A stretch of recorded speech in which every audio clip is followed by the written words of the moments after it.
Restaurant? That place isn't even worth mentioning.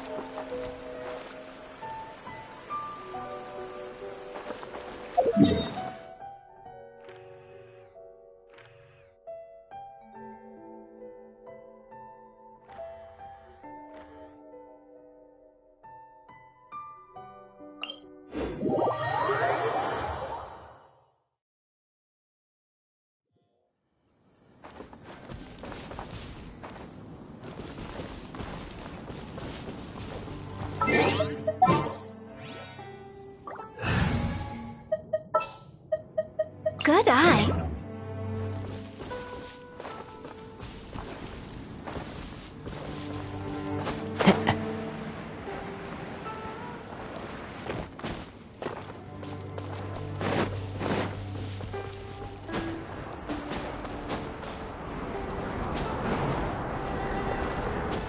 Follow the wind.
Into the wind.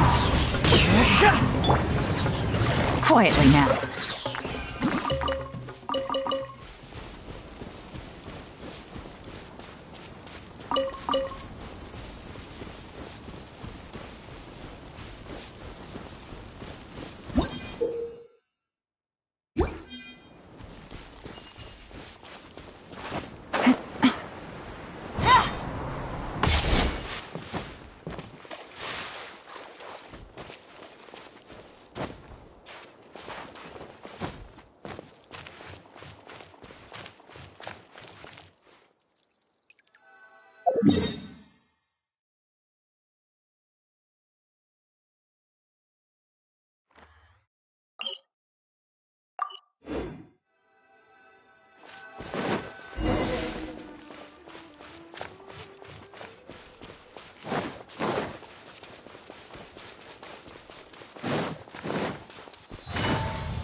Take it easy.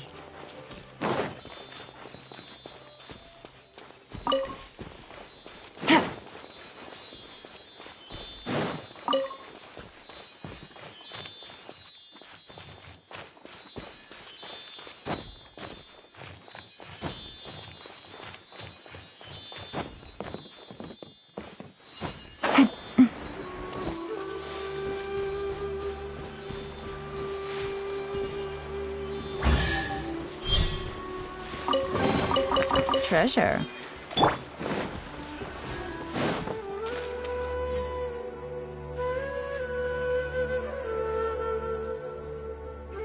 Now that we made it to Sumeru, our next objective should be to head to Sumeru City and find a way to meet with Lesser Lord Kusanali. And speaking of Lesser Lord Kusanali, even though we haven't heard too much about her, she doesn't seem to be the same deity who abducted your sister. But even so, people call Sumeru the Nation of Wisdom, you know. If we can get a chance to meet the God of Wisdom, maybe she can give us some useful information. But, Paimon doesn't know the way to Sumeru City. Maybe we can climb up to that spot with the statue of the Seven on it. That'll give us a way better view of things. Even if we can't see exactly where the city is, at least we'll be able to check for some smaller settlements nearby.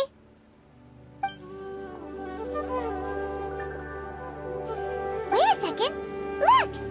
There's someone up ahead!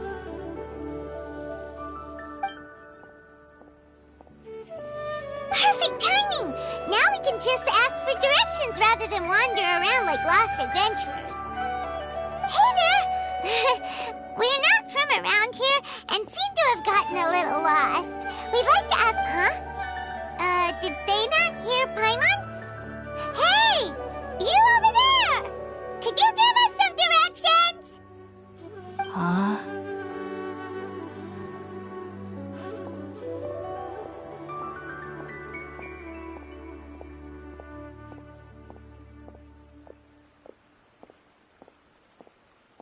What's going on here?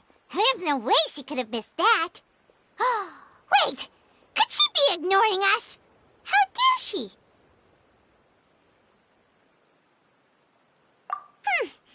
Well, even so, she might be heading someplace where we could find other people to ask. Let's keep our distance and follow her.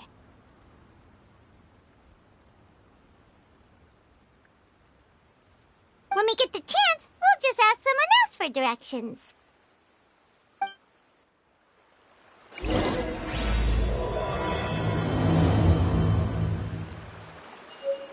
Come on, let's follow her. Just keep quiet. Make sure she doesn't notice us.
Let's go take a closer look.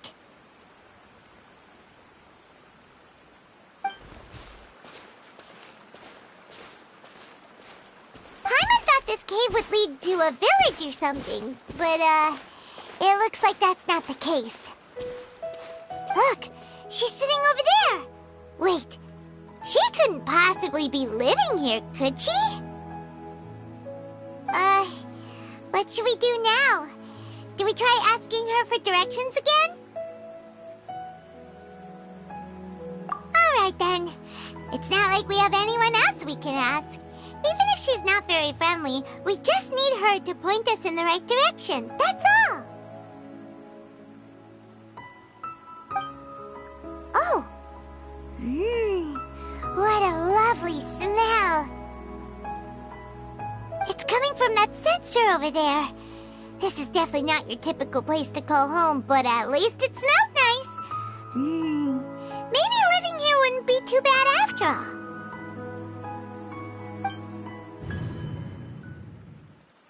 Huh?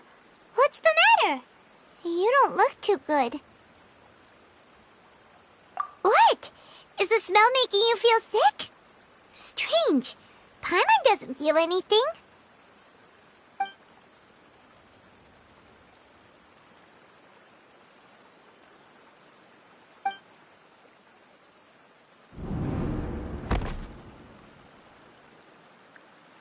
What's happening? Traveler? This is no time for a nap. Oh, come on, wake up.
Are you sure it's not serious?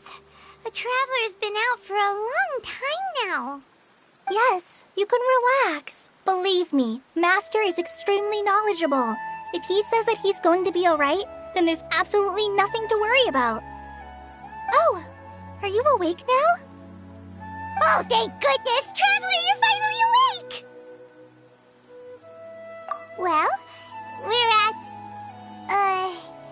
Good question. Where are we? Paimon was in such a panic when you passed out that she even forgot to ask what place this is. This is Gandharvaville. It was originally built by scholars from Sumeru as a place to rest in the rainforest. Now it's mainly used by the forest rangers as a base of operations. My name is Kale. I'm a trainee forest ranger. My master and I found you passed out during our patrol, so we brought you here. Oh, no things are necessary. I didn't do anything, really. By the way, how are you feeling now? Any discomfort?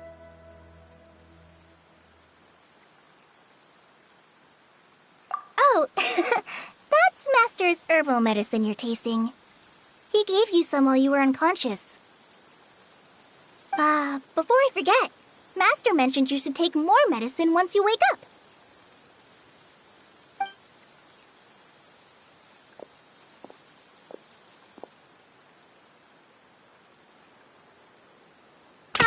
Whoops!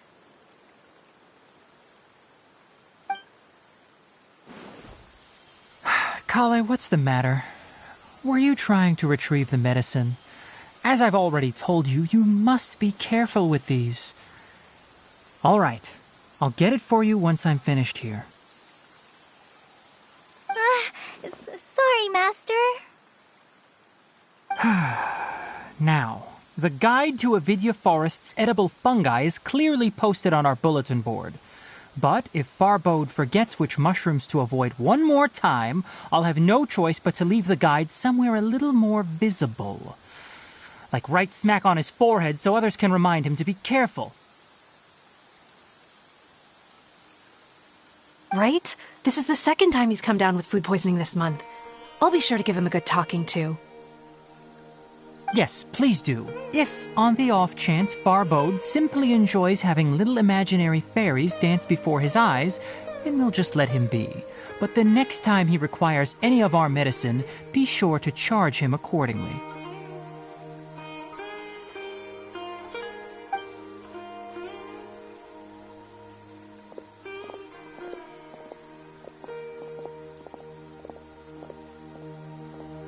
So, how are you doing? Feeling better? Oh, this is my master, Forest Watcher Tainari. He is chief officer over all the rangers here in Gandharvaville. I already informed Paimon about the reason you fell unconscious earlier. But now that you're awake, let me explain it for you as well. It is common practice for Sumeru scholars of certain darshans to dedicate themselves to training and meditation in isolated areas, particularly the nearby forests. While meditating, they use a certain incense known as spirit borneol to help calm their minds as they enter a state of deep rumination. In hopes of asking directions, you two followed a scholar named Hypatia into her cave. The incense you smelled inside was the spirit borneol I just mentioned. That incense typically has no effect on most people, but for a very select few, it can have profound effects on one's cognition, as you experienced firsthand. Does that make sense?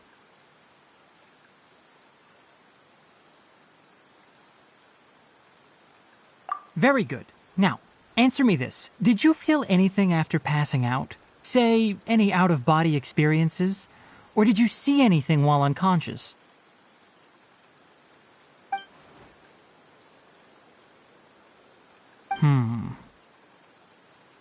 Kale, let the others know to stop bringing their patrol logs here for now. Huh? Why? Because these two will be staying here for the next few days. They can have my room and I'll bunk with Amir. Now get a move on and be sure to do as I... Yes, Master Tainari.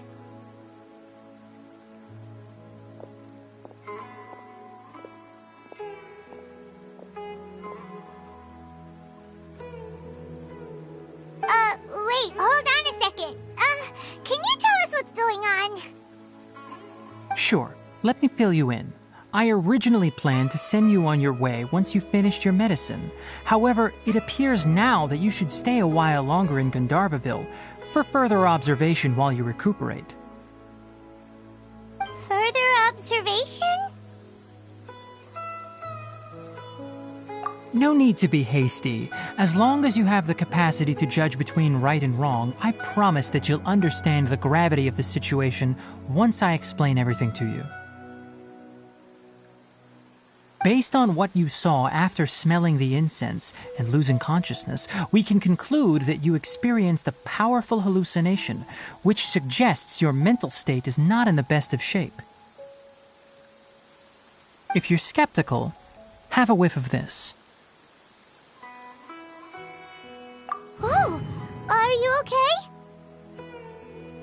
You're experiencing a similar sensation as when you passed out, aren't you? So even though your condition is stable as of now, if I were to haphazardly let you leave, it's highly likely that you'd suddenly pass out again somewhere else. The rainforest is home to many fierce animals and hazardous areas. If something were to happen to you again, I'm afraid you might not be so lucky. For now, I suggest you continue taking your medicine each day and avoid wandering off on your own. At least until you stop having adverse reactions to this kind of smell, okay? Good. Now continue resting while I fire up another bowl of medicine for you. Seriously? We just arrived in Sumeru and we're already having problems left and right!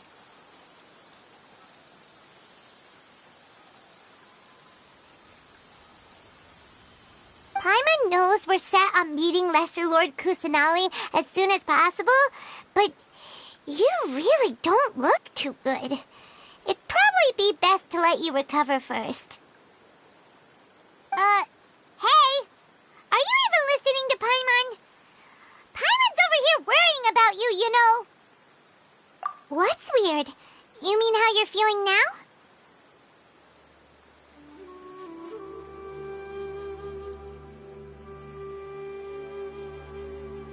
You mean the vision of tree roots and red skies you saw? But if those weren't hallucinations, what could they be?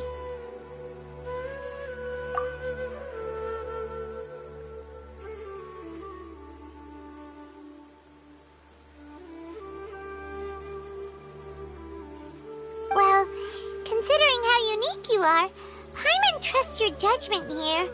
But why didn't you say anything about it to Tainari? If he misjudged your condition, then there's a chance you could get worse, right? Huh? You mean that Tainari already knows that what you saw weren't hallucinations? But if that's the case, why would he try to hide that from us? Oh, Paimon gets it now. That explains why you were so quiet earlier. Well, that settles it then. We'll stay here to rest up and figure out what's going on with your hallucinations. But it seems like asking Tainari might not be an option anymore. What do you think we should do?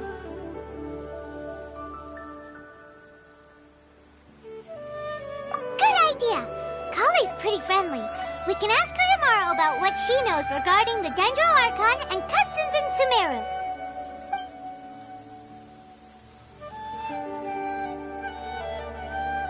Rise and shine! Come on, it's time to go find Kale!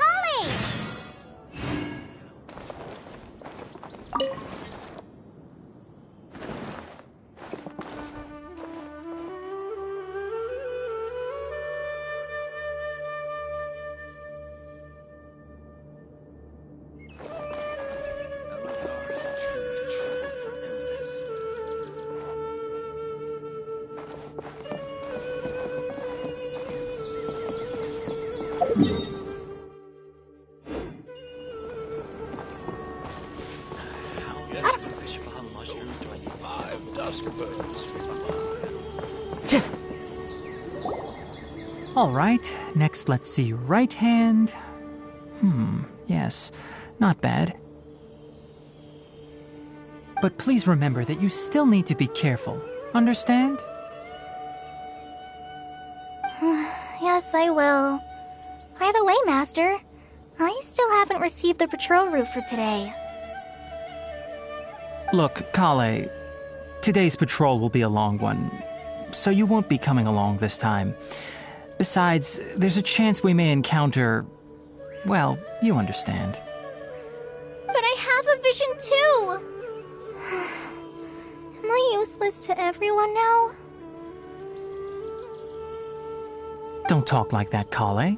This is not something you need to be worrying about right now. Ah, there you are. Feeling any better? Yeah, since we'll be staying here for now, we thought we might as well try lending a hand around here. Seems you're not the type to sit back and take it easy for a while, huh? In that case, perhaps Kale could take you two for a patrol south of Gandharvaville for the day. And if you're feeling up to it, you can be responsible for cleaning the Statue of the Seven.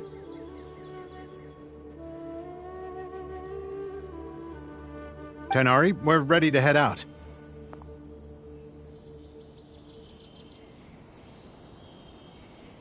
Roger, I'll be right there. All right, we'll be heading into the forest now. I'll leave any further details to Kale. Yes, you can count on me. So, Kale, what exactly are we going to be doing today? Tighnari mentioned cleaning the statue just now, but, that doesn't really sound like the job for a ranger. Well, a forest ranger's responsibilities can be pretty diverse. They handle a variety of tasks, like checking the condition of outlying roads, maintaining forest facilities, ensuring fire prevention standards are met, and providing assistance to travelers and locals. As for Master, well, he has to handle more dangerous areas of the rainforest. Today we can perform routine checks on the pathway lamps as we make our way to the Statue of the Seven. Paimon, traveler, this way! You can leave the task of checking the lamps to me.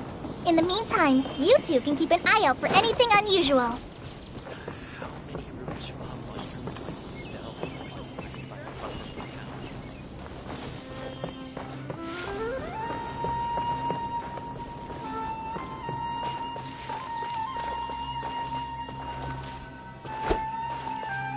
Nothing wrong with these two lamps. Let's move to the next ones.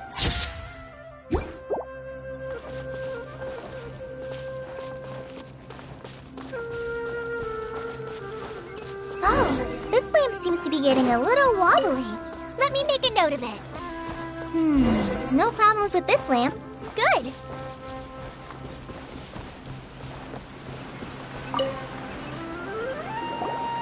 Statue of the Seven is up on top of that large rock formation. You must have seen it when you came down this road before. It's pretty high up there, isn't it? Don't worry. If you're afraid you can't make it up there, I'm sure Master wouldn't mind if you don't clean the statue. Oh? I guess I'll leave it up to you then. There's not much footing once you reach the statue, so be careful up there. Paimon will fly up with you and help you with those hard-to-reach areas. By the way, Kale, do you know anything about the Dendro Archon? You know, what's she like? That depends. Are you referring to Greater Lord Rukkhadevata or Lesser Lord Kusanali? Huh? Greater Lord Rukkhadevata? Oh, is that the name of the former Dendro Archon? Uh-huh. Greater Lord Rukkhadevata was Sumeru's first Dendro Archon. She created the rainforest as well as the wall of Samiel around the desert.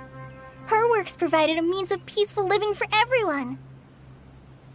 To the people of Sumeru, she's not only a symbol of wisdom, but also of power and kindness. Unfortunately, she disappeared in a great calamity that occurred a few hundred years ago. According to what Master has told me, the sages later found the newly born Dendro Archon and whisked her back to Sumeru. To celebrate the reinstatement of their lost deity, the sages dubbed her Lesser Lord Kusanali and let her reside in the sanctuary of Sarastana. Uh-huh. Then what happened? Well, and then... I'm not too sure what happened, to be honest. Huh? You're not too sure? But aren't you from Sumeru? Yeah, I'm from Sumeru. Maybe it's difficult to discuss this topic with strangers. If that's the case, then don't worry, we understand. No, it's not that. I'm not trying to hide something from you. Besides, I don't consider you two strangers. Anyway, you two know Amber, right?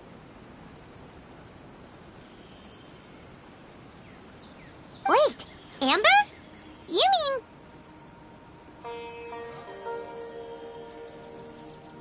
Yes, that's her.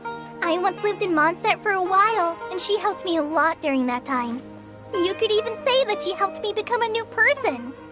There's no one like Amber. She lives life to the fullest while always adhering to her strong sense of justice. She's ready to answer the call for action at any moment, but is also very understanding of others. She's like the spark that lights the fire in everyone's heart around her. If you ask me, she's a prime example of a true outrider. She's the first person anyone coming to Mondstadt will meet. You can't help but be enthralled by her charm and enthusiasm, causing you to fall in love with the lands of Mondstadt and...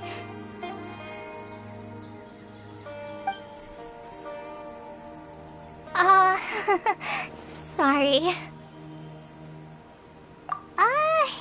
Paimon thought the work of Outriders was a little different from what you just described, but one thing's for sure, you really like Amber.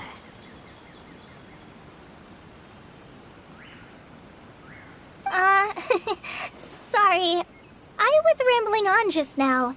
It must have sounded kinda weird. It's alright, Kale. Knowing that you're a friend of Amber somehow makes Paimon suddenly feel a lot closer to you. So, how do you know that we've met Amber? Well, after I returned to Sumeru, Amber and I have stayed in touch by writing each other letters. In one letter, she mentioned that Mondstadt was attacked by a fearsome dragon, but the city was saved by a mysterious blonde traveler and their floating companion. I knew you two were the ones she mentioned in the letter the moment I saw you. But, considering everything you've been through that day, I thought it'd be inappropriate to bring it up. So that's how you knew. Yep, so please know that you two have my complete trust. Really. I wish I could tell you more about the Ginger Archon, but I have been away from Sumeru for some time, and I haven't read any books. Sorry. That's alright. You've already helped us a lot. We had never even heard of Greater Lord Rukkhadevata or the Sanctuary of Surasthana until you mentioned them.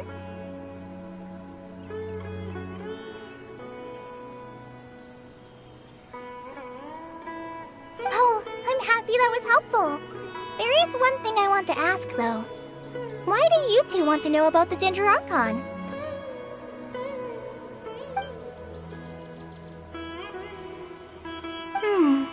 So that's why you're here.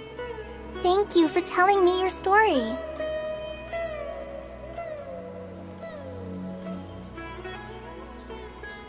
Don't mention it. We are friends after all, right?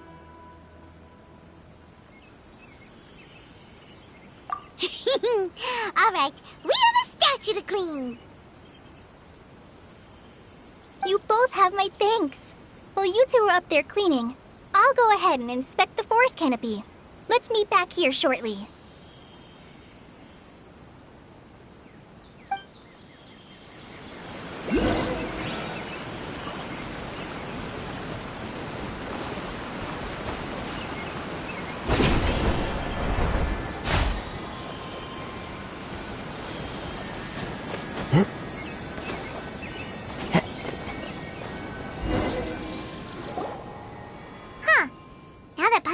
At it, the deity that's carved on the statue is kinda small.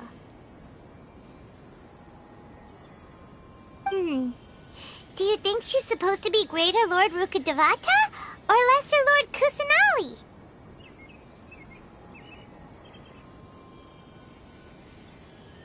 You might be right. The statue does look kinda old. Well, anyway, we'll have to figure that out later. Let's get started on cleaning the statue. Paimon will fly up and take care of the top, and you clean everything below.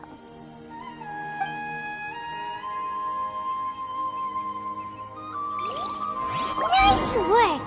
That's one clean statue. Let's head down and meet up with Kale.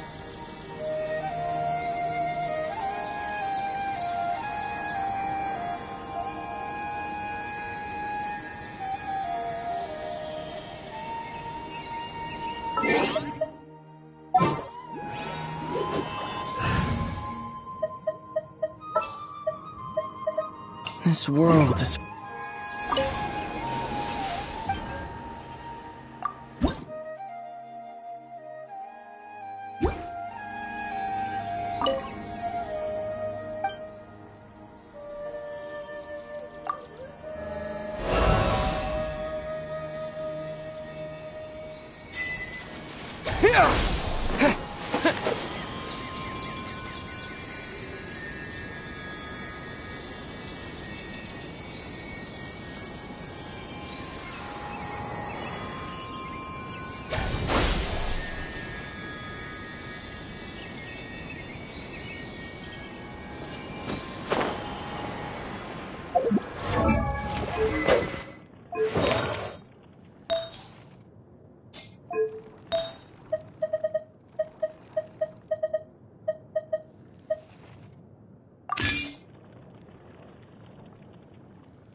Sounds good to me.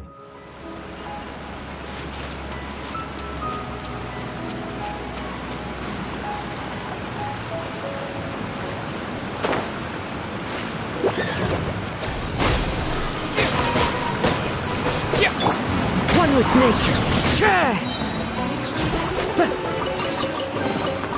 Brings a smile to me.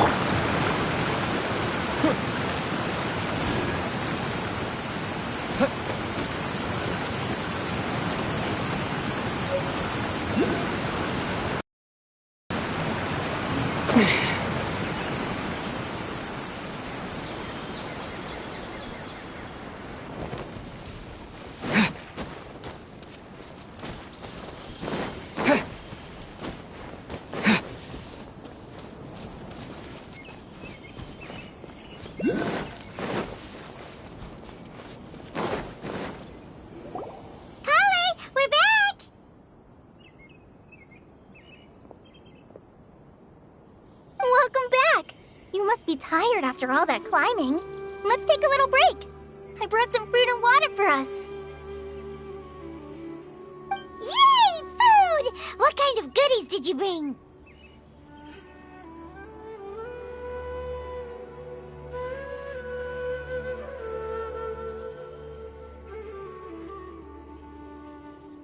Hey! Don't be a party pooper.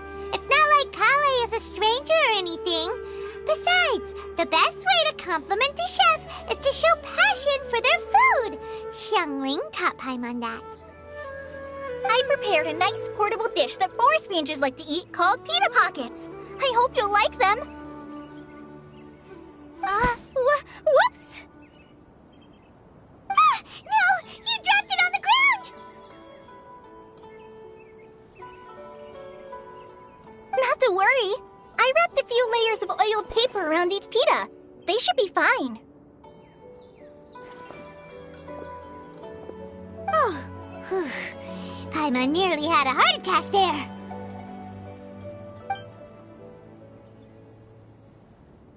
Those pitas are amazing! You're quite the cook, Kale. Thank goodness you wrapped them in paper. Paimon wouldn't have been able to sleep at night knowing something so tasty had been wasted. You really know how to compliment the chef, Paimon. Since you liked it so much, I'll be sure to give you a copy of the recipe sometime. I'll even include all my personal cooking pointers, so you'll be making your own pita pockets in no time. Yay! Thanks, Kale. It's hard to believe someone as diligent as you could have clumsy moments, too.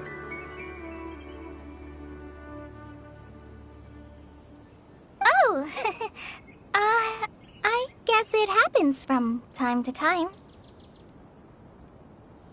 So, Kale, don't you think that Tainari's a little too strict with you? He won't let you touch anything without his permission. Paimon knocks stuff over all the time flying around the Traveler, but he's never said anything. Everyone has their clumsy moments.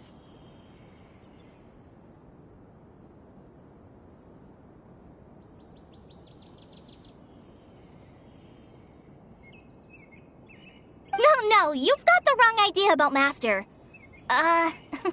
Sure, he may seem a bit harsh at first, but with some time, you'll see that he's actually very kind-hearted. I've heard the veteran rangers say that Master is from some ancient and mysterious race that is known for their cunning wit and reclusive nature. Oh, by the way, you've heard of the Academia, right? Well, there's a group called,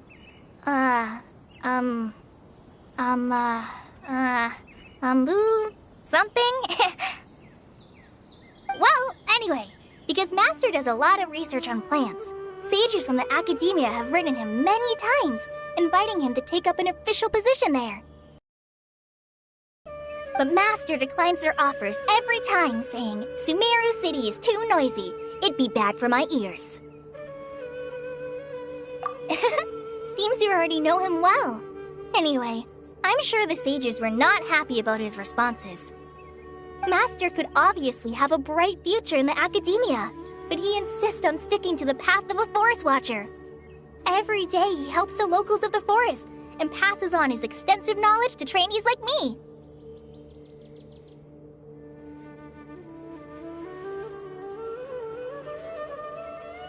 In fact, Master's the one who taught me how to make pita pockets. Really? Paimon would have never guessed that. Oh, speaking of Tainari, he was the one who took care of you after finding you passed out yesterday. He even carried you all the way here. Paimon's still kinda upset, though. He kept scolding Paimon the entire way here. Oh no, I'm sorry. Master might have been overreacting a little.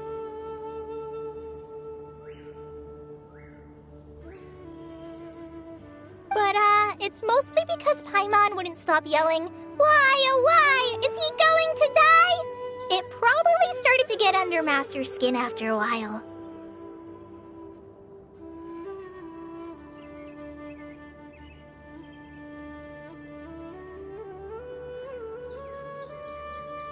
Hey! Don't laugh! Paimon was genuinely concerned about you.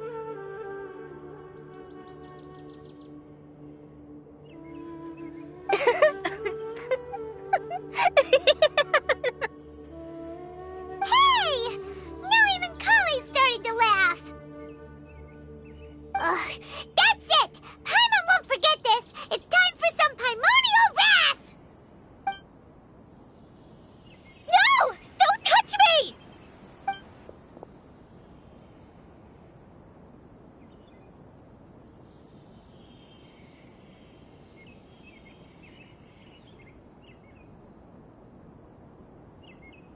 Oh, sorry, Kale. Paimon didn't mean to scare you. No, I just... I didn't mean that. Kale, are you okay? What's the matter? No, I'm... I'm fine. I'm sorry. I must have startled you both reacting like that. Oh, well, it's getting late now. Let's hurry back to Gandharvaville. I think Master and the others should be back by now, too.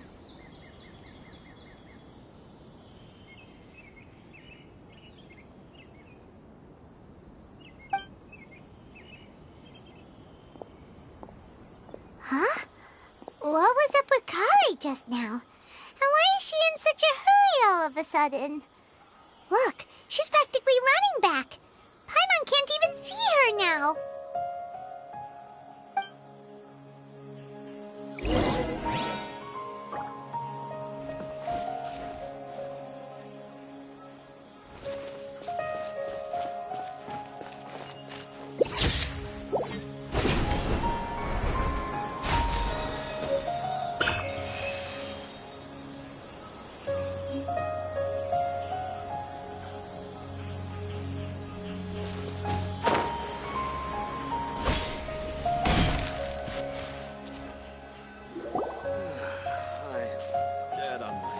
Ah, Traveler. You've returned. Yep, we're back. Have you seen Kale by any chance? Oh, Kale? Yes, I saw her go into her room just a moment ago. Oh, okay. Guess we'll just have to wait and talk to her tomorrow then.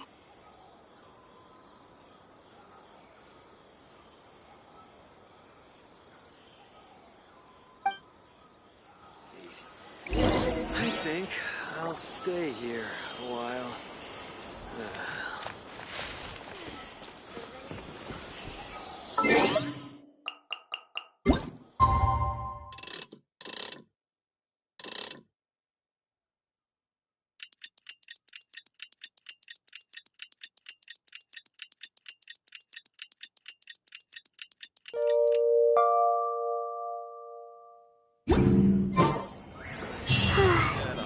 Paimon was thinking...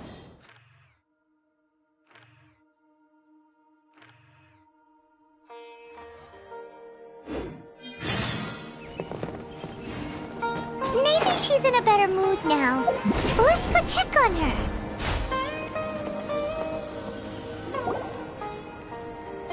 Ah, it's you two. I was just about to go look for you. Huh? Tainari? What are you doing here? Where's Kale? I came to check on Kale's condition. To put it simply, she's not well. You mean she's sick? How could she be... Oh, wait a minute. Could it be because of what Paimon did yesterday? No need to worry. Something as small as you could never harm her. This sickness is something that Kale has been dealing with for some time. Kale has been more excited than usual since you two arrived. A little too much so, to be honest. She hasn't remembered to take care of herself. I suppose it's understandable, though. She hasn't been around anyone she considered a friend for some time now. It must have been refreshing for her to have you two here. So, Tainari, what's really wrong with Kale? Let's take this conversation elsewhere. Kale just fell asleep after taking her medicine. She needs some peace and quiet.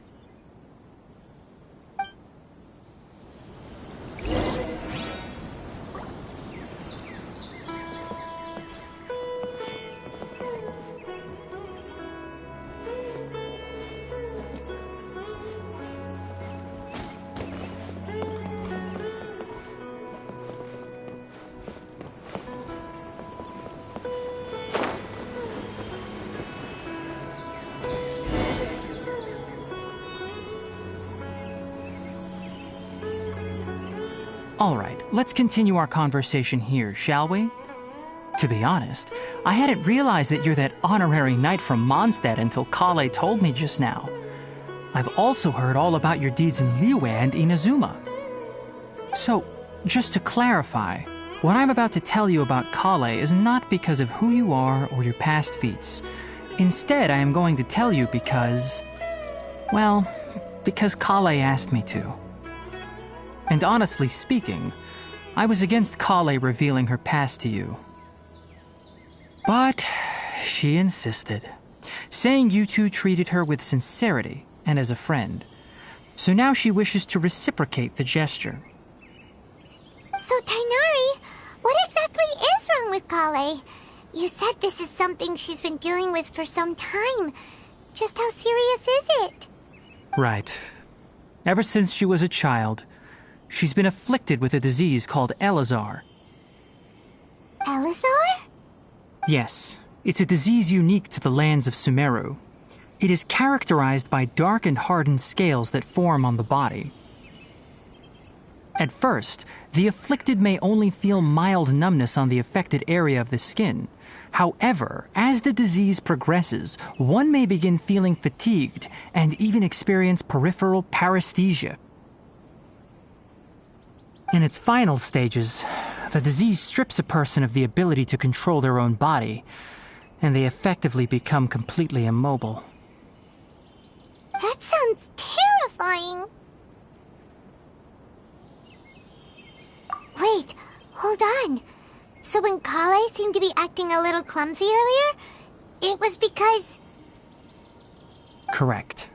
That would be the effects of Elazar, which is precisely why I do not want her carrying or holding anything, lest she ends up hurting herself. With appropriate treatment, the disease can be effectively controlled before it progresses to a more serious stage. However, there is unfortunately still no true cure for Elazar.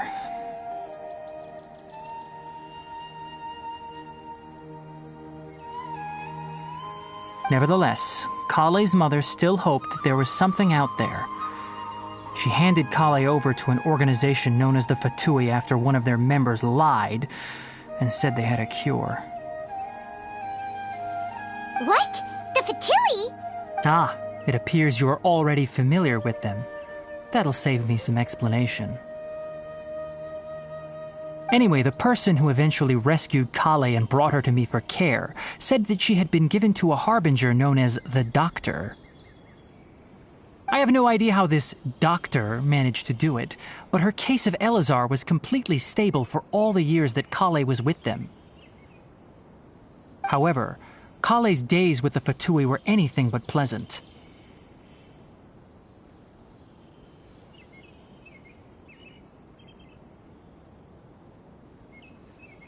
Kale is a resilient individual and always tries to appear cheerful, but her experience with the Fatui has left deep scars. Even now, she can still feel deathly afraid of someone touching her. Oh, Paimon had no idea Kale's been through so much suffering. Oh, by the way, Paimon, Kale wanted me to tell you that she's sorry for scaring you yesterday. She also wanted both of you to know that she's sorry for hiding her illness. She doesn't need to apologize. None of this is her fault at all. Well said. I hope you'll get a chance to tell her that in person the next time you see her. Kale once thought that it would be impossible for her to have any real friendships. I trust that you two will never let my trainee experience such emotional pain again. Don't worry, Tainari. We'll take good care of her.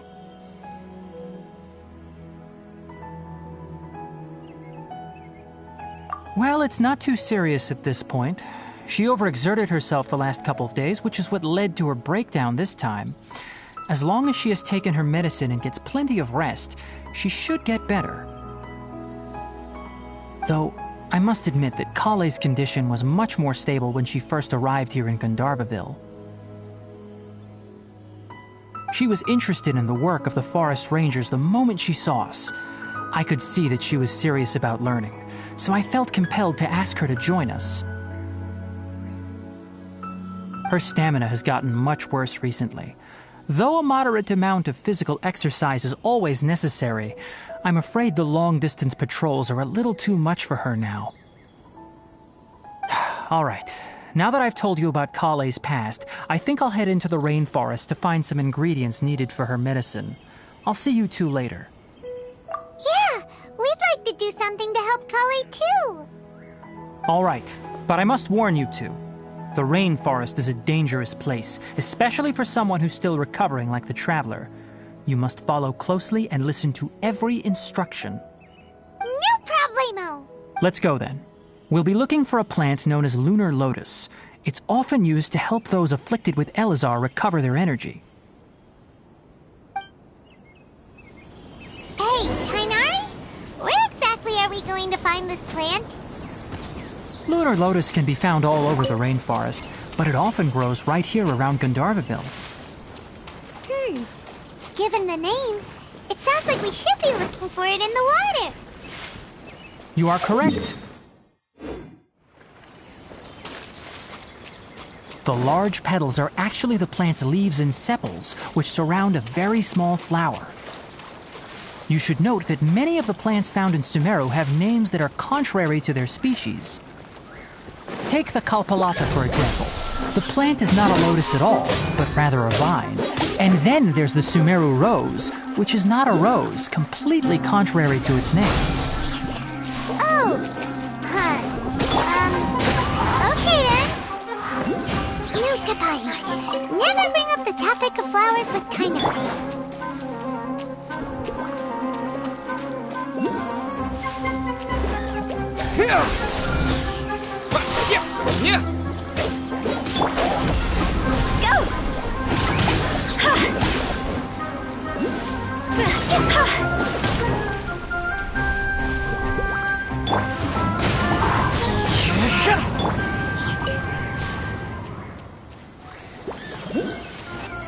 Scatter!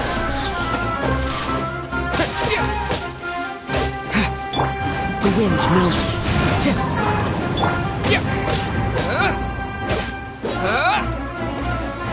Propagate!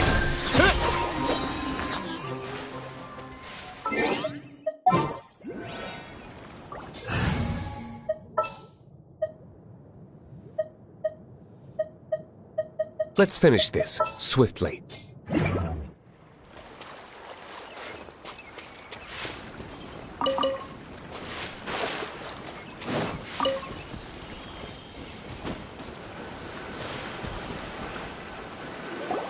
There should be lunar lotuses growing somewhere in this area. Let's split up and begin searching. If you could manage to gather 4 of them, that would be sufficient. We'll rendezvous here once you've gathered the needed amount.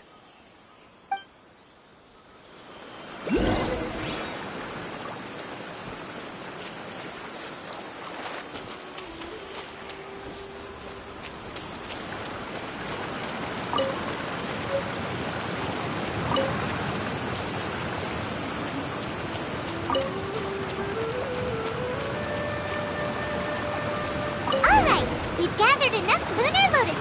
Let's head back to meet Kainari.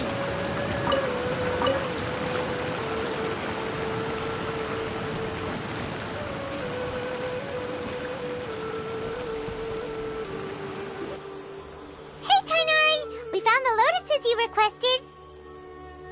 Let me take a look. Good, very good. These are all excellent quality. I'm quite glad you two came along. Your exploration experience helped save me a lot of time here. It seems we even have enough time to stock up on some other things I need. Hey, Tainari!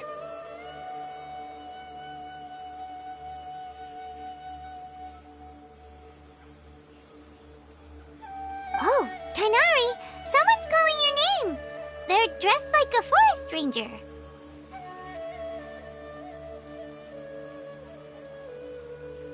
Ah yes, that's Amir and the others.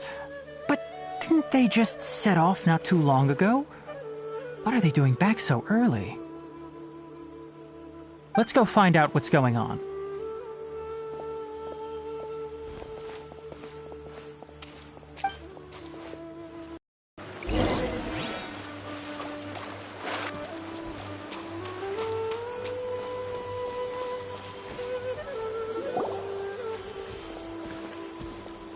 Tainari, thank goodness we found you here. We were just about to head back and find you at Gandharvaville. What's going on? We just discovered a withering zone. The Withering is back? But the patrol route you were on should have been already clear just a week ago. It reappeared so quickly. Can you tell me the exact location?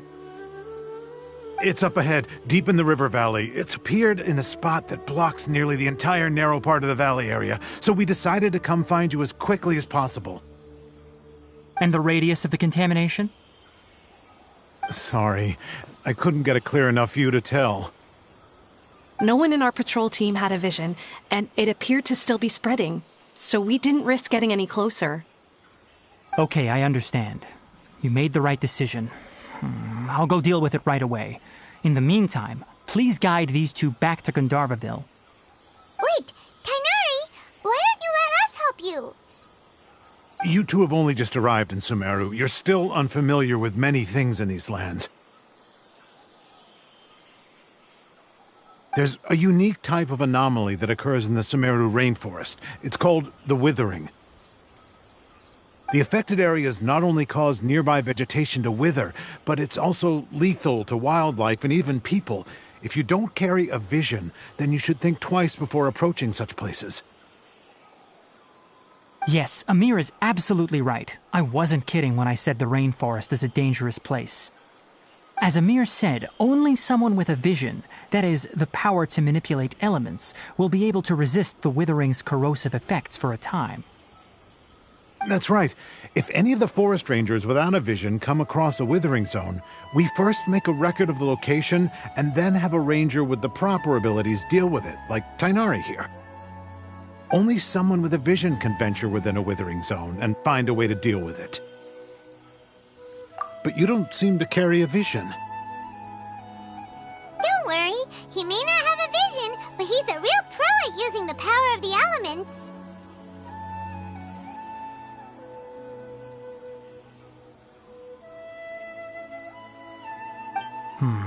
It seems the rumors about you are true. In that case, all right, you two may accompany me. We typically only teach visitors how to identify the withering as they're about to leave Gandharvaville. We'll make an exception today and show you what it looks like up close.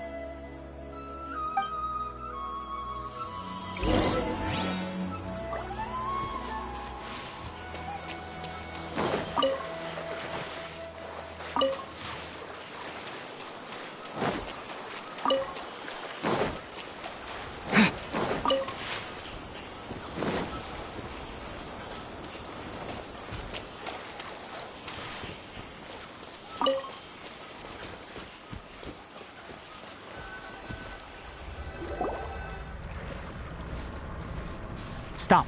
Don't move any further. Look there in the distance. Huh? Where? Oh, look! Those plants have withered! That whole area is kinda gloomy. Even the air looks like it's filled with ash. Oh, Paimon doesn't like the look of this. That is the withering. All right, traveler. We're going to have to enter that withering zone. Once inside, we'll need to look for what we call tumors of the withering. If we eliminate those, then the area will be saved. Thank you, but I must warn you, don't push yourself.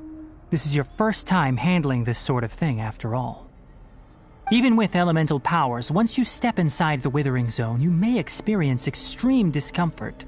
If at any point it becomes too much, return outside the zone and take a breather. It could become a matter of life and death.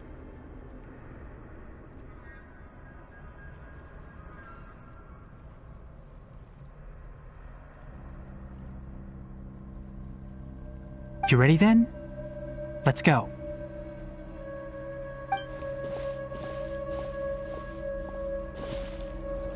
First, we must locate any branches sustaining the withering zone.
One with nature.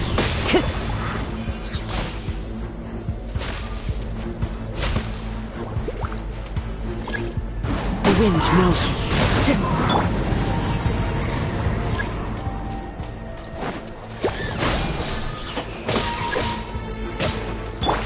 One with nature.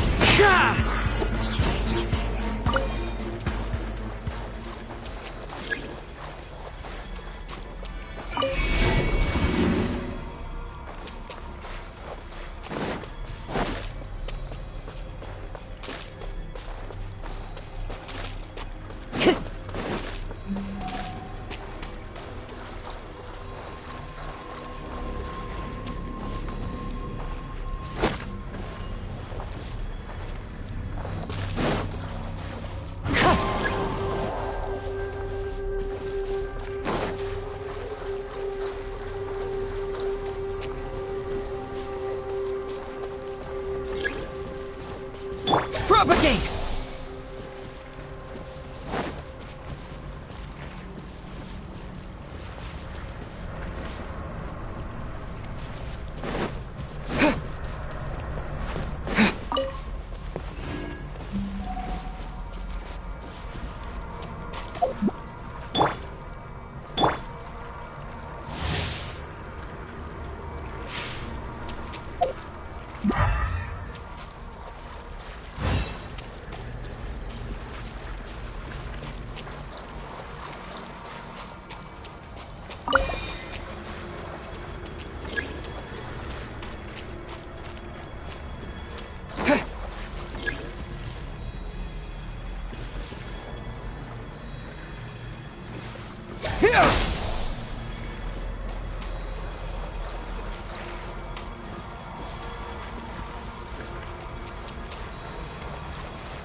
Great work. Now that all the branches have been cleared, we'll need to take care of the tumor.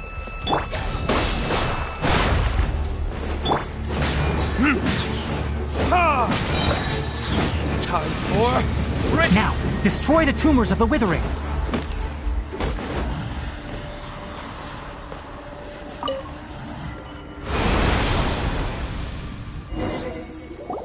We did it! Everything's returning to normal now!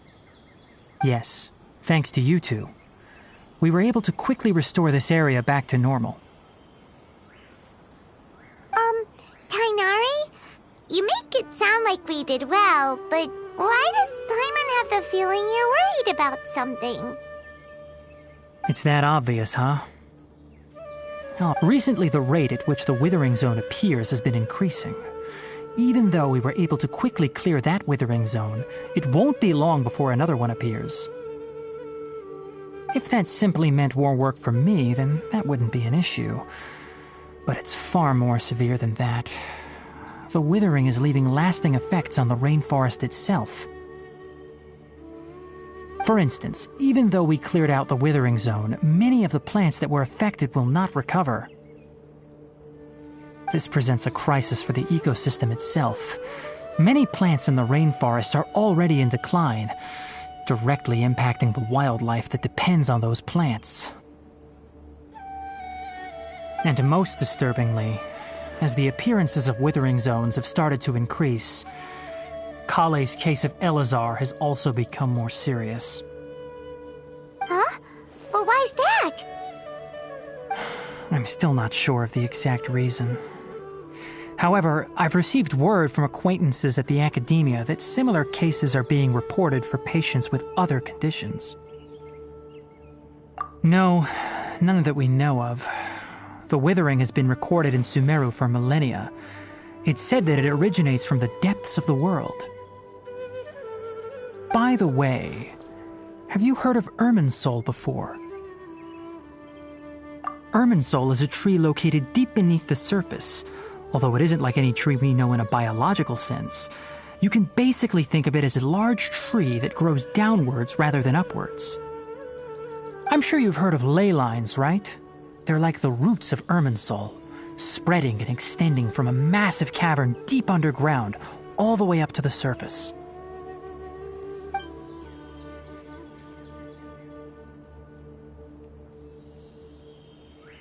Ley lines continually absorb the memories of this world, which are then funneled into Irminsul, allowing it to collect knowledge and wisdom from ancient times to present day. The Dendro Archon is known as the God of Wisdom because her consciousness is directly connected to it. It is also said that the Dendro Archon's power is a manifestation of Irminsul. And as for the Withering, its emergence is related to a disease that's affecting it. That's right.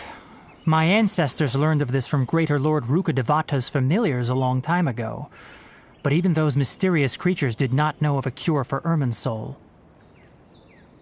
I'm afraid we Rangers will be battling the Withering Zones here for a long time until a cure is found. Alright, that's enough on this topic for the time being. Now that we've taken care of things here, it's time for us to head back to Gandharvaville.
Oh, Tainari, you all made it back. How did it go? The Withering Zone you reported has been taken care of. No need to worry. Huh. Wait, is that? Oh no, Hypatia!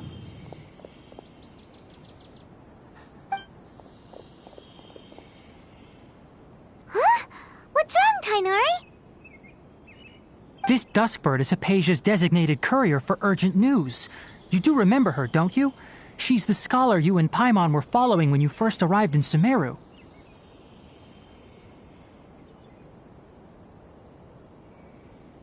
Oh, her?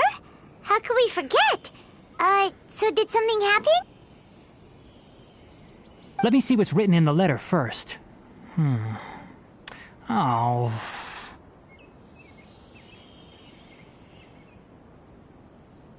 So what's it say? And what's with that weird expression on your face? Just let Paimon read it. Huh? All Paimon sees are 3 squiggly lines.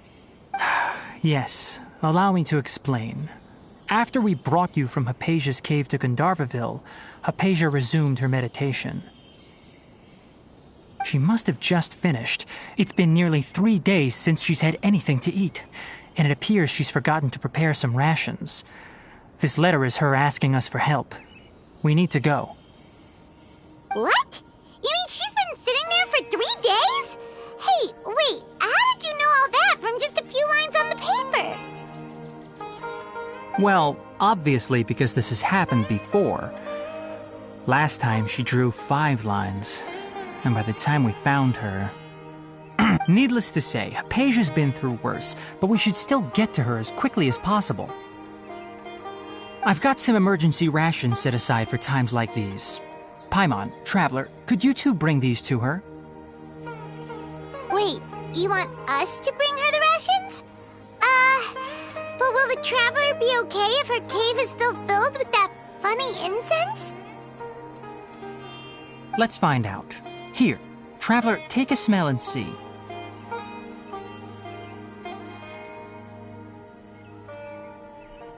So, how do you feel?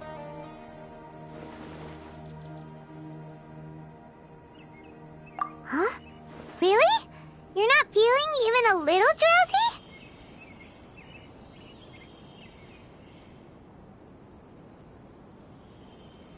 But wait, how'd you know that he'd be okay this time, Tainari? Back when we were clearing the Withering Zone, I observed that he could adeptly manipulate the Dendro element. I knew then that he would be fine. And if I may ask, when I was telling you two about Irminsul's ley lines, was what I described similar at all to what you saw while you were unconscious? That's correct. Those weren't hallucinations at all. Though I don't intend to apologize for deceiving you. Because what you saw is of significant importance. Not just for the nation of Sumeru, but the entire world of Teyvat. My forefathers were shown much favor by Greater Lord Rukkhadevata. We took an oath to protect this nation together with her. Now that that duty has fallen to me, it was part of my responsibilities to ascertain whether you could be entrusted with the fate of Sumeru. Now, after seeing you in action with my own eyes, you have earned my confidence, and I no longer feel the need to hide any secrets from you. When you passed out, your consciousness had connected directly with Irminsul. What you witnessed were actually real memories contained within Irminsul itself. I could try to tell you more, but it would be better if you went to ask Hypatia instead. Her focus on meditation and use of Spirit Borneol are aimed at establishing a connection with Irminsul, just as you did. That sounds nice and all, but will she really help us? Seriously, she completely ignored us the last time we tried talking to her. That was because when you ran into her, she was in a special phase of her training. During that time, she must avoid communicating with others. Please, wait here for a moment.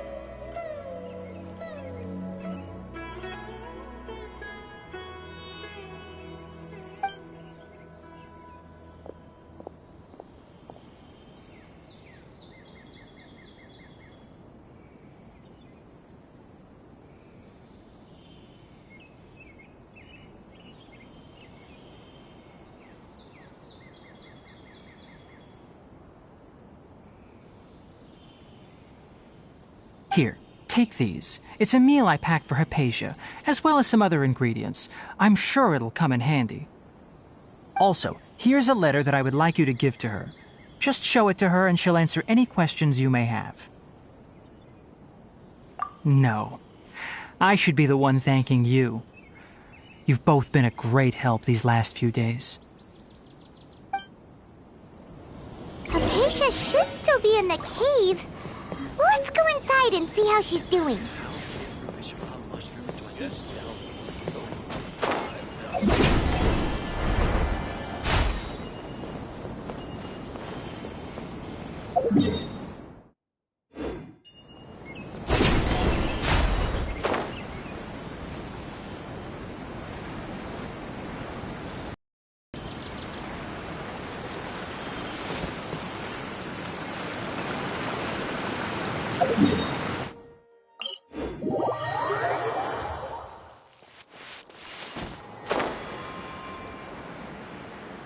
Hypatia should still be in the cave.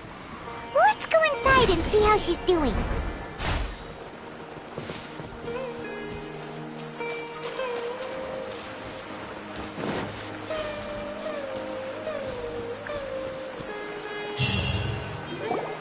Hello? Hypatia? Hey, there's nobody here. Maybe she went out to look for some food. Let's try looking around the area.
So hungry.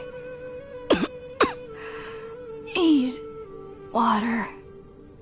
There's no way we can get her to eat in her current condition. Let's try finding some water first. Huh? Wait. Why does it look super foggy outside all of a sudden? Anyway, let's go look around.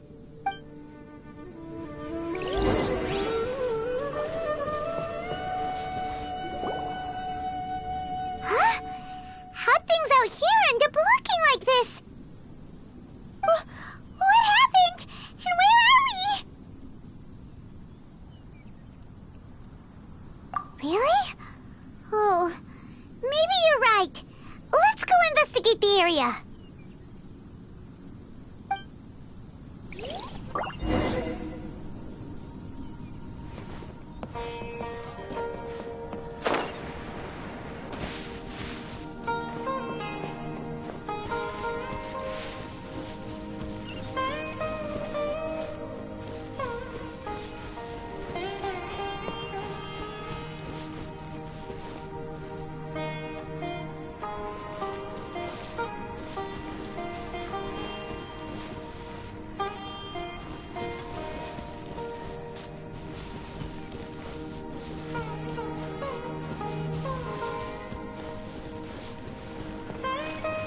Wow, this place is huge!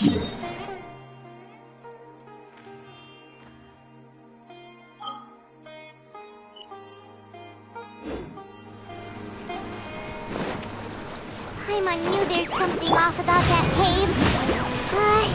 Let's think of a way to get over there and have a closer look. Who knows? Maybe we'll find a lead of some kind.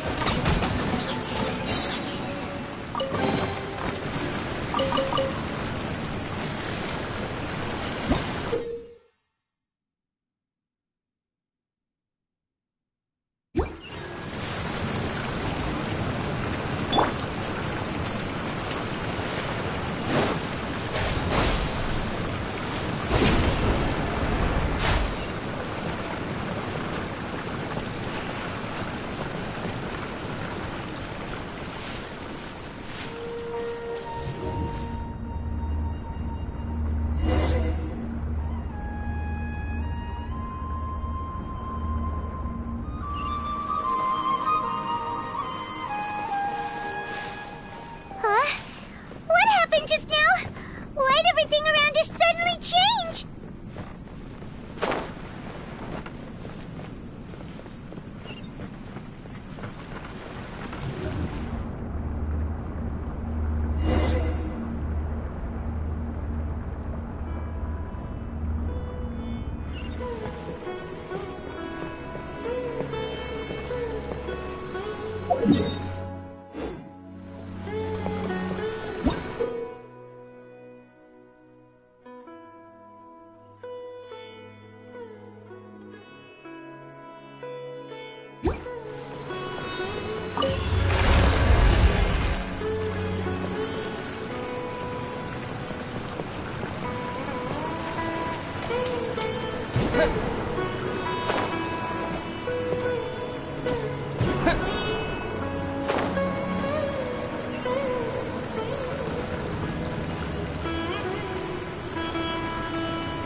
Higher, higher, hands on fire!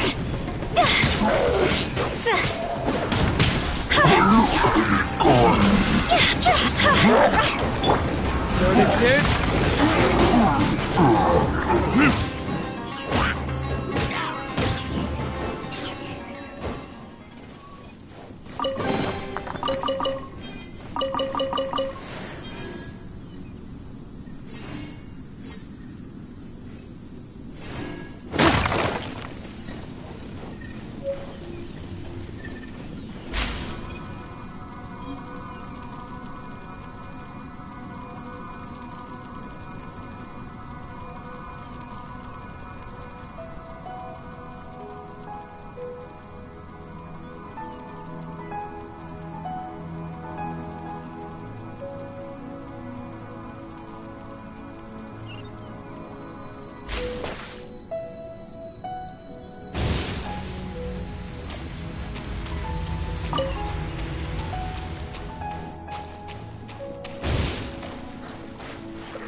in Tibet is going on here?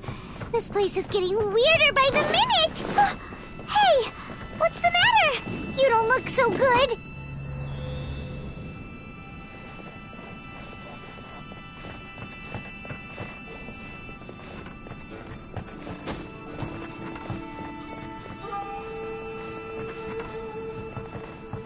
Propagate!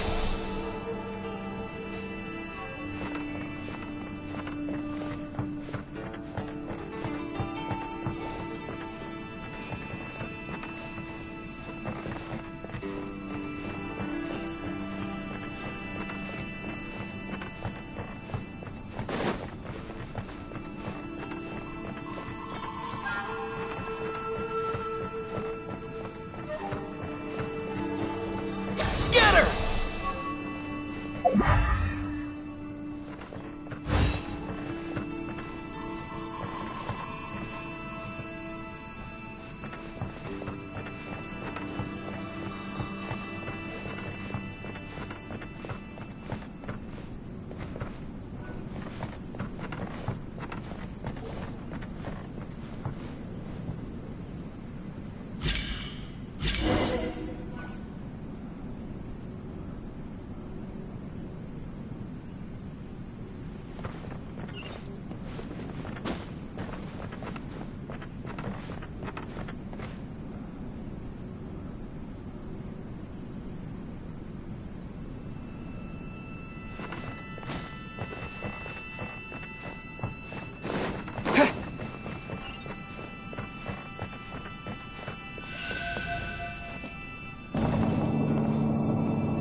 Well.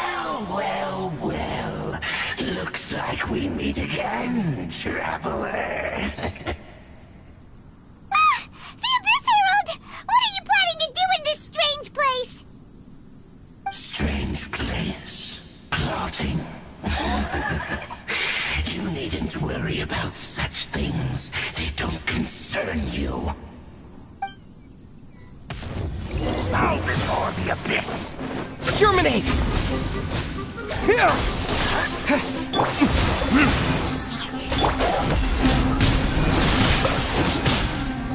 Cross over! This'll roar!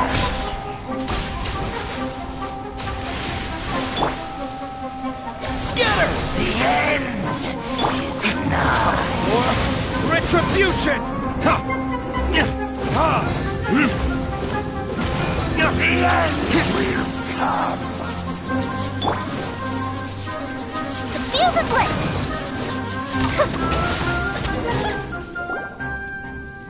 Huh? Why can't we beat this guy? Oh, Paimon doesn't get it! We faced others like him before! What's wrong this time? Traveler, though you may have managed to avert countless crises before, your good fortune was bound to end sooner or later. It's time you realize how weak and powerless you really are. Your sister. Oh, pitiful traveler. Are you really so ignorant? Or are you just living in complete denial? Her Highness has long since forsaken you. Your meager existence in her eyes is that of an annoying bug, only to be stepped upon.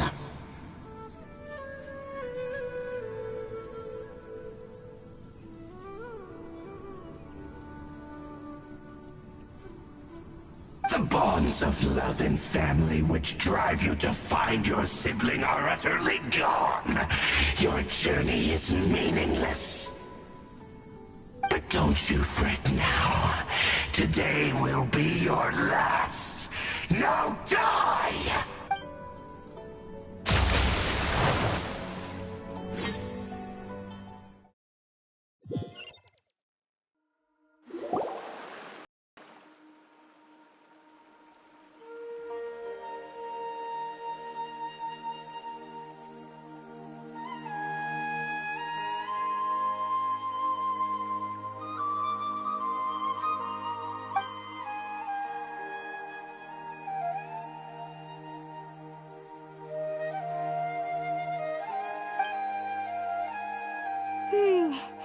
What do we do?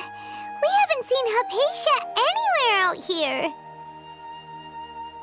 Oh, there she is! Quick, let's see how she's doing.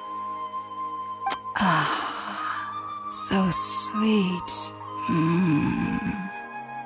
Well, the good news is that she's still conscious. Hey, why'd you drop her food on the floor like that? Oh, guess that makes sense. She does look kind of rough at the moment. Anyways, we can talk about this later. We better make sure she's alright first.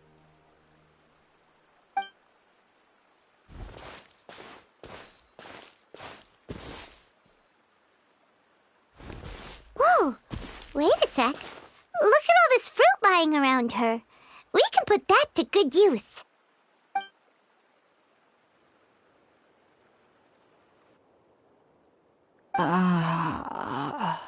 Who is there? Tainari, is that you? Huh?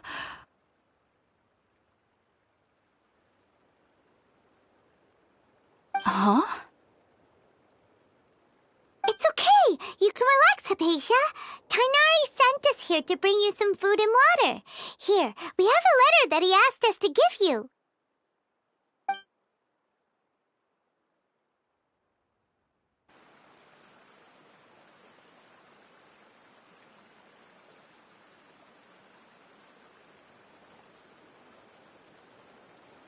I see.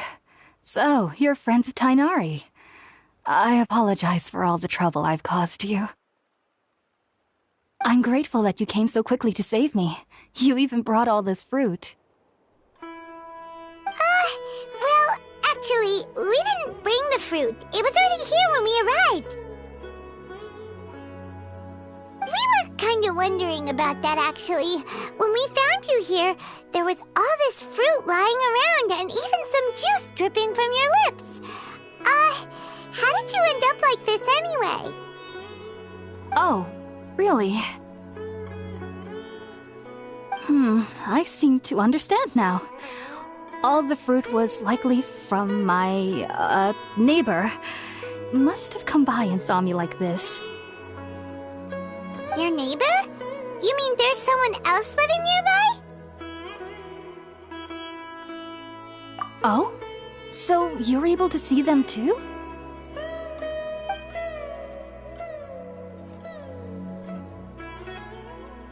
Wait, hold on a second, Traveler. You say that before we arrived, you saw some mysterious creature and suddenly had a strange dream? Isn't that a little too crazy to believe? No, I actually do believe what the Traveler is saying. I myself had a similar experience once before and ended up scaring my timid little neighbor here. You needn't worry. They mean you no harm. They only dragged you into the dream because they hoped to buy themselves a little time in order to scurry away. So, Hypatia, just what kind of creature is your neighbor exactly? I'm not sure what it's called, to be honest.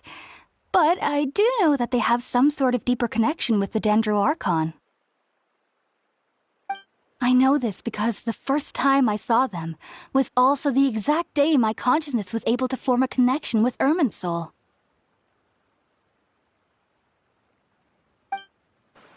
Even after I opened my eyes and stopped meditating, my heart was still pounding, and my mind was racing with all the knowledge that I had touched.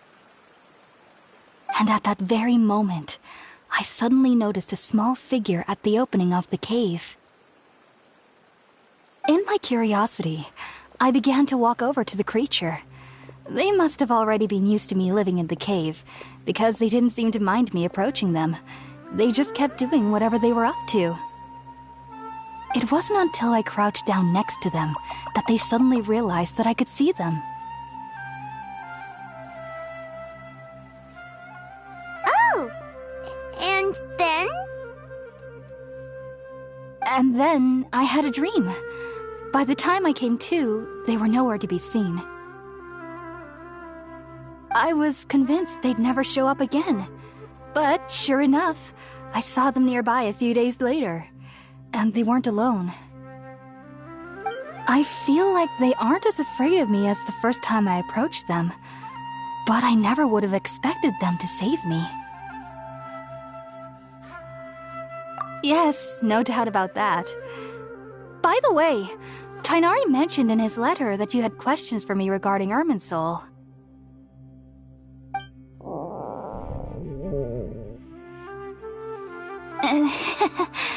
Sorry about that. Sounds like just drinking juice still isn't quite enough for my stomach. Well, if somebody hadn't dropped the food earlier... Anyway, looks like we'll need to prepare something ourselves. Besides, Paimon's getting hungry too. Let's eat first and talk about Irminsul later. Alright, we're up, Traveler. Today's menu will feature sweet madame and a radish veggie soup. You'll love them, Hypatia. They're our specialties after all. Sounds good. I've never tried any dishes from other nations before. I certainly look forward to it. It's been so long since I've had a decent meal, too. To be honest, the last time had to be when Tighnari came to visit.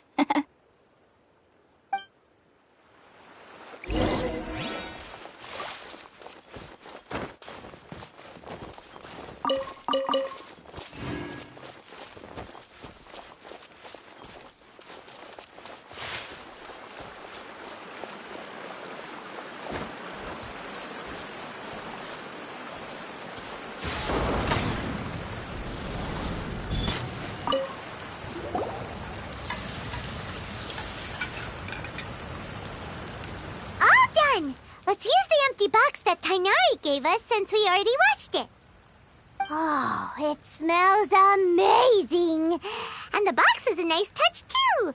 Let's go serve this up and start eating with Hypatia.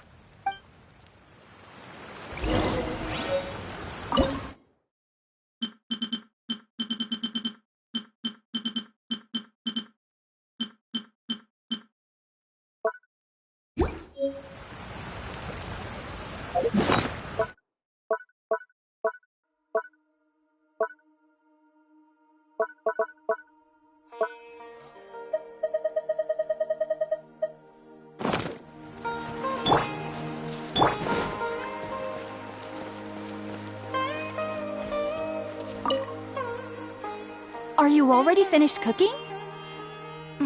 Smells delectable.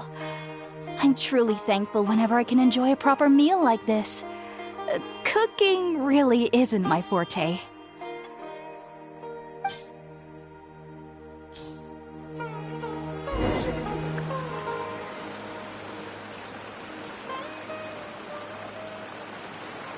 Even though everything you mentioned was in Tighnari's letter, it's still hard to believe you were able to connect with Irminsul immediately after smelling Spiritborn Ale for the first time.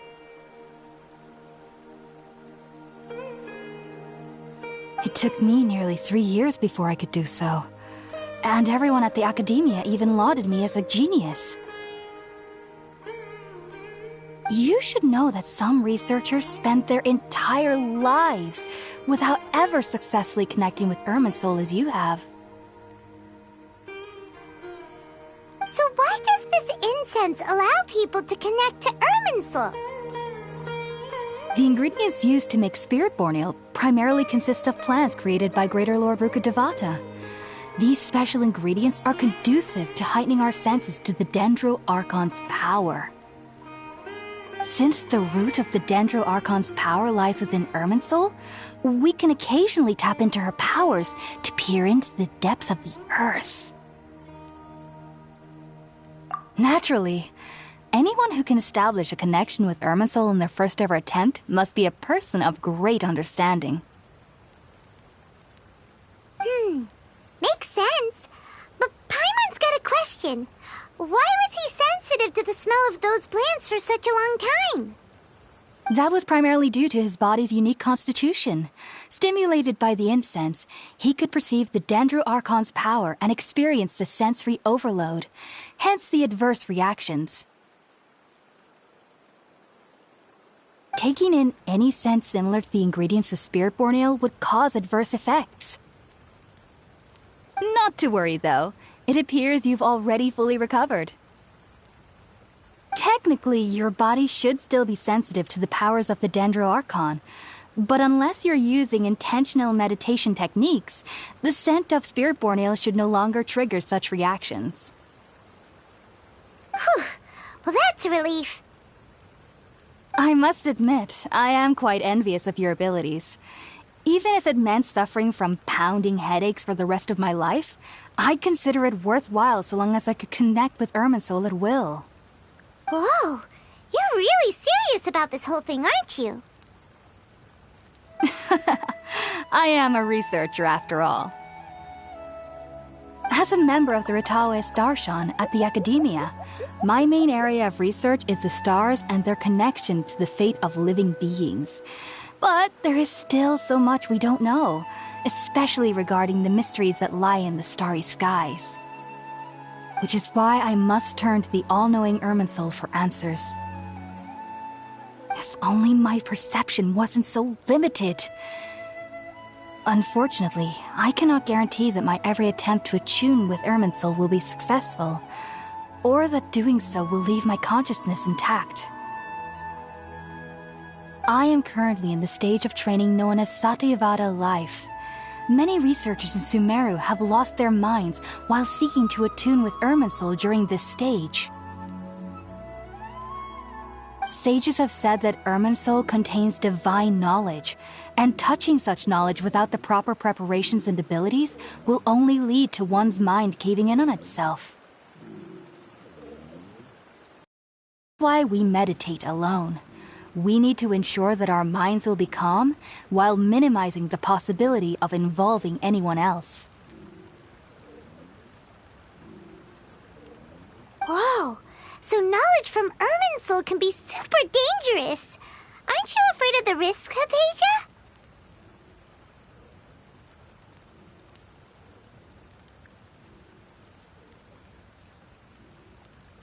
Of course I do.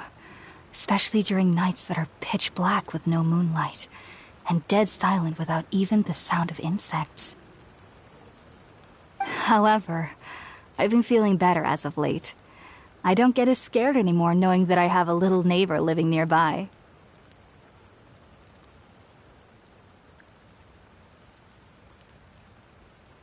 I believe that being able to see them is a sort of blessing from the Dendro Archon.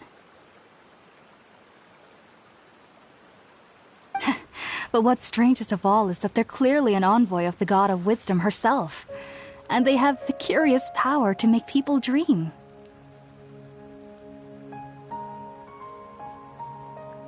What's so strange about that? It doesn't sound so out of place for a divine being, does it? Well, it's strange because nearly nobody in Sumeru can ever dream. Huh. Is that true? Yes, well, to an extent. Only children can dream in Sumeru. Adults, however, never do. The sages say that wisdom implies rationality, but that which occurs in dreams is often neither rational nor logical. Yes, if one struggles with anxieties, those emotions could influence their dreams. The fact that the people of Sumeru do not have dreams is seen as a blessing by the sages. They believe that Greater Lord Rukkhadevata, the god of wisdom, is keeping us away from the foolish delusions you encounter in your sleep. I was born into a family of scholars in Sumeru City. Ever since I was a child, my parents would always tell me that I'll know I've grown up once I stop dreaming. I studied hard, enrolled as a student in the academia, and went on to become a researcher. Sure enough, I never dreamed again. But then, on the day I scared the little Aranara, I suddenly saw a dream again. It was incredible. Though I don't exactly remember what I saw, I clearly recall the feeling.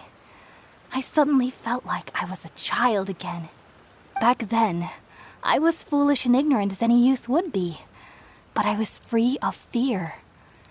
Maybe dreaming isn't as bad as we've made it out to be. Just be sure not to speak of this if you travel to Sumeru City. They'll look at you as if you've lost your mind.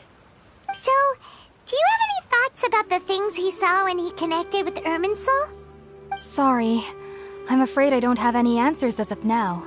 All I can say is that what you saw is a memory contained within Irminsul itself. World Forget Me. What could that possibly mean? If only I could ascend past Satyavada life and begin Paripurna life. I might have some more answers for you. If you two are ever in the area again, please be sure to come and see me.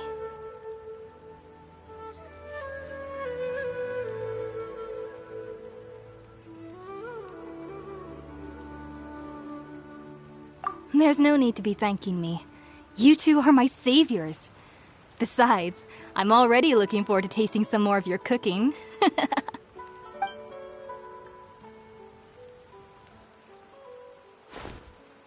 that we know Hypatia is alright and had the chance to ask her some questions, Paimon thinks it's about time to head back to Gandharvaville.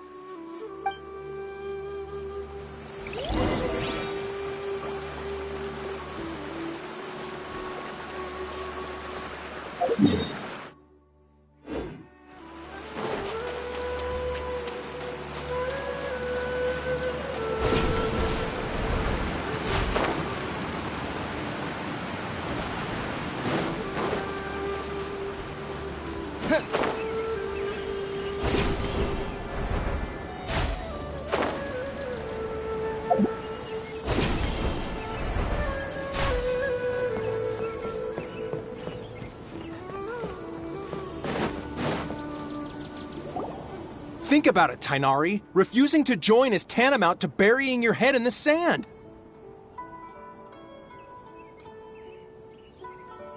I understand that you're a forest watcher and that it's your duty to combat the effects of withering zones. But isn't it evident that such work is not a lasting solution to the problem?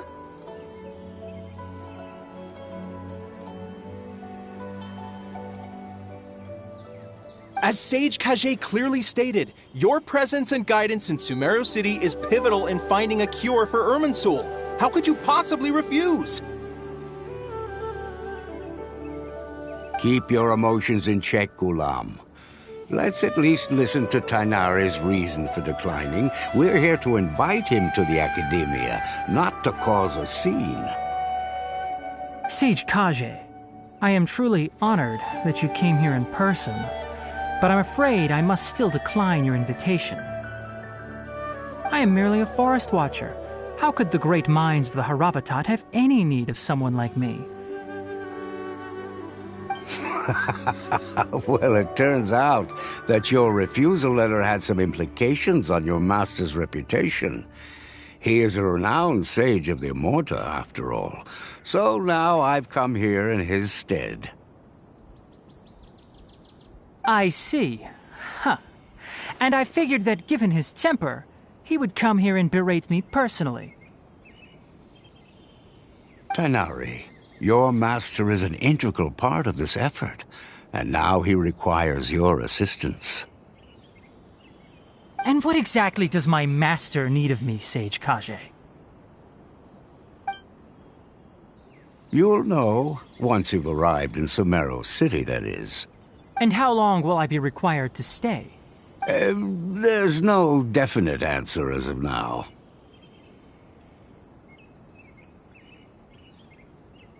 Do you you mean to tell me that despite coming all the way here to Gandharvaville, you still can't answer the questions I laid out in the letter to my master? If that's the case, then I'm afraid I cannot give you a definite answer either. Tainari, but you... So be it. Come, Gulam, we're leaving.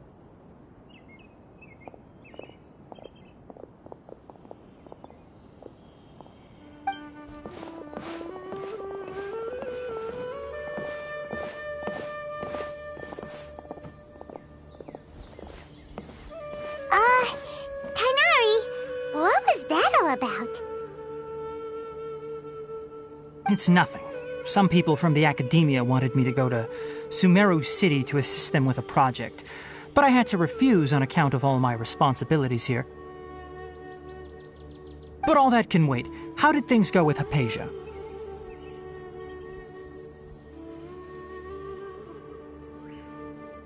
It was quite the eventful trip, but the main thing is that she's safe and sound. She answered a bunch of questions for us, too. Very good. Now that the traveler has made a full recovery, there shouldn't be any reason for you to tarry here longer. I assume you will be heading to Sumeru City, correct? That's right! We want to meet Lesser Lord Kusanali and ask her for advice.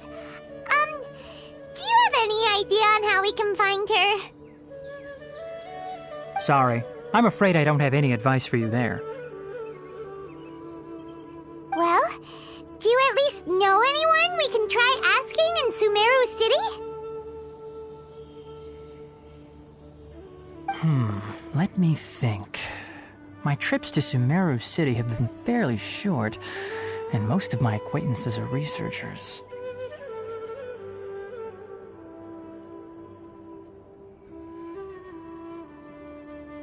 How about this? I'll write you a letter of introduction that you can give to a researcher I know. He's from the Amurta Darshan and is adept at gathering information. Asking him might prove worthwhile. Also, when you enter Sumeru City, you'll probably end up receiving something like this item here. I'm not sure if it will ever come in handy for you, but maybe you can give it a try. Oh? What is it?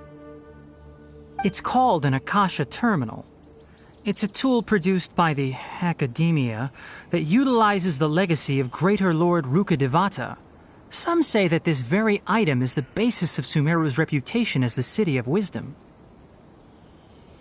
Needless to say, this device and its usage fall under the Academia's expertise, so I'll leave it to them to show you how to use it. Great! Next up, Sumeru City! But wait, before that... That's right! Tainari, we have something important to say to Kale before we leave. Is she doing better now? Yes, she's doing much better. After being confined to her bed all this time, I thought a little walk would do her some good. Last I saw her, she was taking the path towards the North Crossing. She knew you two would be leaving soon, so she must have wanted to see you off.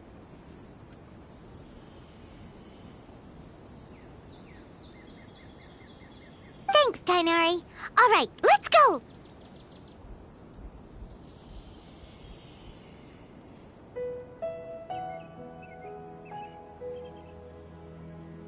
Farewell, and good luck to you both.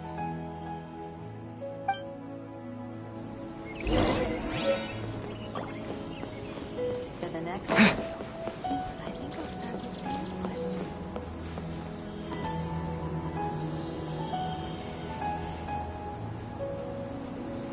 I'll have to grab a drink with Flame May when I'm back in the city.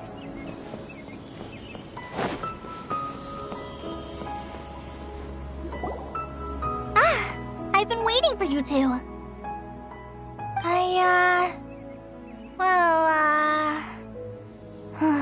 Never mind. I guess I should just wish you two a safe and successful journey. Thanks for waiting here just to see us off, Kale. We're headed to Sumeru City. Don't worry about me. I can take care of myself. My condition won't be getting in the way of my duties. I want to be a forest ranger after all. It's up to me and the others to protect the rainforest here. And, I'm sorry.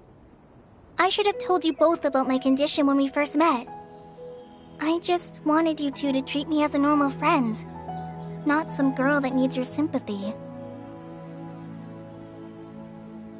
But I guess now I understand that the most important thing is for friends to be genuine with one another. There's no need to apologize, Kale. We should be thanking you for trusting us enough to be your friends and sharing your past with us. We're probably still gonna worry about your condition, but that's because we're friends and we care about you. Thank you. That means a lot. Oh? What is it? It's my recipe for pita pockets. I told you that I'd give you a copy, remember? My handwriting is a little, messy, so please don't laugh. Yay! Thanks, Kale. Now we can eat those scrumptious little pitas whenever and wherever we like. I hope that whenever you eat them, you'll both remember your time here in Gandharvaville.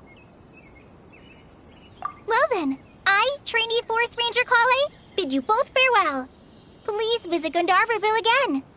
The Rangers will always be ready to assist you here.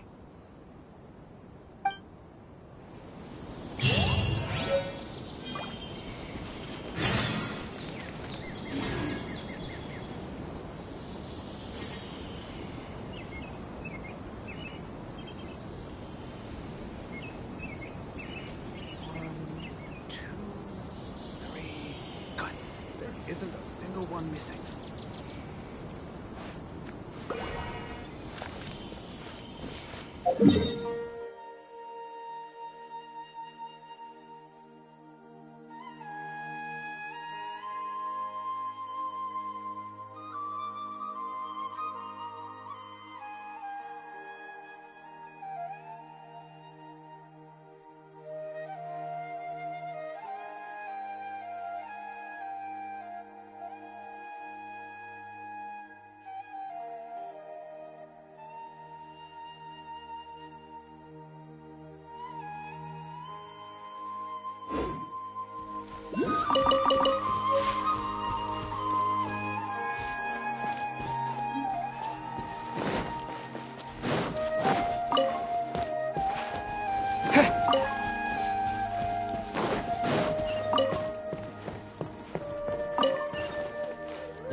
Time for a light show!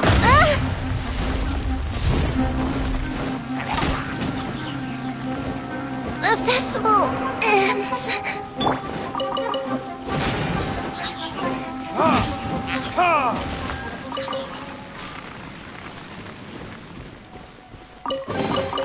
I suppose this will do.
entered the city, something on their heads lit up.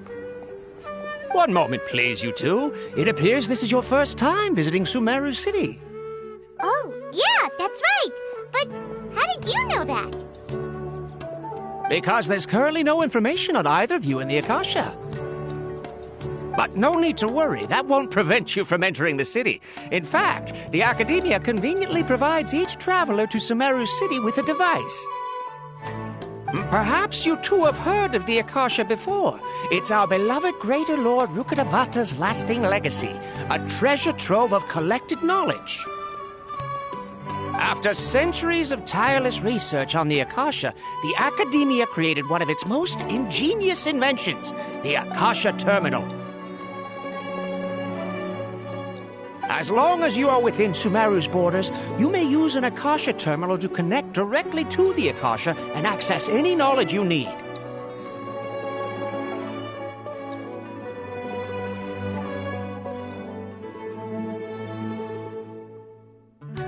I should mention that due to technical limitations, the operation of Akasha terminals will be much smoother and more effective in large cities such as Sumeru City and Port Ormos. Oh, so this is the thing that Tainari was telling us about. It sounds pretty amazing. You two are quite fortunate. Until recently, it was standard practice to only issue Akasha terminals to outlanders who spent an extended amount of time in Sumeru.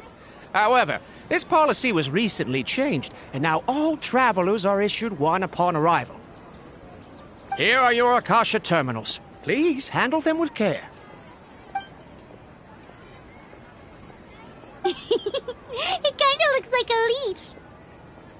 To activate it, simply hold it in your hand and say the following phrase to yourself. May the mighty God bless us with their voice of wisdom. Oh, since this little doodad lets you access knowledge, maybe we can use it to find a way to meet Lesser Lord Kusanali. Let's give it a try. May the mighty God bless us with their voice of wisdom.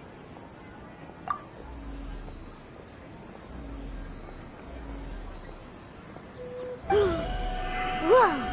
Just now, something clicked, and Paimon suddenly knew how to use this thing. It seems all we need to do is concentrate on what we want to know, and bam! You get it. Oh, that'll come in real handy. Exactly. That is the power of the Akasha.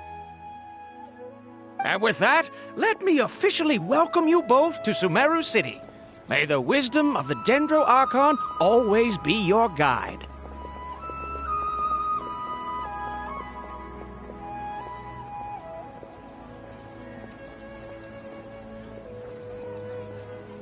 Okay, now that we're in, we can check the Akasha about Lesser Lord Kusanali. Let Paimon try.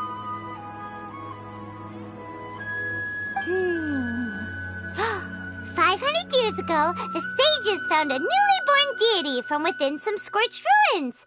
The deity now resides in the sanctuary of Suristana. Seems pretty similar to what Kali was telling us. Okay, next, let's concentrate on asking how to meet her.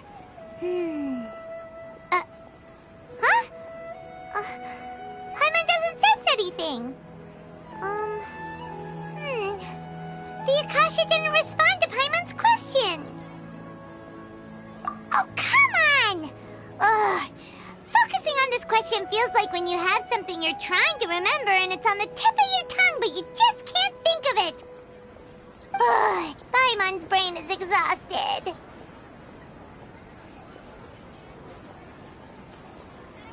Oh, smart idea. But what are you going to ask it?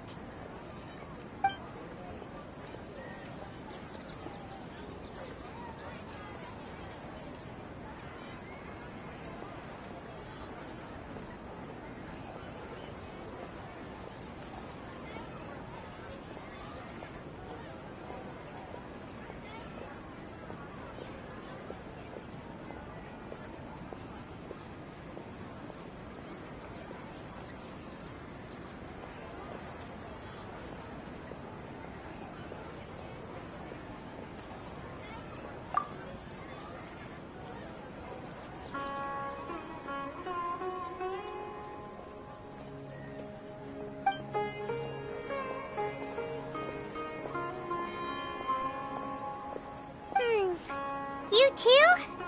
Well, glad it's not just Paimon.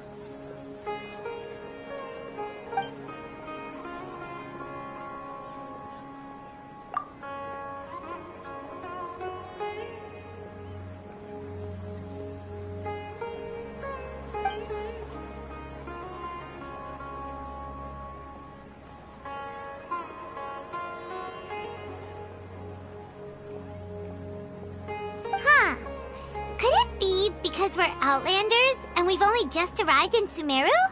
You know, maybe we're not qualified to receive an answer to this sort of question or something.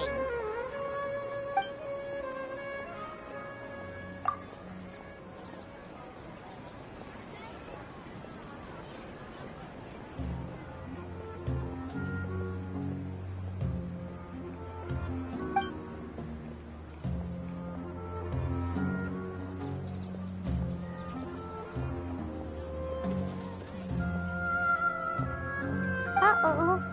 Paimon's getting all teary-eyed all of a sudden. It feels like the people of Sumeru really missed their Archon.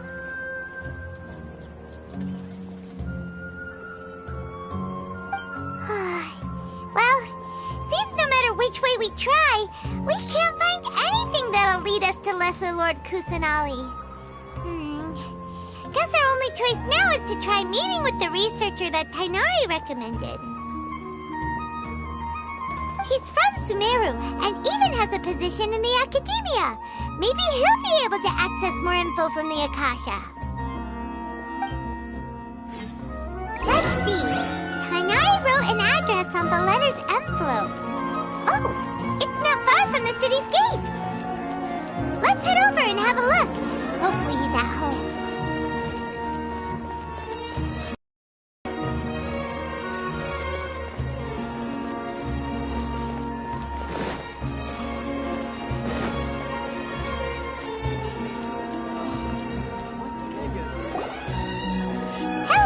Are you Rohawi? Yes, that's me. Can I help you? Great! You see, Tighnari sent us here and... What? Tighnari? Please, there's no need to say anything, really. Sure, I admit that the article I published last month wasn't my best work, and maybe the data didn't produce the most convincing results, but... Here! This is a letter from Tighnari! Oh, let me see... Oh! Ooh, what a relief. You two nearly scared the life out of me. So, you two just have some questions for me? Seems even Tighnari acknowledges my innate ability for procuring information. So, what is it you two would like to know? We want to meet with Lesser Lord Kusanali. Do you know a way we can do that? You mean you want to meet the Dendro Archon herself? This isn't exactly my area of expertise, but let me see what I can find in the Akasha.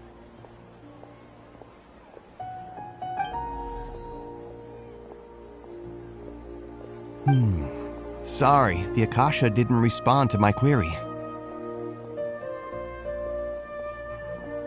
What? You too? But what about your abilities for getting information and all that? Paimon was sure you'd be able to access more info than we did. Well, as I said, this isn't my area of expertise. I am but a lowly researcher, so the Akasha doesn't see a need for me to know more about the Dendro Archon. All I know is that ever since Lesser Lord Kusanali returned to Sumeru, she's never left the Sanctuary of Sorasthana or made a public appearance. Huh. Didn't expect her to be such a mysterious figure. The Dendro Archon is somewhat of a recluse. Perhaps she just doesn't want to entertain visitors, which would explain the lack of information in the Akasha. Aw, but then what can we do? No need to worry just yet. I'm only hypothesizing here. You could certainly try asking around and see if anyone else has ideas. And besides, you two should consider the bright side of things. Not being able to see Lesser Lord Kusanali may not be a bad thing. In this world, there will always be information you cannot obtain from the Akasha and things you can never accomplish. Knowing when to yield is a form of wisdom. Take me, for example.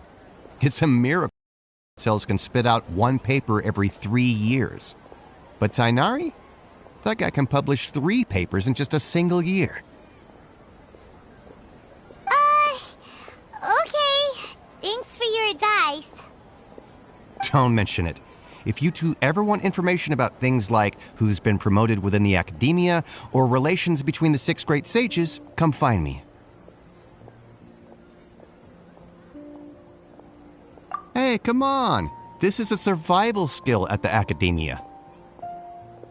Oh, Paimon's expectations were pretty low, but this is so low it's like digging holes in the dirt. So what do we do now? Even if we want to talk to someone, we don't know anybody here. Huh? Like who? Oh, you're right! Catherine! The Adventurers Guild has its own intel network. Let's hurry and find her.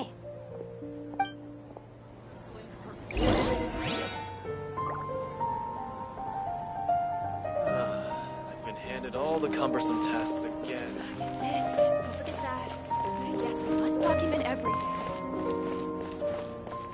Watch out for pickpockets.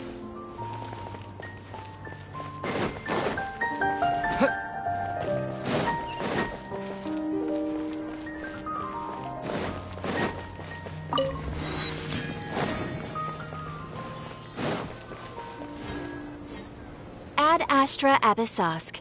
Hello, Traveler and Paimon. Catherine, we need your help with something.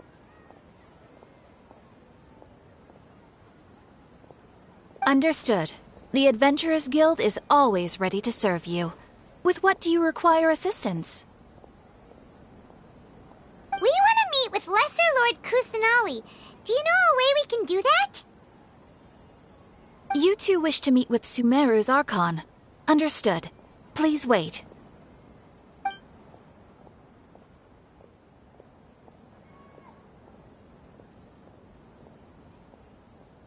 I apologize, but I am unable to call up any relevant information in the Akasha. I'm also unable to locate any pertinent information in my personal memory.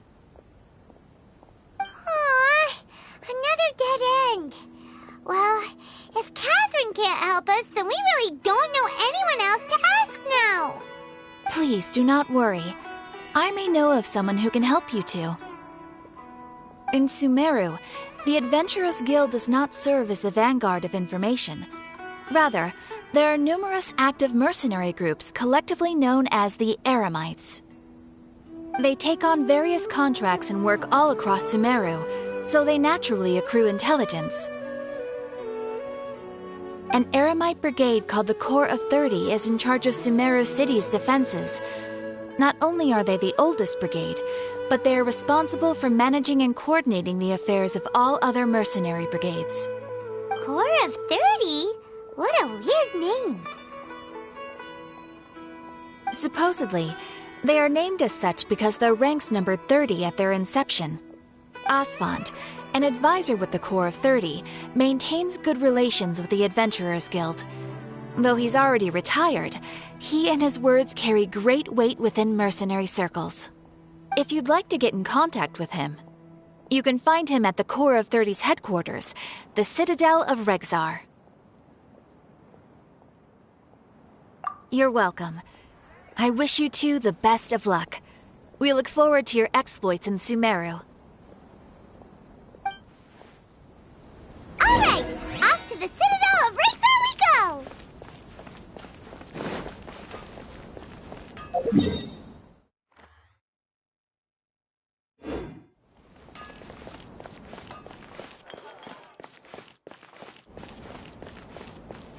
Trust me, just take my word for it.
This new shipment of items that I'm so...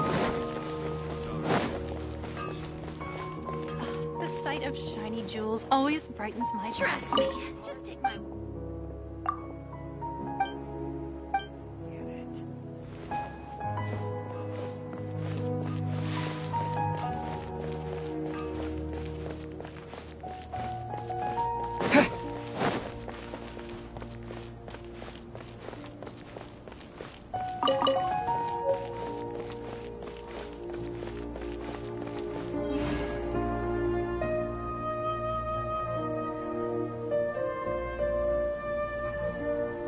Welcome. The Adventurers Guild told me to expect you two. It's nice to meet you, Osfond. We'd like to ask you about something.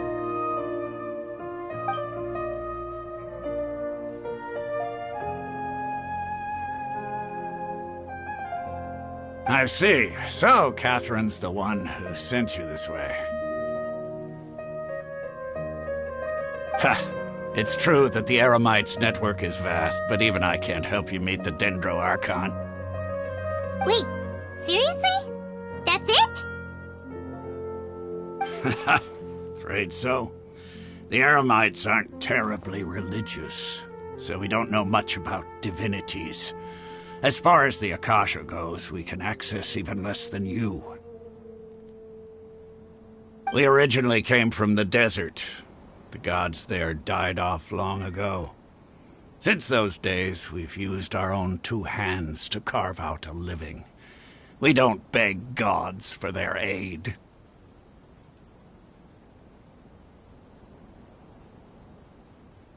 It isn't just us, though. If you ask me, I think most in Sumeru aren't interested in Lesser Lord Kusanali. Oh? Why's that? Just take the Academia, for example. They're the ones who truly rule Sumeru. Although they believe in gods, most of them only care for the late Greater Lord Rugurdevada. In their eyes, she was the one who founded Sumeru and gifted us with the Akasha. Lesser Lord Kusanali just happened to inherit her legacy. Because of the Academia's influence, most citizens are more familiar with Greater Lord Rugurdevada and hold her in greater esteem. Not to mention that Lesser Lord Kusanali never makes an appearance, and the Academia never announces anything about her. As far as the people of Sumeru are concerned, she's just a god that exists. And that's all. Really? Aw. After hearing all of that, Paimon sort of feels bad for Lesser Lord Kusanali. Ha! But who knows? We're all just guessing when it comes down to it. Besides, I'm sure the God of Wisdom doesn't worry about her reputation among people like us. Alright, well, thanks for the info, Osfond. No problem. Always happy to help out the Adventurers Guild.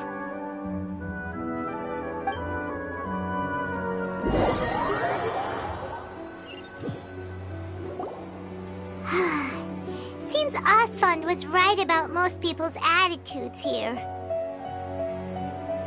Not only are they not interested in the Dendro Archon, they even say stuff like, if the Akasha doesn't think I should know, then I don't need to know about it.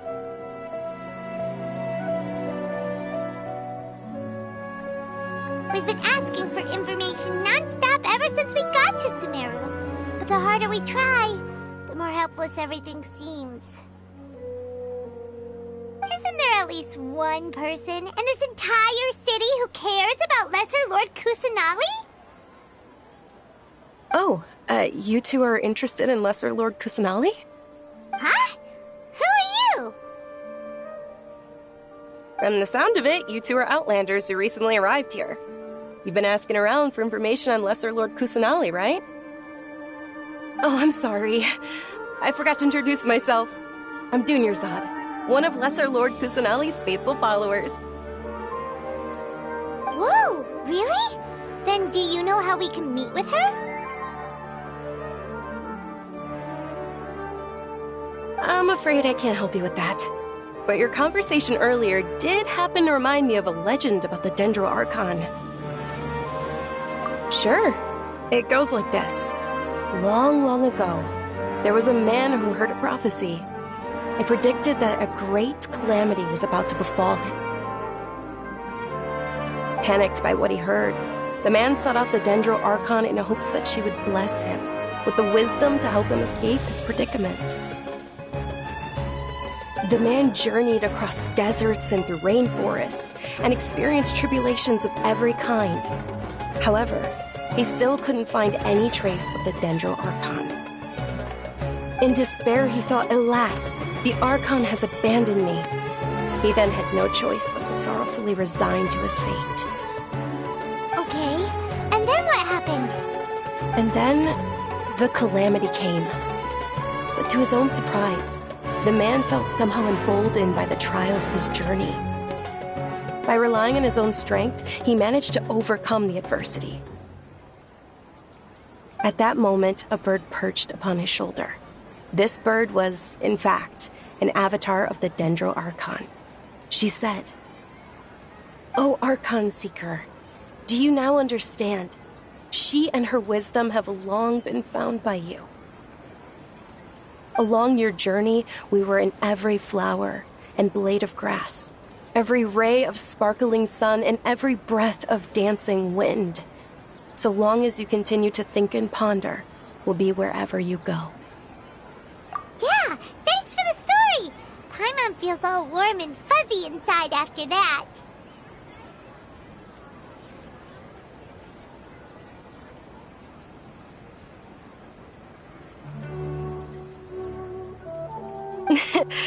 In a way.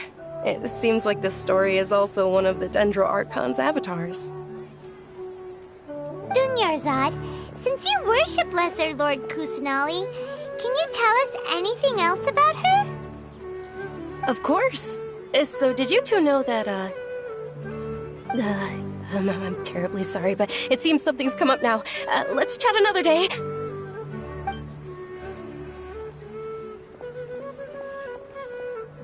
Hey, wait! What the heck just happened? It looks like they're searching for someone. Dunyarzad was acting super nervous just now. You think they're looking for her?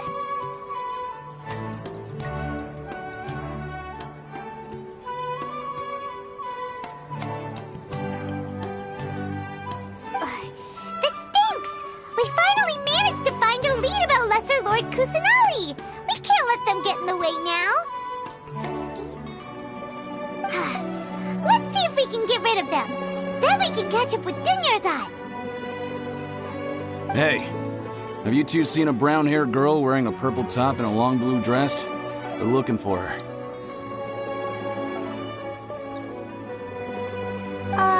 Did she have bandages wrapped around her wrists? Yes, that's her. Did you see which direction she went? Yeah, she went that way.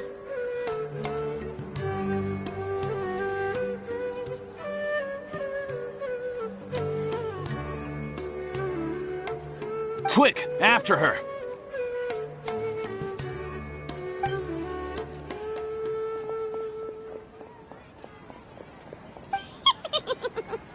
That should keep him busy for a while. Let's hurry and find Dunyarzad.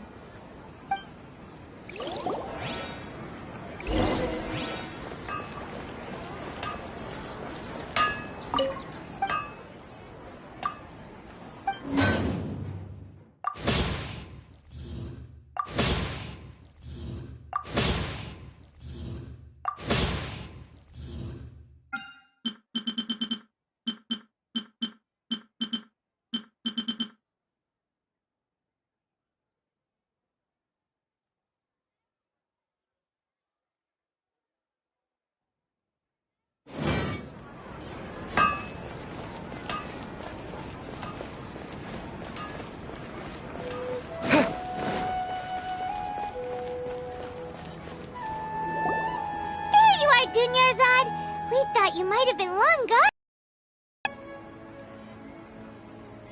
Oh, it's you two. Oh, you startled me there. You can relax now. We threw those people looking for you off the trail. Really? Thank you so much. Unfortunately, I believe there's still more of them out there looking for me. Uh-oh, looks like there are some coming this way. Huh? More of them? Then what are we standing here for? Run! No, wait, my body isn't in the best shape. It's difficult for me to run. Okay, sounds good.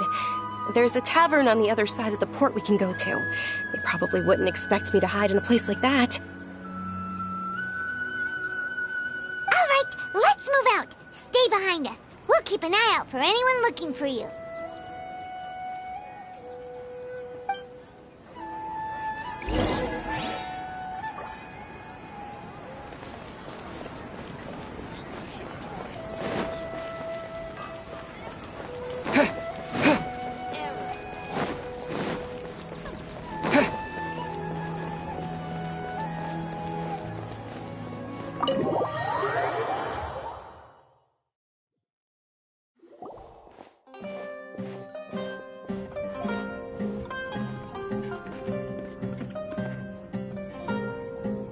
We made it. Oh, they shouldn't be able to find us now. Wait! Stand down, Dia!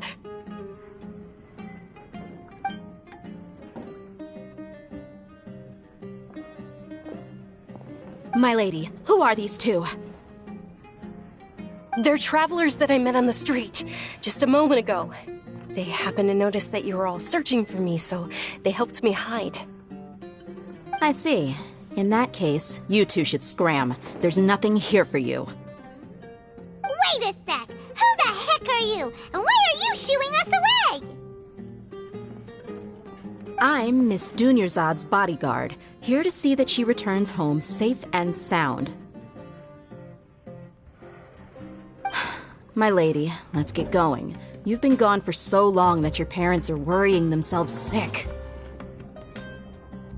And if I refuse to go with you? It'd be easier for the both of us if you cooperated. But if you insist on not going, then I'll have to carry you like a sack of potatoes. Hey! Dunyarzad already said she doesn't want to go back. Why are you still pushing her? Stay out of this. You don't understand the situation. Sorry, my lady. Even though I'm your bodyguard, your parents are my employers. I have to answer to them. How much? Wait, what? How much more do I have to pay you to become your employer? So you never listen to my parents ever again. Double? A triple? Give me some time and I'll get that much. My lady, this isn't about Mora. I don't know what you think of us Eremites, but let me say this. I like Mora, but I'll never go against my principles. That's why I'm here looking for you. Sure, it's an order from my employer, but my conscience was also telling me it's the right thing to do. And knowing your health, carelessly running around like this is gonna hurt ya. For the sake of those who love you, don't be stubborn. No, you're wrong. I'm aware of my limits, and I know what I'm doing. Honestly, the only people being stubborn right now are my parents. And I know perfectly well that it makes no difference if I'm at home or not. They still won't accept reality. And every time I bring this up, they just change the subject.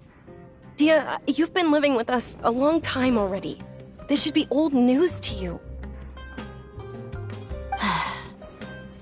Dia, I know it hasn't been easy for Mother and Father, and I'm grateful for everything they've done for me. But there's someone else in this world I'm also grateful to. Because she saved me. The love I have for her is the same I have for my parents.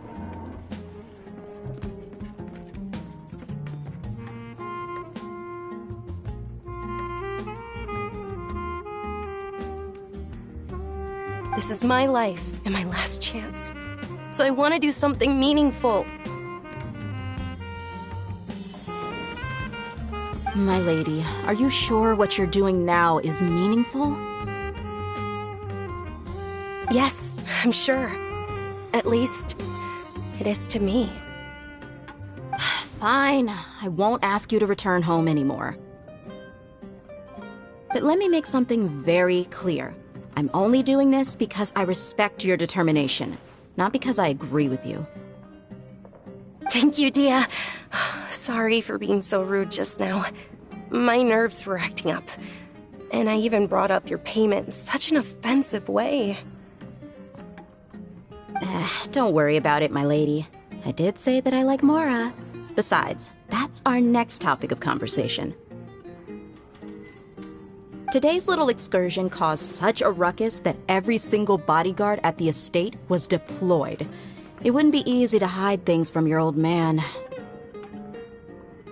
Since this definitely won't be your last escapade, here's a little tip. You should at least make it look like your room and things are still in order when you leave. Also, you'll need someone to cover you for when you're out and about. So, I'll let you hire me, my lady. This way, everyone wins. As for the pay, let's say half of what your father pays me. We can settle the bill when we return to the estate. Okay, deal. Yay! Looks like they've reached an understanding.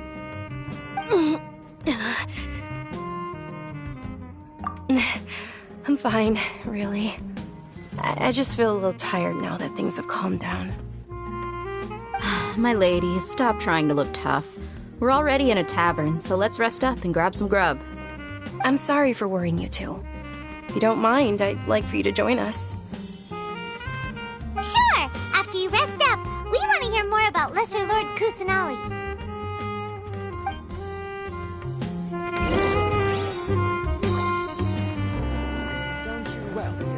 Your perspective is just tunnel visioning. Just putting the cart before the horse.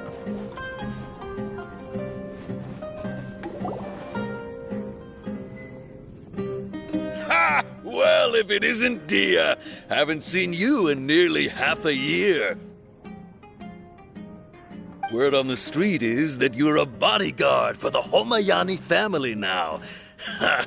Don't you find that kind of work boring? Nah, you get used to it. How about a menu over here? You got it, huh? Isn't this little Miss Homayani herself? We don't get to serve personages like you very often.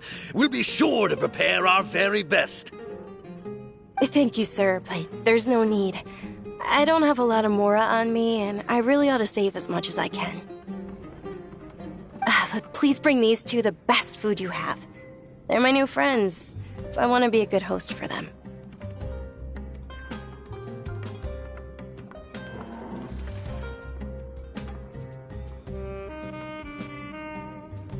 Yeah, we're already super grateful for everything you told us about Lesser Lord Kusanali.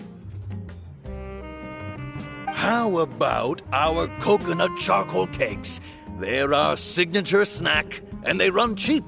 Look, other customers over there are eating some now. They look kind of burnt and dry. Paimon will pass.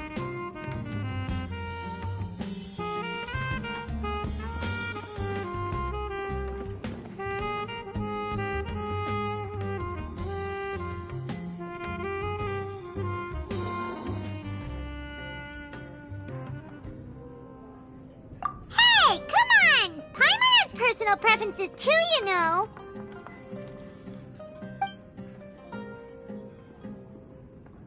Dunyarzad, we asked a lot of people when we first arrived, and almost nobody was interested in Lesser Lord Kusanali. So, what made you want to follow her? Well, remember when you asked me if I knew how to meet the Dendro Archon? Even though I don't know how, I think I've actually seen her before. Huh? Really? Yes, it was when I was a child. At the time, my illness had kept me bedridden for the better part of a year. I was stuck inside and couldn't make any friends, and my parents did their best to find treatments for me. But even then, the Akasha didn't have any helpful information. My younger self no longer had any hopes or dreams. One flare-up was so bad that I was in a semi-conscious state for several days. Then one night, I woke up alone in my room. I was terrified. My body was paralyzed. Even if I cried, there was no sound. At that moment, an ethereal voice spoke in my mind. Dunyarzad, don't be scared. You don't have to cry. Dunyarzad, don't be scared. You don't have to cry. Who are you? How do I explain this? You might not be able to understand, but actually, I know everything about you. Really? Of course. I know that you're scared of thunder, that you hate taking medicine every morning, and that you love counting the petals on your mom's skirt.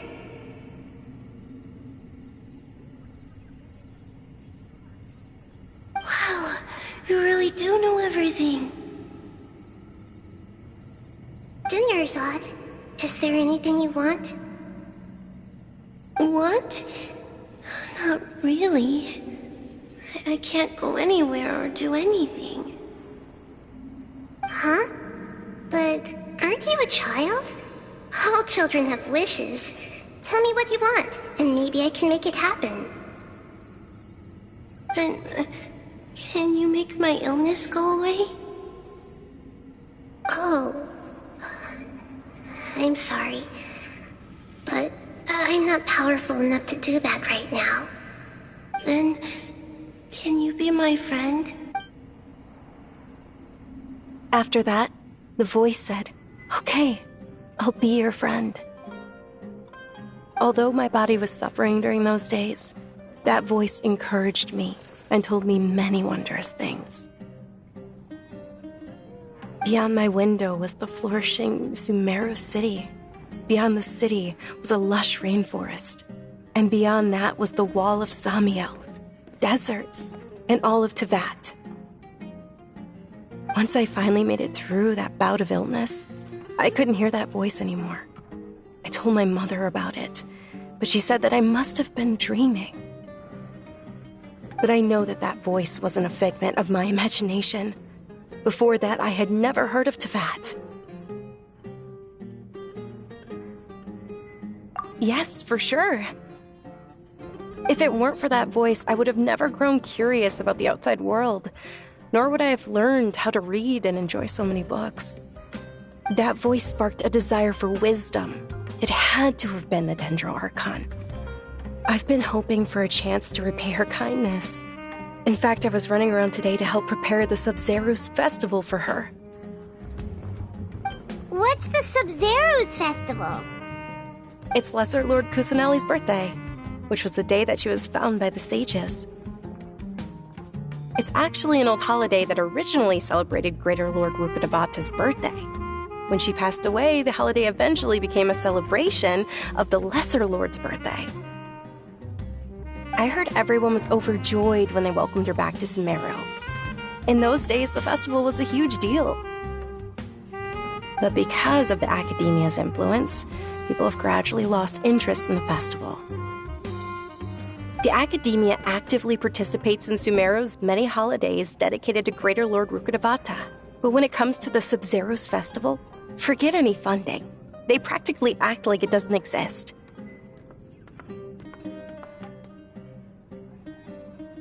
Maybe they see Lesser Lord Kusanali's birth as confirmation of Greater Lord Rukkhadevata's death, so they're reluctant to celebrate it. Aww, but that's awful. It is. It's absolutely terrible. Sure, the Greater Lord founded Sumeru, but hasn't Lesser Lord Kusanali been the one quietly protecting us for the past few hundred years? Just remember that we're still out in public. Don't get too carried away now. I know that people over by the Grand Bazaar still hold the Sub-Zerus festival to this day. But I hadn't met any of them before, so I was never able to contribute. But recently, I made a friend there who also follows Lesser Lord Kusanali. I gave her my savings because I want her to throw a wonderful festival this year. That's the least I could do for Lesser Lord Kusanali. Hold on, my lady. Does this friend happen to be Nilu, the one who sends flowers to the estate? Yes, that's her. I saw her leaving the other day with a nervous look on her face. It seemed like she was hiding something in her arms. Did you give her something? Yes. Initially, I didn't have much more prepared, so I had Nilu sell one of my skirts. I've agreed with Nilu to meet up at the Grand Bazaar today, and see how things are coming along. Dia, would you accompany me? Sure. That's quite the trip, though. I'll carry you. No, that would be too much, even for you. You might as well just accept the lift. If I let you walk, who knows how long it'll take us. And if anything happens to you, then I'd really never hear the end of it from your father. But of course. Nilu will be thrilled to hear there are more people interested in Lesser Lord Kusanali.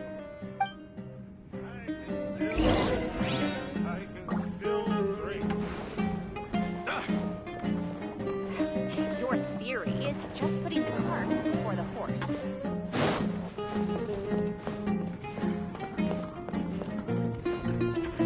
Well, your perspective is just tunnel visioning.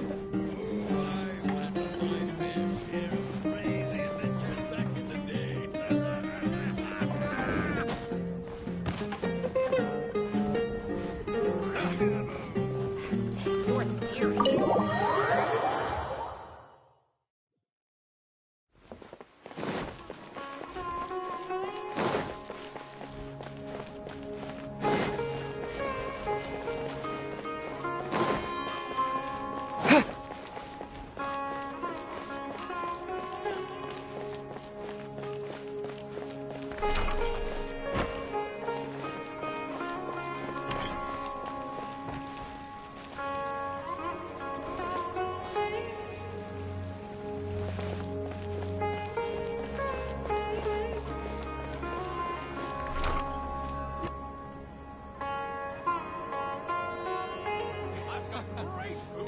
great drinks that everyone can enjoy.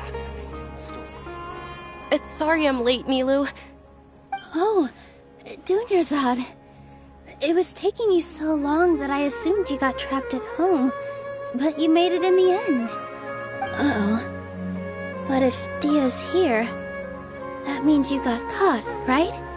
You could say that, but everything worked out. She's on our side now. Not completely. Oh, and who are these two? Oh, meet the Traveler and Paimon, my two newest friends. They're visitors who just arrived at Sumeru City and are looking for information on Lesser Lord Kusanali. So you're followers from another land? That's wonderful. You two absolutely mustn't miss the Sabzeruz festival. By the way, Dunyarzad, we've already started decorating the Grand Bazaar. It looks spectacular, thanks to your generous contribution. You're very welcome. It's the only thing I could do. Do you still have enough Mora? Probably? But don't sweat it. We've already finished renovating the stage. Come on, I'll show you. I've got great food and great drinks that everyone can enjoy. Wow! This place is amazing! Not bad. Last time I was here, the stairs were full of holes. The stairs were nothing. A little while ago, we discovered that the tree above the stage had a huge chunk of bark ready to fall off. Mr. Zubair was worried sick. We reported it to the academia many times, but they never sent anyone to deal with it. We didn't want anything bad happening, so we were going to cancel all the stage performances. Oh, probably because it was the theater asking. The academia looks down on performers like us. They probably think it would be best if the theater closed down completely. We can't let that happen, though. Not only would everyone involved in the theater go hungry, but then we wouldn't be able to hold the Sabzeruz festival anymore. Thank the Dendro Archon for Dunyarzad. But the more she gave us, we hired someone to patch up the tree, and we also gave the stage a much-needed makeover. The stage is going to be even prettier when it's festival time. I can't wait for you to see it. And I can't wait to see you on the stage. You've been practicing so long already. It's almost time for your dream to become reality. It's our dream. I'll do my best for the two of us. Nilu, what are you gonna be doing at the festival? She'll be dancing the dance of Sabzeruz, the most important performance at the Sabzeruz festival. Dunyarzad, have you told him the origin of this holiday? I only told them about the Greater Lord and Lesser Lord so far. Okay, then I'll tell you two about how this holiday came to be. According to legend, the Sabzeruz festival was originally the Goddess of Flowers' birthday celebration for the Greater Lord. A long, long time ago, on one of Greater Lord Rukkhadevata's birthdays, her friends threw her a celebratory banquet. Some of the gods got drunk. One started playing music, and the Greater Lord started singing, so the Goddess of Flowers began to dance. As she danced upon the grass, countless beautiful parisaras began to bloom wherever she stepped. Those brilliant purple flowers became her dazzling stage. All the gods clamored, "Oh, if only time could stop at this very moment." Of course they did. When people mention the gods, they always think of the Archon War.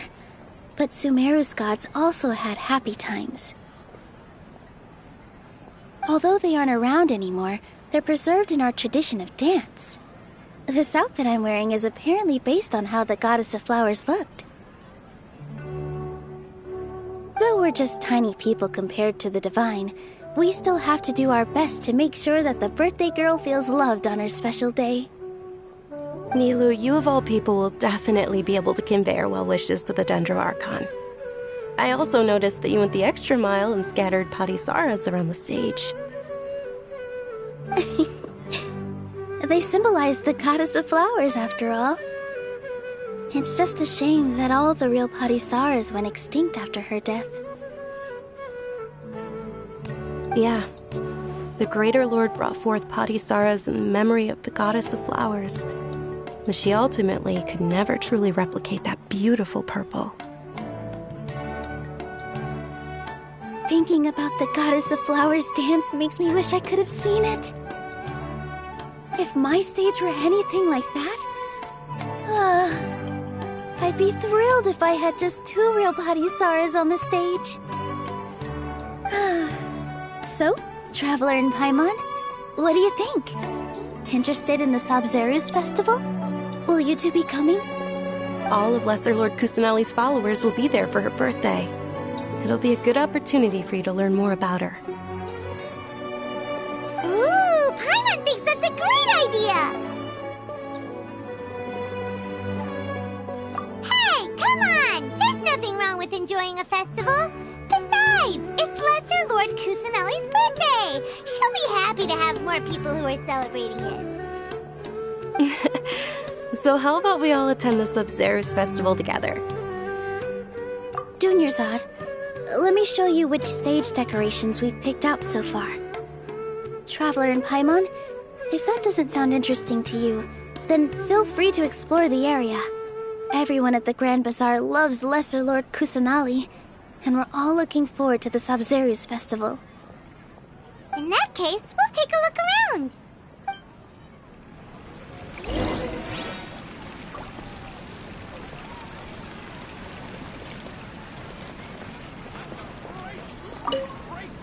Ah, dancing at the Sabzeruz festival. You know, I also danced when I was younger.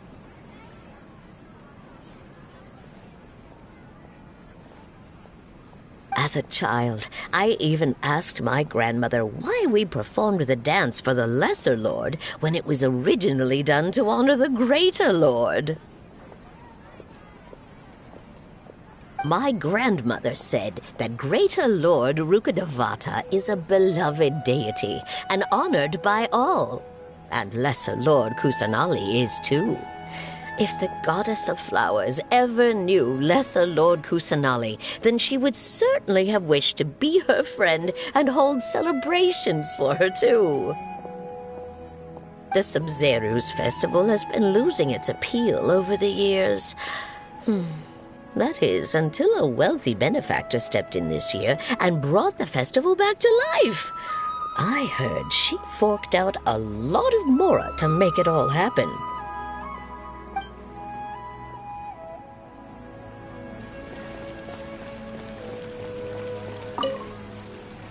Whoa!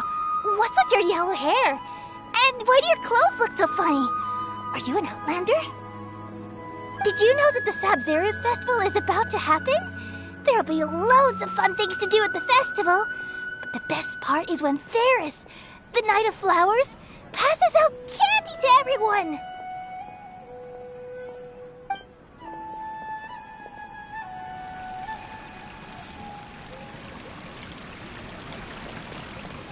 Huh. Revamping the stage for the festival couldn't have been easy, that's for sure. I bet this year's festival will be one to remember. I don't know much about the Grand Bazaar, but I do know that the residents here have a penchant for song and dance. 2 things that the academia doesn't particularly approve of. Oh, and the perfume sold around here is a lot better than what you'll find elsewhere. The fragrances are longer lasting and they're gentler on your skin and... I mean, that's what I've heard at least. The treasures I discovered in my youth might have been left by Greater Lord.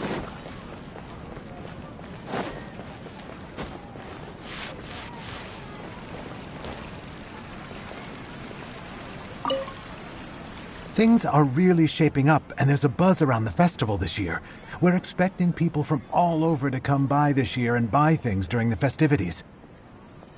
Don't be fooled into thinking that Sumeru City has the best of everything. Some festival snacks are only offered here in the Grand Bazaar. And when it comes to musicians, dancers, or singers, the Grand Bazaar's got the best of the best. Sure, those folks at the Academia might not like it, but what's a festival without song and dance?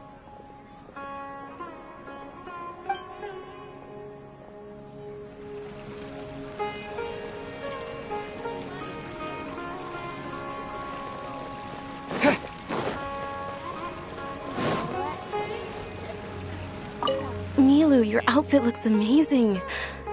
There's also something different about you from when we first met up. I thought I'd add a little extra pizzazz to my dress for the festival. See? Wow, did you sew all that yourself? Uh-huh. Sewing is a fundamental skill for everyone in the theater company because we make all our own costumes. I've noticed that you can't keep your eyes off that crown over there. Would you like to try it on? May I? Of course. The legends say that the goddess of flowers had beautiful horns on her head, so this crown was made to reflect that. Dunyarzad, you look absolutely stunning with... It's like I'm looking at the goddess of flowers herself.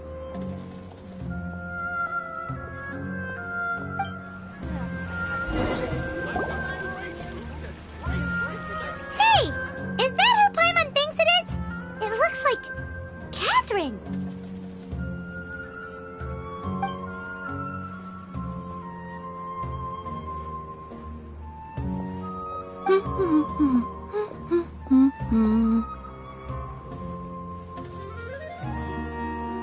Huh. Come to think of it, Paimon's only ever seen her behind the counter at the Adventurers Guild. This is the first time we've ever seen her taking a break. Hey, Catherine! Huh? Oh, hey! It's the Traveler and Paimon! What's shaken?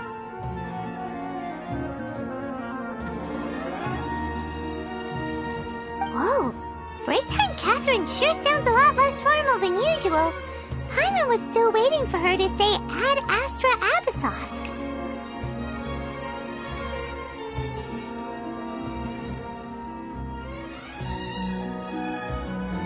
Sure. Standing behind the counter at the Adventurers Guild doesn't require any complicated functions. But saying and doing the same old things over and over again can get pretty monotonous. Like watching the same Fontaine movie day after day. But take you two, for example. You travel across Tevat to enrich your lives and gain new experiences. Well, we enjoy traveling across Tevat and all that, but we're mainly looking for clues about his sister. Yes, you should keep searching. Sometimes the answers we're looking for aren't necessarily at our intended destination. Instead, they're found along the way. Huh. Haven't we heard someone say something pretty similar recently? Anyways, what brings you out here, Catherine?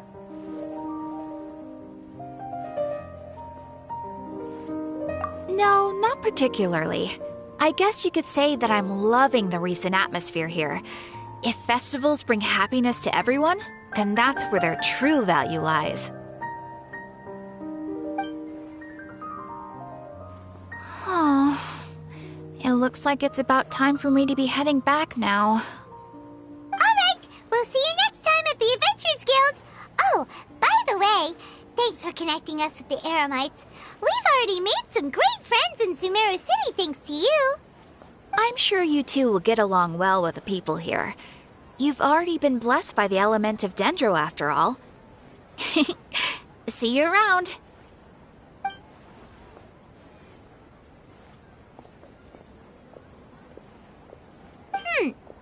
There's something really different about Catherine today. Hey, Traveler. Paimon. Oh, hey, Dia! What's going on? I've got something to tell ya. My lady knows you're looking for ways to meet Lesser Lord Kusanali, and she's been trying to come up with a way to help you. Well, I have an idea that might help. Are you serious? We'd love that! It might not necessarily pan out, so don't get your hopes up too much. I'll need to take you two somewhere and ask someone some questions. My lady is feeling a little worn out at the moment. Nilu's found a place for her to rest. After I take my lady home, let's meet in front of the Citadel of Regzar. Sounds like a plan! Let's head over to the Citadel of Regzar and wait for Dia! Welcome! Get your spices here. We've got all kinds.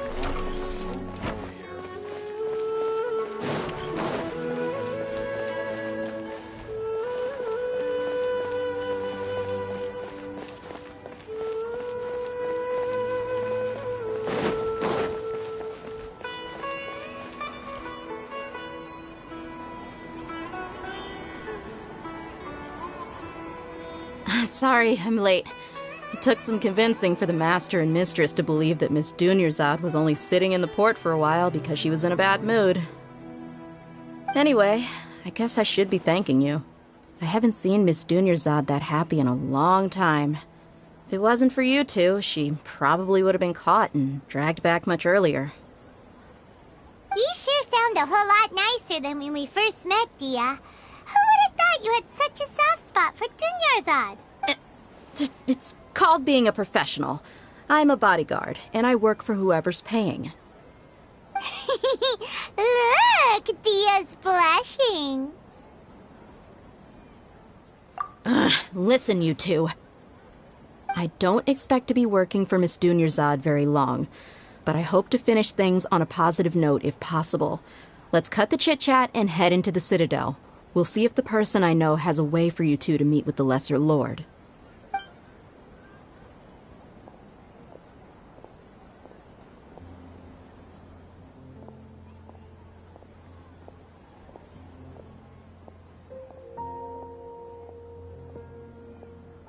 Oh, hey, Chief. Ha, Dia! What are you doing here? And well, didn't expect to see you three together. I take it you all know each other already? Mm-hmm. We met this morning after the Adventurers Guild pointed us to Ozfon for more info. No kidding. Huh. So, where's Ruksha? I thought I'd help these two out by asking about the theft. Anything you can tell him? Ruksha's gone over to the Academia. The Grand Sage recently ordered Sumeru City to begin bolstering its defenses, so people from all over have been called back to the city. Since you've already mentioned the theft, I suppose I might as well tell him what we know. Appreciate it, Chief. Theft? Sorry, what the heck are you guys talking about? Just recently, the Academia lost something, and there's a chance the item is connected with the Dendro Archon. This case might just somehow help you in meeting her. I suppose that's one way to look at it. But if you ask me, the case is more about the Academia than anything else. Let me fill you in. The Academia recently sent a convoy to pick up an important package from Aru village. Word got out, and the convoy was robbed on its way back. The Grand Sage took the whole matter very seriously. Not only did he dispatch the Matra, but also enlisted our help in the search for leads. All we know so far is that whatever was stolen is currently in Port Ormos. You two have heard of Port Ormos, haven't you? It's the largest commercial port in all of Sumeru. You can travel there by leaving Sumeru City and heading south along the river. The Academia's grip isn't long enough to reach all the way to Port Ormos, so the city's a little more laid back, meaning the population's also a mixed bag. You never know who you'll meet there. Apparently what was lost has a great deal to do with the Akasha, knowledge, and even the gods. I'm afraid I don't have any other details for you, though. If you're interested, maybe you could head to Port Ormos and ask around yourselves. If you want my advice, try introducing yourselves as students of the Academia once you're there. Are you serious, Chief? All the Academia students are in Sumeru City, you know. Why should they pretend to be students in Port Ormos? If you're also interested, just go there and see what happens. Count me out. I've got plenty of work to do here for the Homayani family. And take it from me, if you two really do decide to visit Port Ormos, you'd best watch your backs. Let's just say that the Eremites there aren't nearly as friendly as those here in Sumeru City. There are even some extremists who go around shouting slogans like, "Retake Sumeru for the Scarlet King." Word is that more and more are joining their movement. They're becoming a real headache for Chief and the others. You bet they are. The Scarlet King's been dead for thousands of years. Now they start spreading rumors of his return. Ridiculous. Not everyone's like you, Chief. Even the desert natives who abandoned their homes in the wilderness still wish to have a god of their own. Well, Traveler, that's about all the information we have for you. Thanks, Dia! And you too, Osfond! Since we've gathered all we could for the moment in Sumeru City, let's head to Port Ormos and see what we can find next. Miss Dunyarzad is looking forward to seeing you both at the Sub-Zerus Festival, so be sure to get yourselves back here in time for that. Good. Then we'll see you both at the Sub-Zerus Festival. When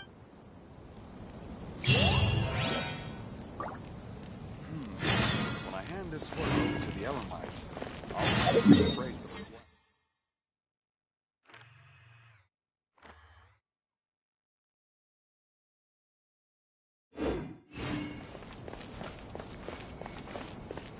It's such a struggle every time I talk to those scholars.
verdict is...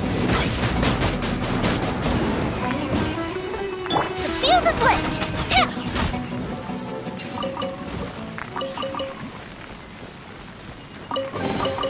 What do we have here?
Propagate!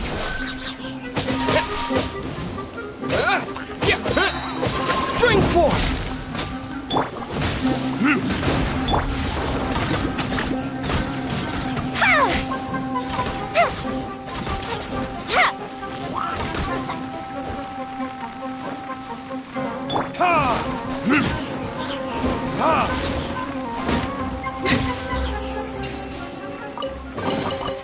We'll need more where that came from.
Port Ormos is pretty great. There's so many new and interesting things, not to mention all the tasty food. Sumeru's largest commercial port sure lives up to its name. Look at all the merchants, and everyone seems excited just to be here. How did things end up like this? All thanks to your artistic license. That's how. I should have made you wait until we got an update from Tanja. But when I finished the prototype Aranara yesterday, you agreed that the kids would like it. That's why we tried bringing it out for a test run today. Well, I never thought they'd dislike it so much. Oh, what should we do? Whoa. Yeah. Compared to everyone else, they seem really down in the dumps. Let's go find out what's going on. Oh, hey there. Paimon's name is Paimon, and he's a traveler who is just passing by. Is there something bothering you? Oh, I noticed you two a moment ago. Welcome to Akara Crafts, the best toy store in Port Ormos. At least for now. What's bothering us is this prototype Aranara. To start with, could I get your opinion on it? Prototype Aranara? You mean this wood carving here? Oh, no. The prototype Aranara is something that brings joy and laughter to children. At least in theory. Not the first negative feedback we've had. So, what exactly is a prototype Aranara? So for context, Aranara are magical creatures in Sumeru fairy tales that live in the forest. For the store's 20th anniversary, we plan to release a series of hand-carved toys based on the Aranara stories that kids know and love. This is a prototype we made to get an idea of how they would react. When we put it out there, the reaction was not quite what we'd anticipated. They thought it looked like a mushroom too, huh? No, worse than that, actually. I can't quite describe it, though. And I'm also not very good with kids. Maybe you could ask them for yourselves.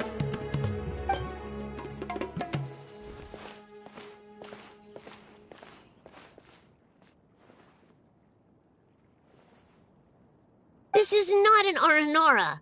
I've read Uncle Tanja's Aranara and the Ill Little Fungus. It says that Aranara are supposed to be chubby and squishy. The carving looks nothing like that. Toys do look better when they're round and chubby. Uncle Tonder said in Aranara's vow that you can deceive the eyes, but you can't deceive the heart. This carving makes me feel lost and confused inside. I don't think the creator put his heart into it at all. It's nothing like an Aranara. Ooh, didn't put his heart into it, huh? Oh, sounds like one of those things that's easier said than understood. Kassid and Alia didn't like this carving, but I think it's okay. It doesn't look too happy, so it's kind of pitiful in a cute way. Oh, a positive review! Yeah, so I would totally ask my dad to get it for me, if it wasn't meant to be an Aranara. Oh, well, that took a sudden turn for the worse. We asked the children for their opinions. Oh, how did it go? Has it maybe, grown? Oh, this is such a shame. Why isn't Tandra back from Gandharvaville yet? Oh, the kids kept mentioning an Uncle Tanger, too. Who is he exactly? Uncle Tanger is a famous children's author here in Port Ormos. He wrote quite a few stories in the past, but none of them were popular among children. Just like our prototype Aranara. But around a year or so ago, he suddenly had a eureka moment or something, and suddenly the children loved every one of his stories. Well, that's right. My little Ghaffari loves his stories too. The whole reason we decided to make these carvings was because we saw just how popular the Aranara are among children. We asked Tanja for guidance. Right after he agreed, he went off to Gandharvaville with his son to look for inspiration. They haven't returned yet. We were running out of time, so we had no choice but to carve an Aranara based on our own imaginations. As you can see, this was the result.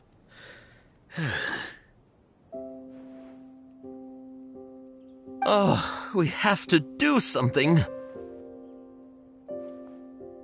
Hey, since you're the famous traveler, could you do us a favor and look for Tanger in Gandharvaville, He doesn't have to come in person if he's too busy.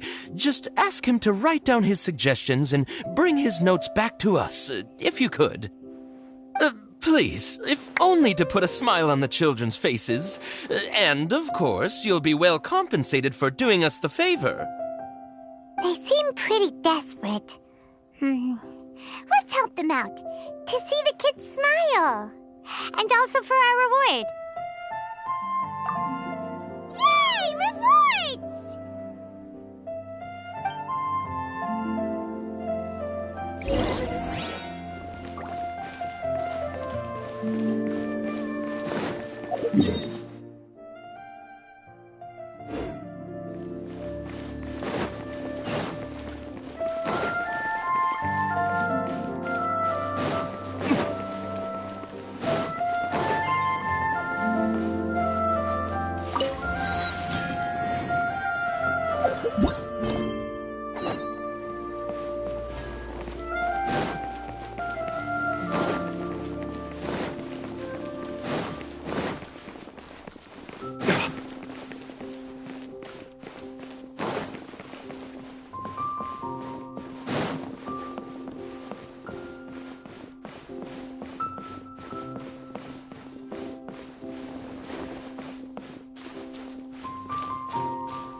Come and have a good look yourself.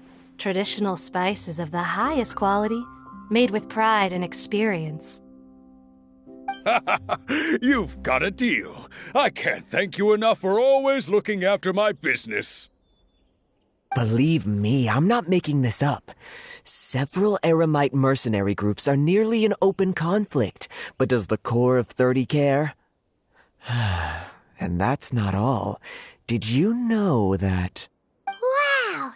Talk about hurly-burly! This place is busy! Guess that's only to be expected for the largest port in Sumeru.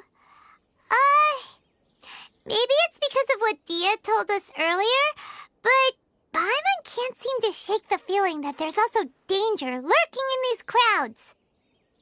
Ooh. Let's get our bearings so we can start looking for leads. We know that whatever the Academia lost is related to the gods. But other than that, we don't have much else to go on. Osfun told us to try posing as Academia students while asking around. Paimon checked the Akasha on the way here, and the Academia doesn't seem to have any research facilities in Port Ormos. Paimon doesn't get it. Won't we look even more suspicious going around saying we're Academia students and asking about the stolen item? Well, given all the people that come through here every day.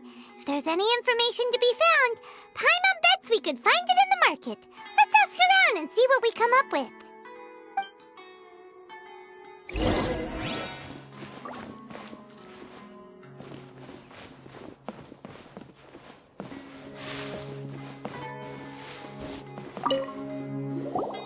Welcome.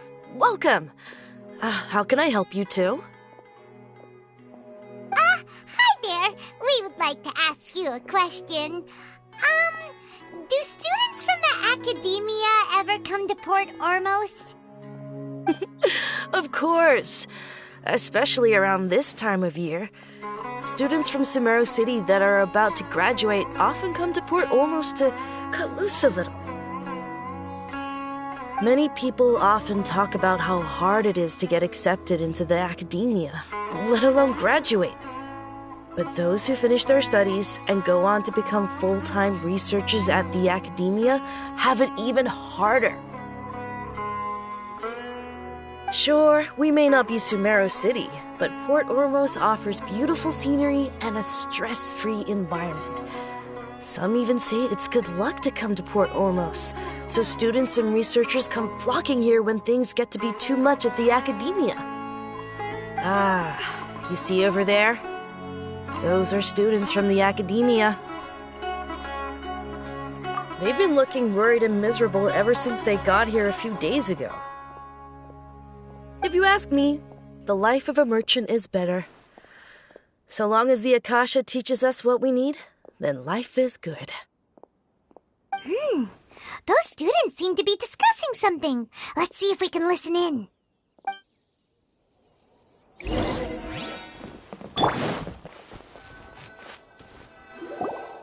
It's no good. I've tried asking around, but I haven't been able to learn anything useful. Not to mention that a bunch of scary-looking Eremite mercenaries have been posted along the streets now. There's been a lot of fighting between the different Eremite factions in Port Ormos. If we choose to move on our own, then it would be wise to steer clear of them. Especially the group that's constantly shouting some stuff about the Scarlet King and some resurrection. I've even heard that the Citadel of Regzar is starting to get fed up with them. What was that group called again? Ein something or other? They're called Ein El Akhmar. Today, I heard that the thing we're after might be in their possession at the moment. Wait, come again? Don't you see? Many of the Eremites in Port Ormos deal with trading this kind of thing. They're usually pretty wary of outsiders, but not so with students of the academia. It's because the kind of goods that students are looking for aren't the kind of goods that Eremites are after. As long as they know you're a student, then deals can be made. I've heard that Ein al-Hakmar likes to set up shop at the Jafar Tavern. Supposedly, if you're willing to part with 500,000 Mora, they'll give you info on anything. Wait, did you say 500,000? If information alone costs that much, then how could we ever afford to buy what we're looking for? I guess we might as well give up on trying to graduate this way.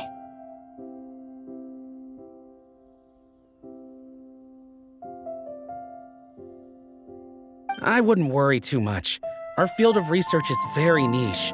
Who else could possibly be after that kind of shady knowledge? I bet it's practically worthless to anyone aside from us.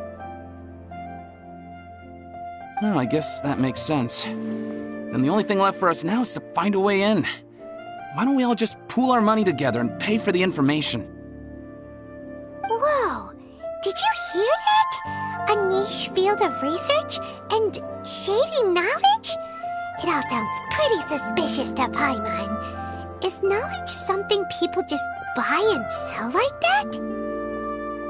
So, what's our plan? Wait, didn't you hear what they just said? Buying information is going to cost us 500,000 Mora! Have you lost your mind?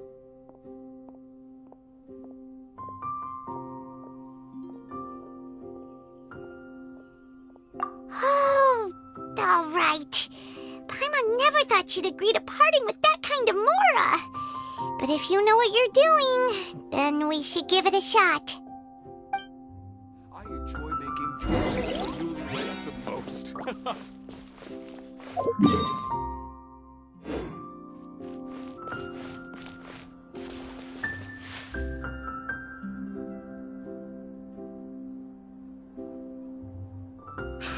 Oh, he will pay the price one day. Just ask the castle.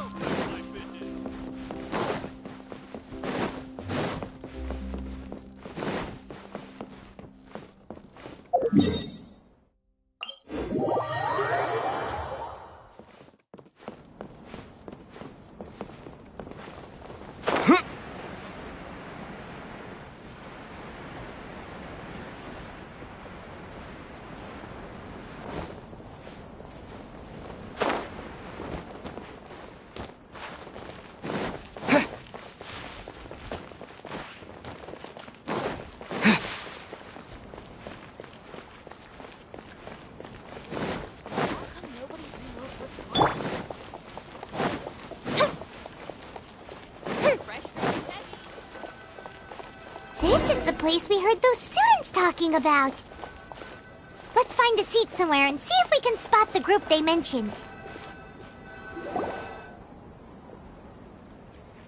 Oh, you've arrived. Please, take a seat.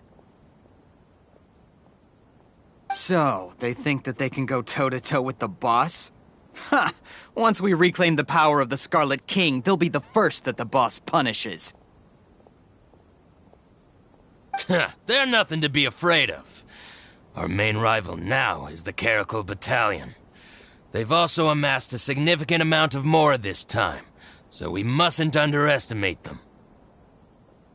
How can the Caracal Battalion compete with the boss when they're nothing but a bunch of money-grubbing opportunists out for a quick Mora? Yeah, with Boss's fervent devotion, he'll be able to use this power to bring our god back this time. Huh. All these guys talk about is the Scarlet King, so they're probably the ones we're looking for. Greater Lord Ruka Devata. That traitor and her followers must not be spared. The day will come when the Scarlet King exacts vengeance on Sumeru, and all of them shall be punished. Yeah, Paimon was wondering what they meant too.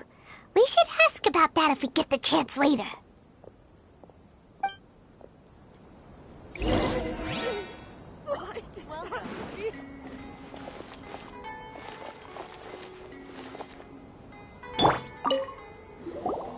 Huh? Who are you? What do you want? A traveler? Now's probably not the time to talk about that. Didn't the students say Eremites are wary of outsiders? A student? Huh. What's a student from Sumeru City doing in Port Ormos? Ah, well, if it's info you want, you've come to the right place. The question is, can you afford it? Huh? What is this, some kind of joke? Oh! Sorry! He must have grabbed the wrong amount! Hey, what do you think you're doing? Oh, Paimon can't stand to see so much more go. But there's no other choice right now. Here, this is the merchant's address. Whatever you're looking for, you'll find it there. Hmm? Well, what are you waiting for? Oh, that's right! We heard you mention the Scarlet King just now. We're actually interested to know more because we're, archaeology students! Fine. Since you've already handed over the Mora, I guess I can throw in a little extra info. As you can see, members of Ain al-Ahmar are devout believers of the Scarlet King. Years ago, the Scarlet King founded the great desert nation that was our homeland. It was an advanced civilization, far beyond anything you'll see in present-day Sumeru. The Scarlet King was the rightful god of wisdom, but he was betrayed by a companion he trusted.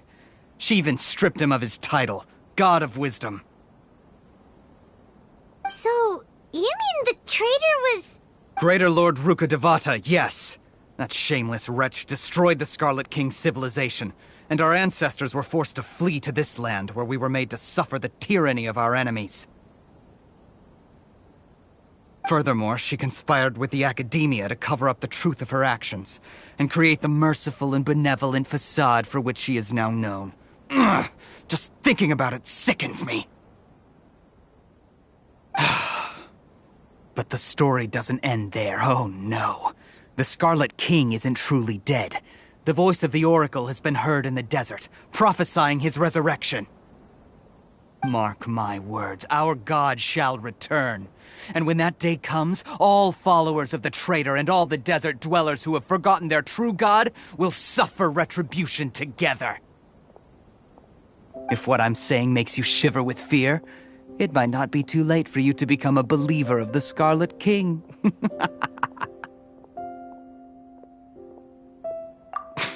I don't have anything to say to you academia people about that. I think this conversation has reached its end. Not just yet. This man is a fraud. Huh? You again? Deranged academia lunatic. Yes, it's me again. I already warned you that if you weren't willing to sit and discuss things with me, I'd take measures to make things uncomfortable for you. Listen to me. That address he gave you is fake. Or at least, you won't find a merchant waiting for you there. This group has been boasting all around that they can provide information on a certain item as a means of luring people into their territory. Once you show up, they keep up the act until they have hard evidence that you want to purchase said item. Then they use that to squeeze you for all the more you're worth. Hey! Shut it, Alhaitham! What are you playing at, trying to ruin our business like this, I told you the other day. I wish to discuss my terms with your boss.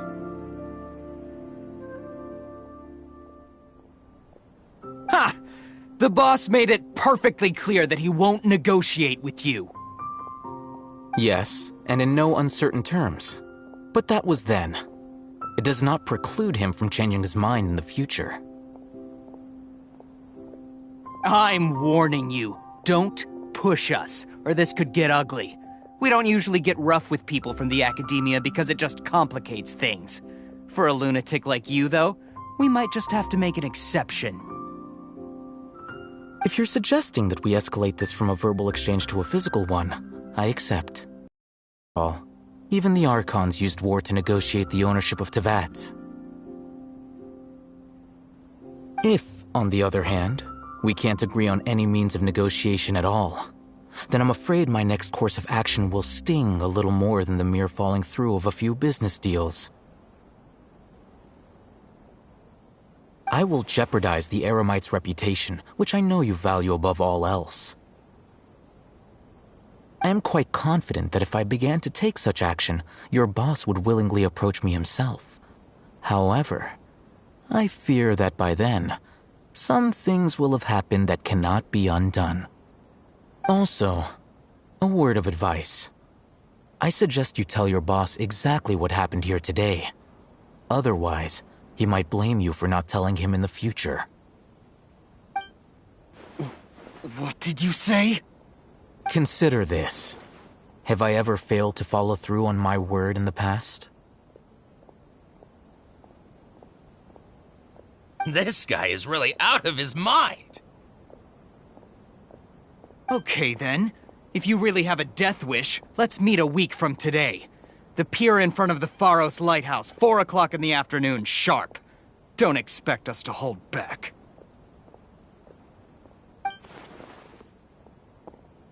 Not so fast. First, you return the 500,000 mora to them.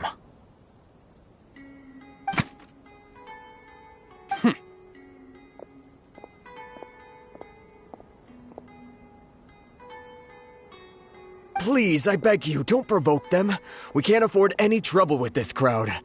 They haven't even paid for their food yet.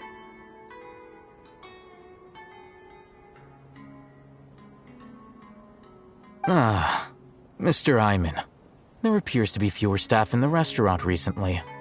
This wouldn't happen to be because they're all busy spreading the word to the students, would it? Well... Someone who chooses to do business with a group like that really can't afford to get so flustered the instant someone confronts them about it. Consider the meal compensation for our silence. I'd say you're getting an excellent deal. Whoa, did you see that? He not only got us our Mora back, but sent the Emirites running too! Plus, he seems to know a lot about what's going on around here. Let's catch up with him and ask some questions! He went that way! After him!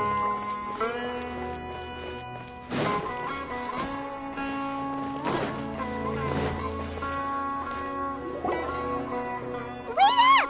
It's Al-Haytham, right?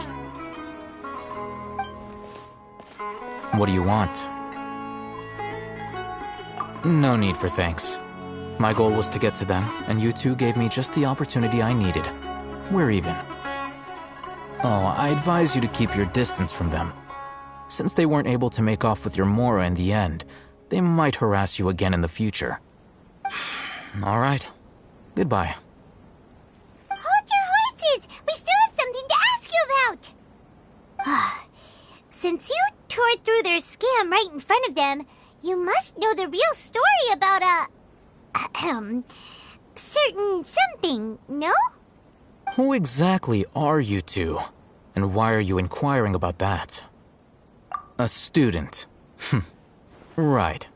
Look, you should know that those thugs conducting business with you had nothing to do with your lie.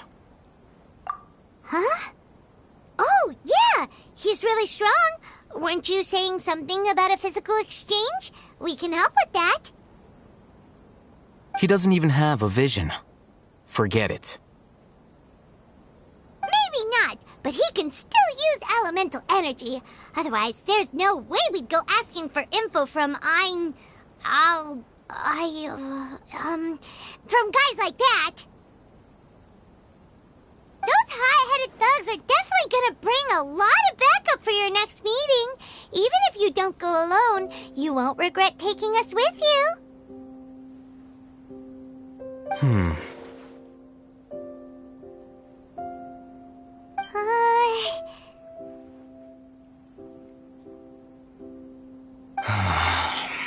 All right, I accept. Got a pen and paper? If you're searching for someone who sells that kind of merchandise, I'll give you one of their addresses, and you can try your luck. We'll reconvene at the appointed time by the pier. It doesn't matter if you show up or not.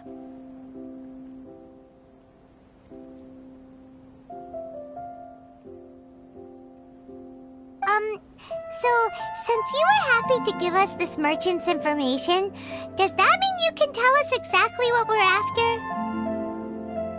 You were willing to part with 500,000 Mora for something and you didn't even know what it was? Okay. Well, if you truly are as skilled as you claim, then you can beat the answer out of them when they become hostile. Look, if you've been making inquiries, then you have to know something by now. Tell me what you know so far, so I don't waste time repeating information. We know it's connected to the academia somehow, and that not only do the Eremites deal in it, but some students want to get a hold of it too. What else? You know almost everything there is to know, but you're unable to compile this information because you've never seen the object before. This is what you've been looking for. Huh? Paimon can't tell what it is. It looks like some kind of ornament. This is a knowledge capsule. To put it simply, it's a vessel that can store a fixed quantity of canned knowledge. It's like a miniature Akasha. Anyone who links it to their personal Akasha terminal instantly becomes privy to its contents. Correct. Anyone. Unlike the Akasha, which heavily regulates who can access what information, knowledge capsules confer their contents without any requisites. That's amazing! It's essentially a convenient and harmless vestibule for knowledge. Unfortunately, it's illegal in Sumeru to privately possess or trade them.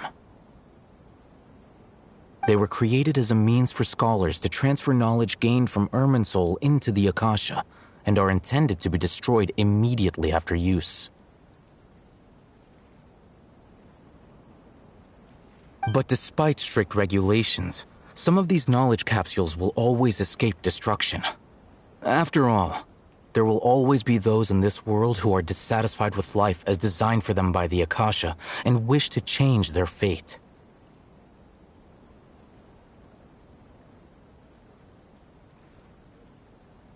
Over the past century, a wide variety of canned knowledge has been leaked from the academia. Now, in Port Ormos, the valuable ones are a means to Mora for the Eremites.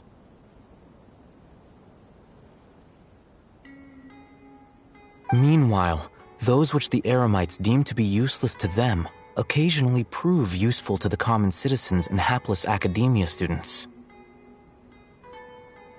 Well, I think that about sums it up. Oh, so that's your true objective. With our current arrangement, I don't believe I can offer an answer.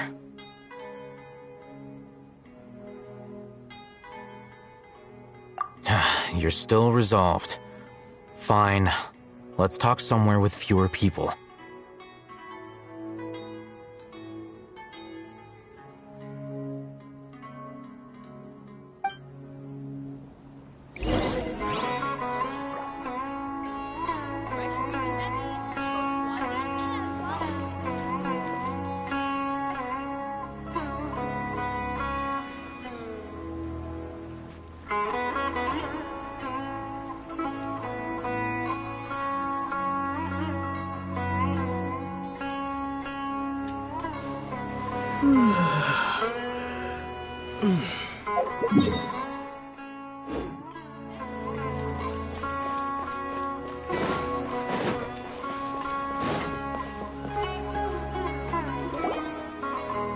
Let's continue our conversation here. If you wish to learn more about the knowledge capsule that the Academia lost, then you must help me with something. I need you to find someone named Dory, a traveling merchant.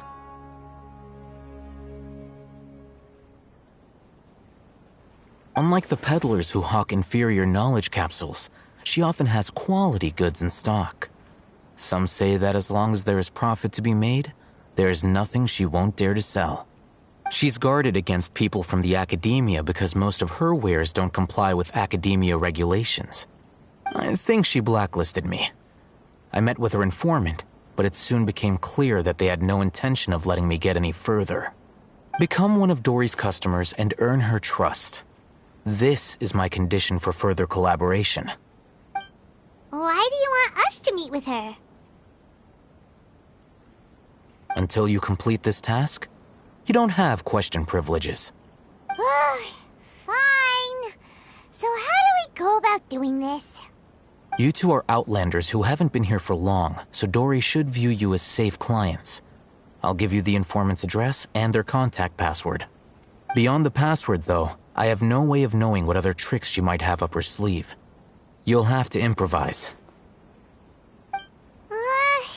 This is kind of nerve-wracking. The true challenge begins after you meet her.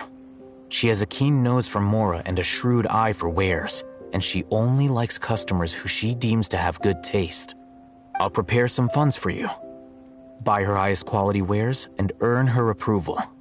But we only just saw a knowledge capsule for the first time. We don't know how to tell which ones are good and which ones are bad. Is that something we can learn quickly? That's true. Have you two heard of elemental sight?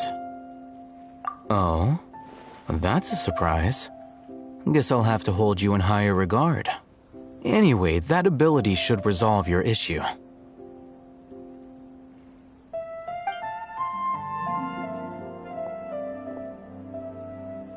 Here are 2 knowledge capsules. Tell me, Can you detect any difference in their quality?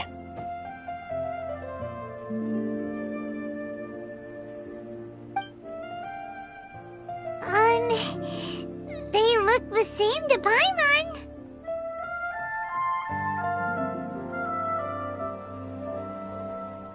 Try inspecting them with elemental sight.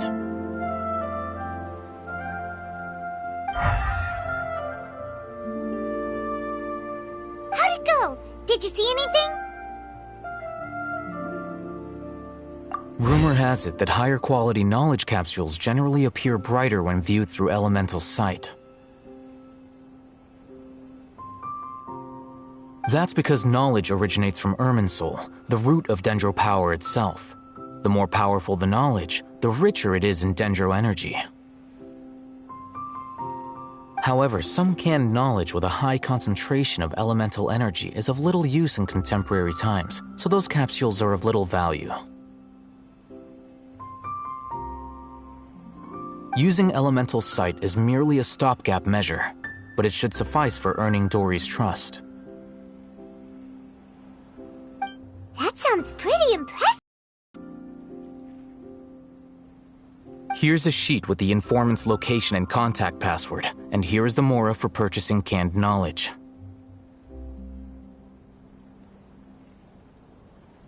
Don't be cheap.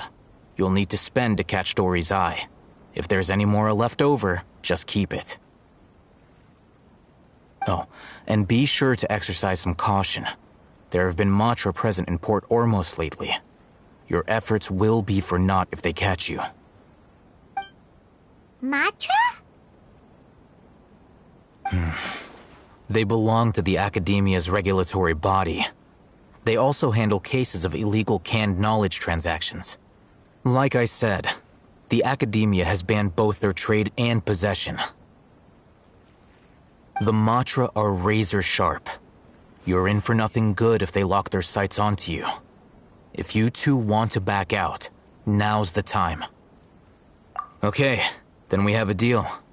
If you succeed in your dealings with Dory, come find me at the Wikela Funduk. We'll have an open discussion then. Looking at what Al-Haytham wrote, Dory's informant is a trader near Old Ormos. Let's follow these instructions and try to get in contact with him.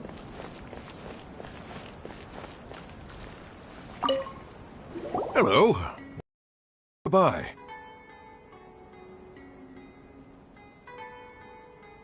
Wait, are you sure you're remembering that right? Paimon doesn't think it was that on the paper. What a unique palate. We have unripe hara fruits, but we usually keep them in the back.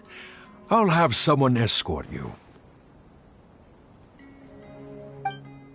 Following the paper got us past the first round. Ronak, these two want to buy unripe hara fruits. Show them to the warehouse. Got it. You too. Please follow me.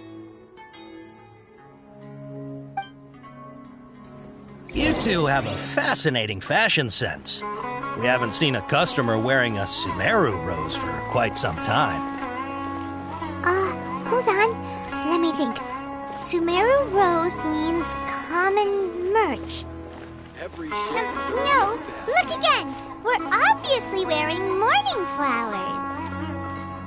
Ah, my mistake. I do apologize. Whew. That pop quiz sure was scary. The warehouse is up ahead. Please follow me.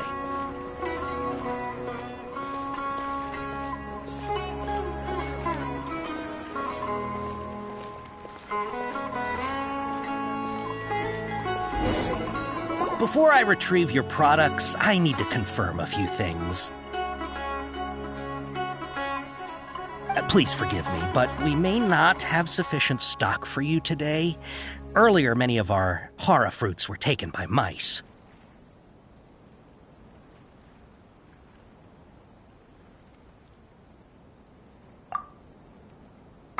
Hold on. That's not right. Taken by mice means they sold out. I'm sorry. But as things currently stand, we won't be able to fulfill your order. Why don't He's cautious of us. Let's take a closer look at the paper that Al-Haytham gave us.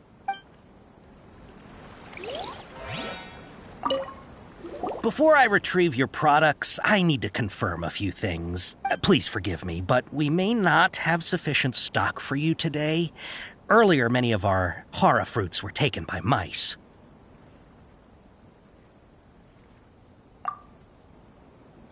Hold on. That's not right. I'm sorry. He's cautious of us. Let's take a... Before I retrieve your... Please forgive me, but we may not have sufficient stock for you today. Earlier, many of our hara fruits were taken by mice. Thanks. If better goods come in, you'll be the first to know. You look like you have some skill. Why don't I pick out some fruits that'll make you dizzy?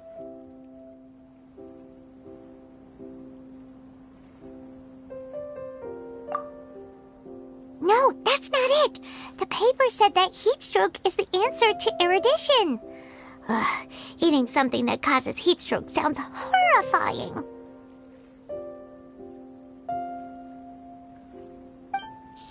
I'm sorry. But as things currently stand, we won't be able to fulfill your order. Why don't you two think things over? He's cautious of us. Let's take a closer look. Before I retrieve your please forgive me, but we may not have sufficient stock for you today. Earlier, many of our hara fruits were taken by mice. Thanks. If better goods come in, you'll be the first to know. You look like you have some skill. Why don't I pick out some fruits that'll make you dizzy? Yep, that's the right answer. But eating hara fruit that makes your head and ears ring sounds like a bad life decision.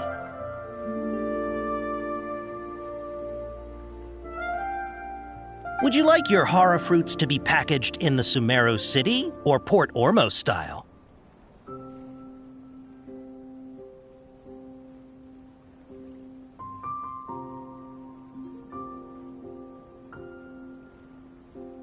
I'm guessing that you're going for a more traditional packaging since this is your first time here. Wait a sec. Sumeru City style means we're only buying a few things.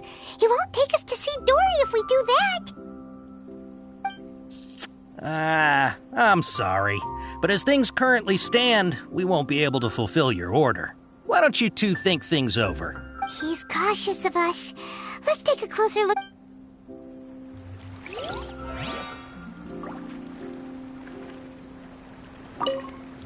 Before I retrieve you, please forgive me, but we may not have sufficient stock for you today.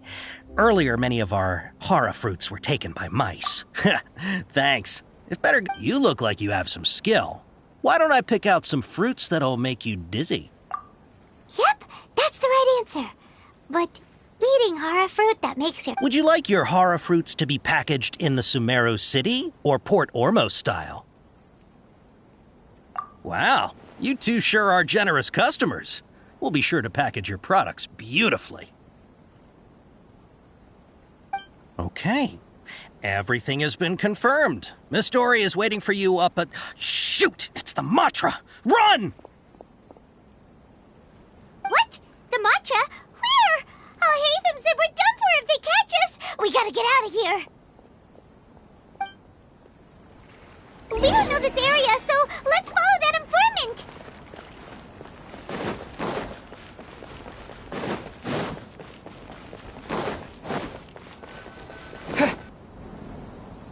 He ran that way!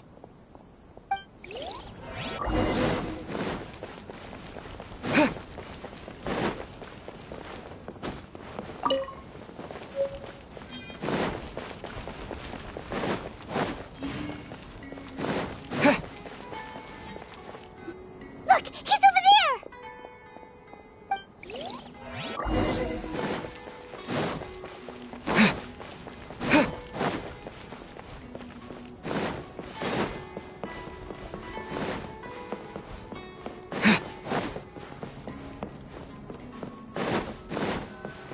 Hey! If you're hiding from the Rishbal Land Tiger! Come this way! Another password! Huh? Oh, that voice came from... Here, over here. You can stop running now.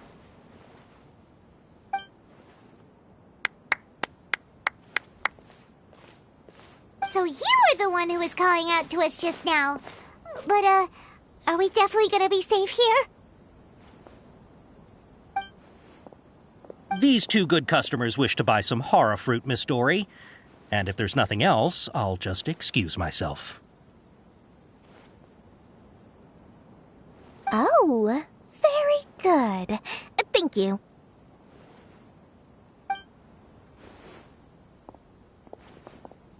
Huh? Wait, you're Dory? Paimon sure thought you'd look a whole lot scarier. Hey, what are you trying to say, Princess Pea-Brain? I can be scary enough when I need to be, believe you me.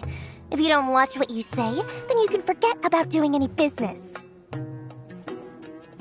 But it seems you two have actually done pretty well so far.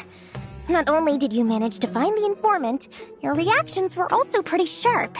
You don't really look like criminals or anything, but I bet my Mora that you've been involved in some shady dealings, haven't you? Paimon's not sure if that's supposed to be a compliment, but we'll take it. I can't risk doing business with people who start huffing and puffing after just a few paces, no matter how much Mora they might have. Not only will they get caught by the Matra, but they'll also get us into trouble. As decent folks trying to run an honest business, we don't need any of that. Wouldn't you agree? So that's why I prefer to have customers like you.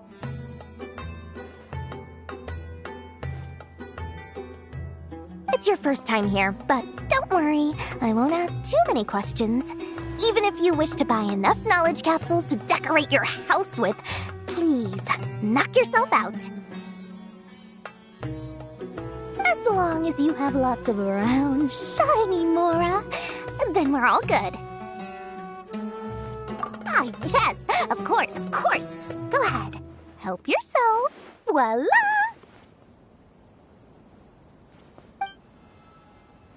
Wow, she has a trove of canned knowledge. Whew. She'd probably be in serious trouble if the Matra caught her with all this.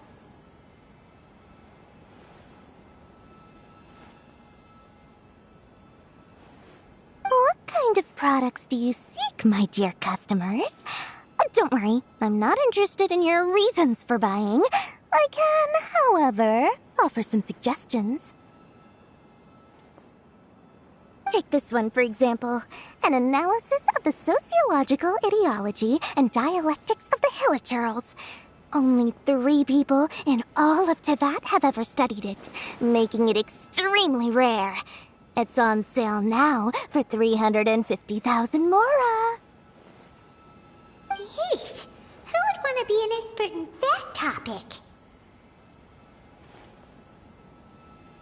Or how about the architectural styles and construction methods of Teyvat in the early Archon War period? With this one, you can become an expert in historic architecture preservation and find an excellent, well-paying job in nearly any nation. Ooh, now this sounds like it could be useful. 2 million Mora, and it's yours. No discounts.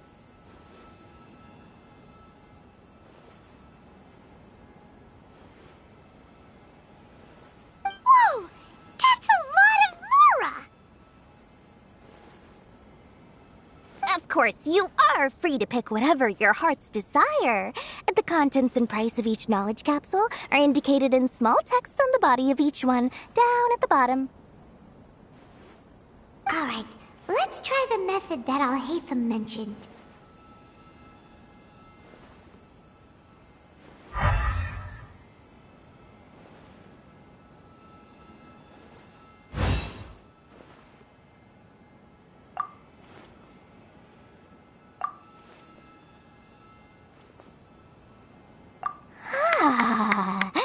You've really got a good head on your shoulders, and quite the eye for quality. We'll these, please and thank you. My, oh my. You are blessed with a taste for both the exquisite and the extravagant. Customers like you are a rare breed. 1 in 100. No, 1 in 1,000 even. Listen, I have a special offer for you two.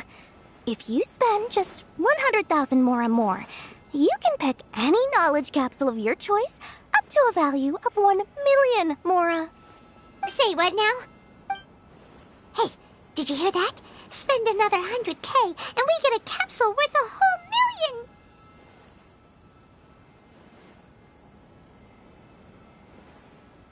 But all the canned knowledge we just bought is easily worth 500,000 mora. If we spend just a little more, we can get something worth 1 million mora. Isn't that a fantastic deal? Think about it. We've gone to all this trouble to get this canned knowledge. And so far, everything we bought belongs to Alhaitham. Aren't you even the least bit curious about how this whole canned knowledge thing works? We're talking instant knowledge here. Don't you want to try it yourself?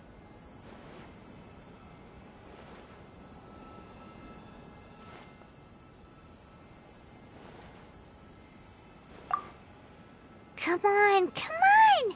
We still have around 100,000 of Alhaitham's Mora left, so let's put it to good use by finding something useful for you. Ahem, you've got a deal, Dory! We'd like to spend an extra 100,000 Mora.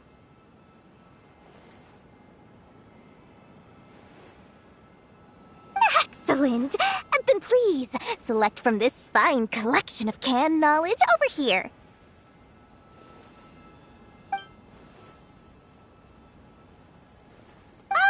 Hold on a second. Paimon thought we could choose whatever we wanted. Why can't we choose the ones from over there? Oh, but my dear customer, the knowledge capsules over here are worth 1 million mora each. I'm sure discerning customers like yourselves will be able to find something to your liking. Please, take your time. Uh-oh, Paimon has a bad feeling about this. Let's use Elemental Sight again to check these.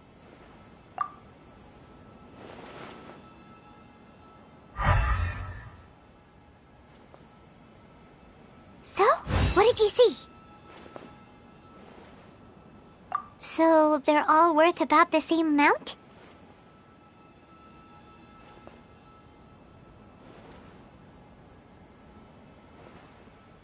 Well, anyway, the Mora's already been spent, so let's at least try to find something useful. Let Paimon take a look here. An introduction to traditional Sumeru brewing techniques, the art of growing spices, an overview of ancient runes. Oh, how about this one? Sword Fighting Techniques 8. Not sure we'd ever find volumes 1 through 7, but at least this knowledge should be useful, right? Let's go with this one. Dory, we'll take this one. All right, very good.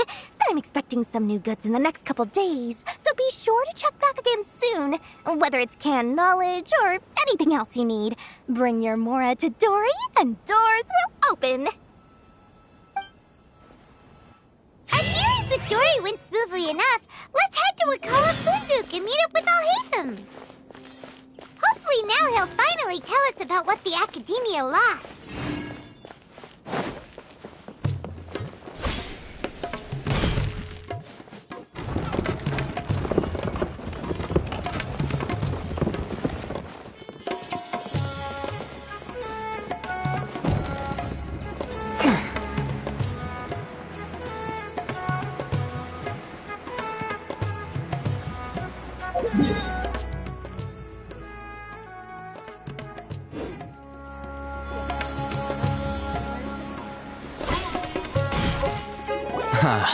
You two made it. And from the looks on your faces, you were successful. Whoa, there's so many people from the Academia here. Why would you pick this place as our meetup spot? Well, Wakela Funduk is under the Academia's control, so naturally the Academia has people working here. I came to Port Ormos under the pretense of conducting official business. You're a pretty daring guy. Relax. No one here is interested in anything we say, and the Matcher won't come here. Okay, now, tell me how your encounter with Dory went.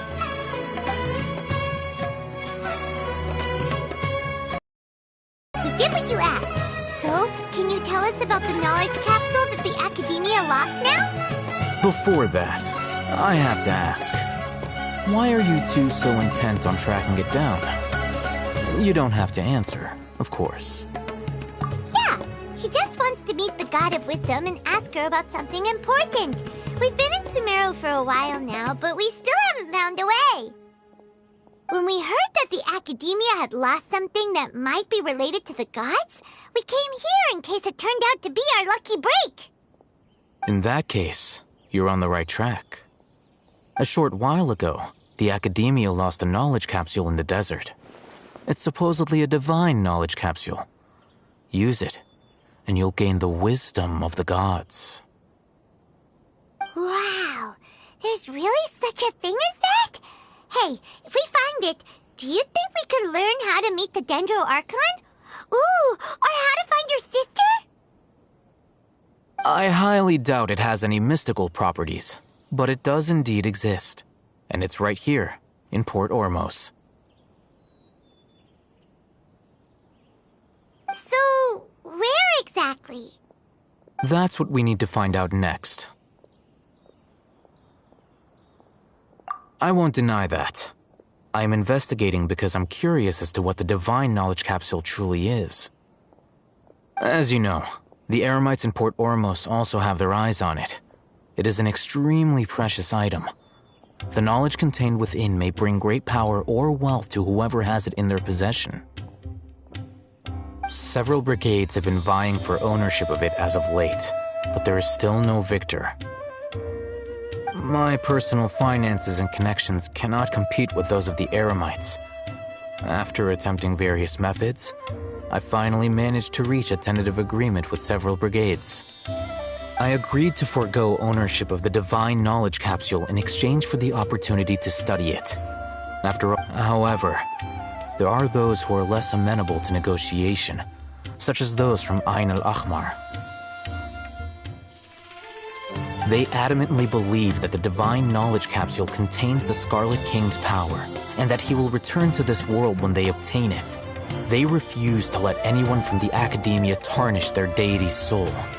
So you kept hounding them because they refused to cooperate with you? Yes.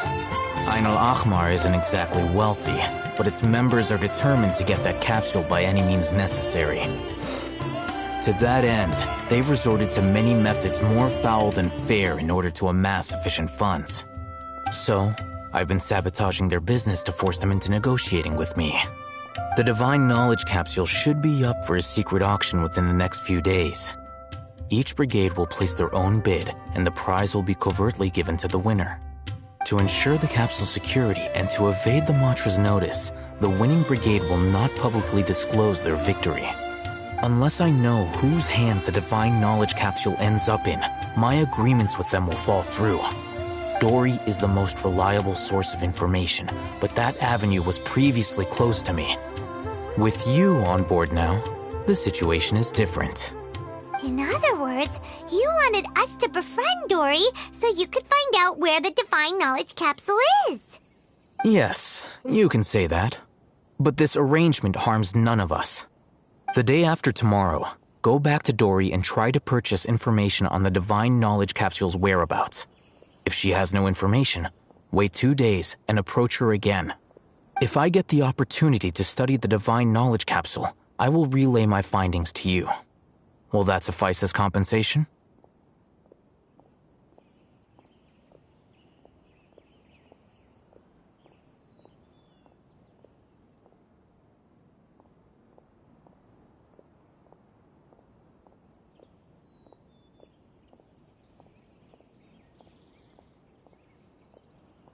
Okay, then we'll meet up in 2 days. Alhaitham, before you ago, we actually bought a knowledge capsule for ourselves, but we're not sure how to use it. You two want to try using a knowledge capsule? Sure, I can teach you. Doing so right under the Academia's nose is a bit problematic, though. What do you say we head to the outskirts of town?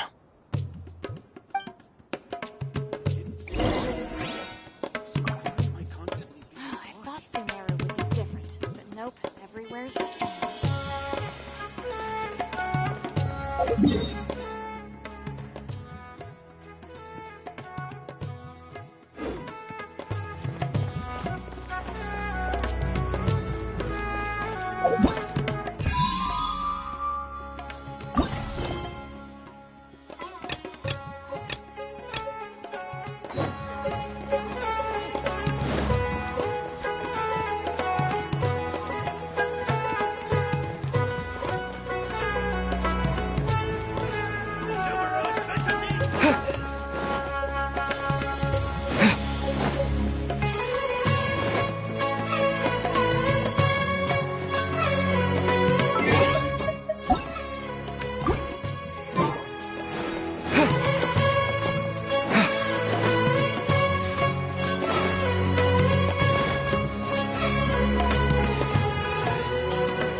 Alright, this place works. Show me the capsule you purchased. Here. Sword Fighting Techniques 8. Huh. A combat class knowledge capsule. This class is something of a rare find these days, since most have been taken by the Eremites to augment their battle capabilities. Really? Ah, yeah, what a great buy! If you want to determine the efficacy of this capsule, I can evaluate your combat ability. However, effects will likely be minimal if you already possess a high amount of strength. We can conduct a controlled experiment where you fight 2 battles, one before using this knowledge capsule and one after. While you fight, we can use an Akasha terminal to monitor your various physical parameters. There may be variances in your physical strength between the 2 tests, as well as a disparity in your opponent's abilities.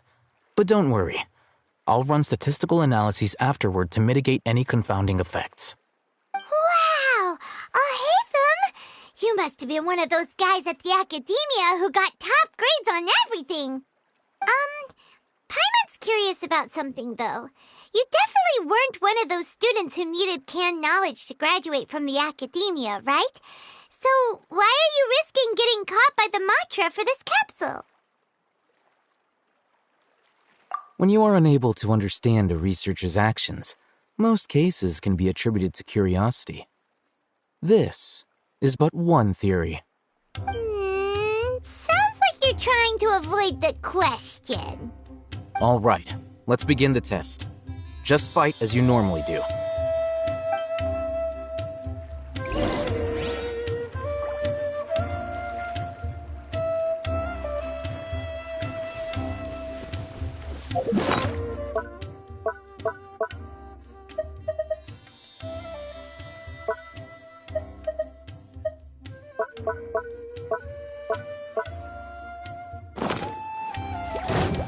Scatter!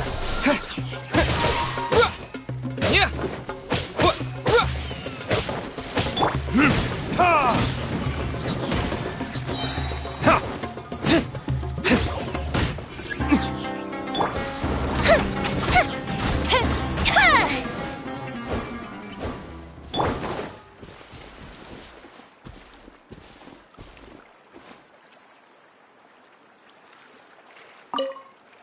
All right. I'll link your Akasha terminal to record data. The next step is to use this knowledge capsule. Hold it in your hand. I'll help you establish a connection with it so you can activate its power.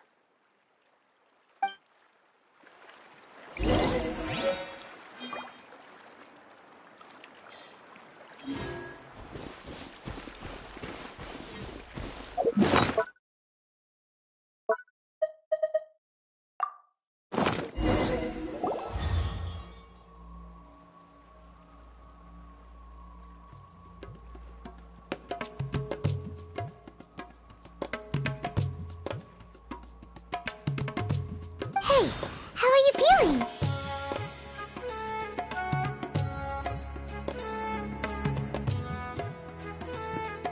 You mean that it worked? All right. Time for round 2. Fight with the same composure as before.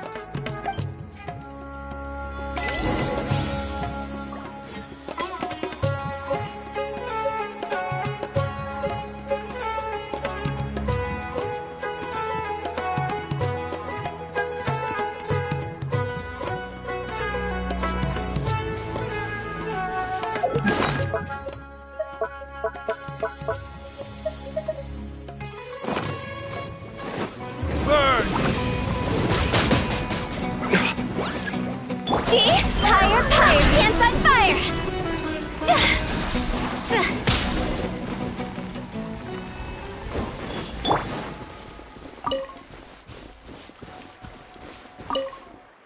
Now, I'll start recording data again. Oh, Hatham, how's it going? Well, the knowledge capsule you purchased did improve his combat capability. During the second fight, his overall fighting performance increased by 0.073%. Wait, how much?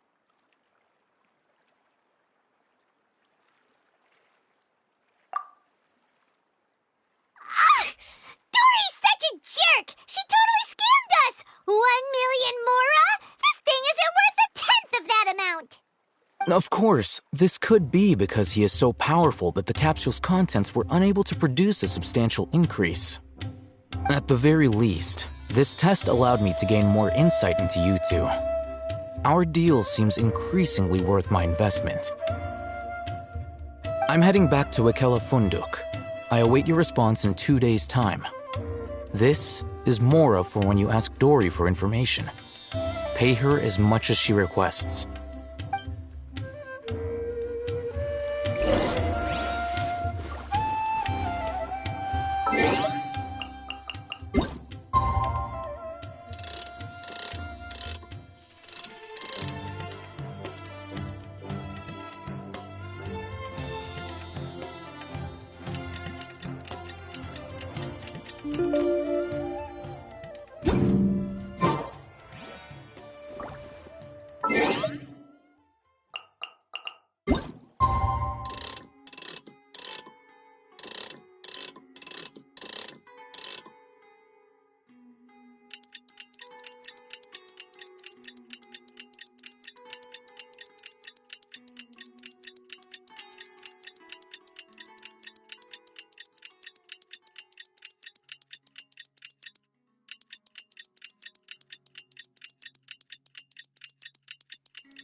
Let's see Dory today and ask her about where the Divine Knowledge Capsule is.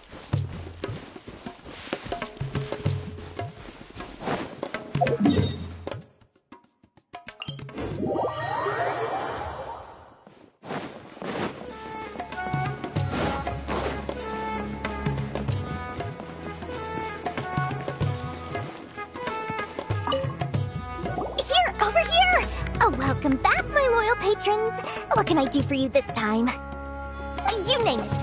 Canned knowledge, supplies, or anything else you need. I'll find a way to get it. Where there's a waterfall of Mora, there's a way. Can you really get us anything we want? Anything at all? Uh-huh. So it appears that canned knowledge alone is no longer sufficient for your opulent appetite. Then please, oblige me. Tell me what you have in mind. Oh! I knew customers with pockets as deep as yours would undoubtedly crave something more profound than ordinary canned knowledge. But you know, that kind of information isn't going to be cheap. After all, I had to work really hard to weasel my way into the auction site. Not to mention that if anyone found out that I was the leaker, I would be in big, big trouble. But how can we be sure your information is accurate? I'm curious.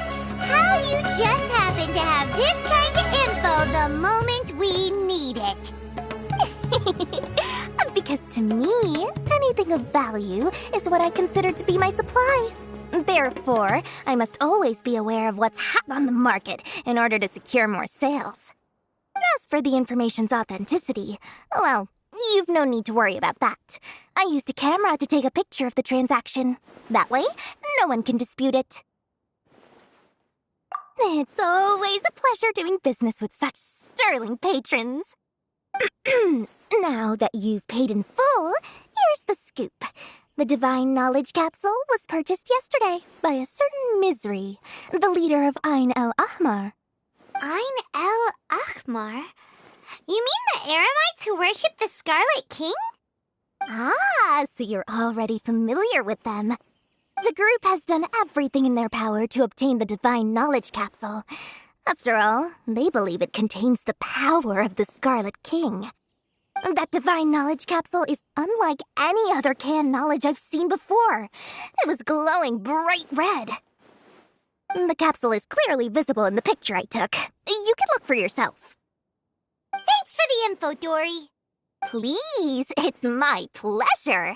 It's all thanks to discerning customers such as yourselves that my efforts yesterday were not in vain.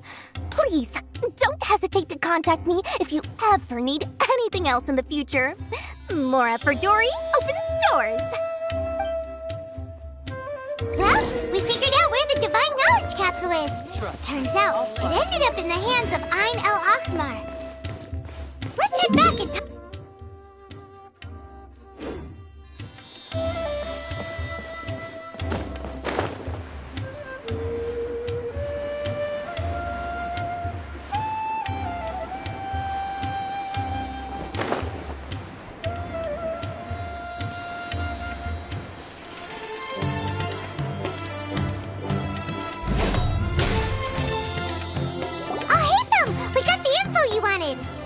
Really? All right. Let's hear it. Dory even gave us evidence to verify the intel. Have a look. Huh, look at that. Clear as day. It must have taken some guts just to infiltrate the scene of the Eremites transaction. But then to get close enough to take a picture like this. Bold move, Dory. Very bold move. All right. The person in this picture is indeed Misery, the leader of Ain el Ahmar, and the glowing red capsule he's holding appears to be the Divine Knowledge Capsule. In which case, if we play our cards right, when we confront them next week, we should be able to force them to show their hand. At first, Paimon didn't get why you were provoking these Ain el Ahmar guys. But now, it sort of makes sense. Everything's playing right into your hands. After we defeat them, we can finally have a serious talk with their boss and get them to lend us the Divine Knowledge Capsule. Thank you for your time and efforts. Take a few days off while I make some preparations. Let's meet up again on the afternoon of the arranged date, 3 o'clock sharp. See you then.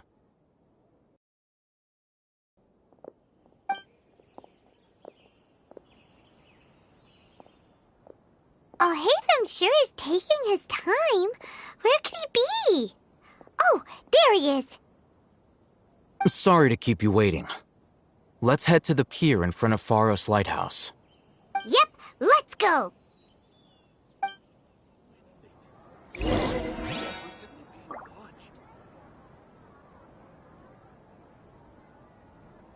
I thought Sumeru would be different, but nope, everywhere's the same.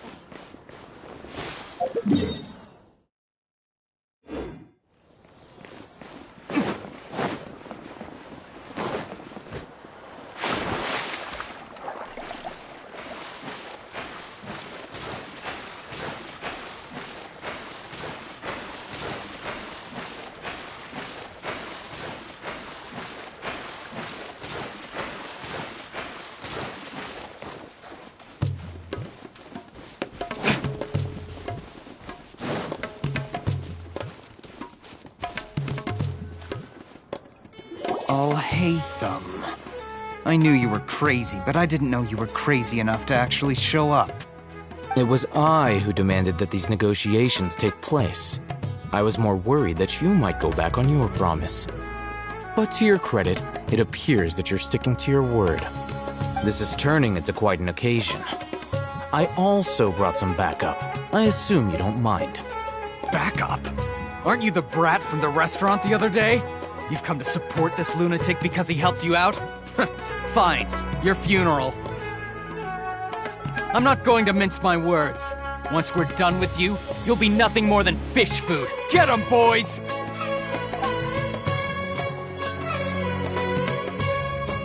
Uh-oh, here they come. Good luck, you two.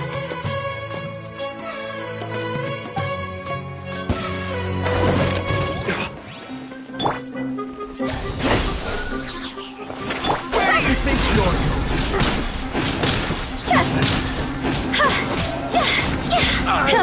Fire hazard! Follow orders. Germinate! Propagate! Time for retribution!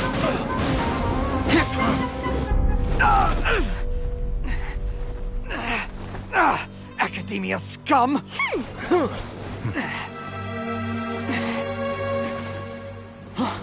Boss! Finally! Did you use it? Great! Now we can...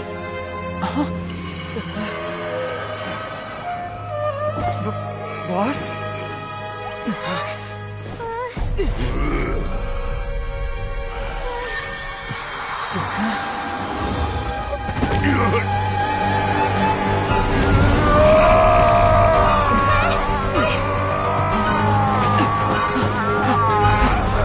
Boss! What's wrong? What happened to him? We have to cut his Akasha connection, now.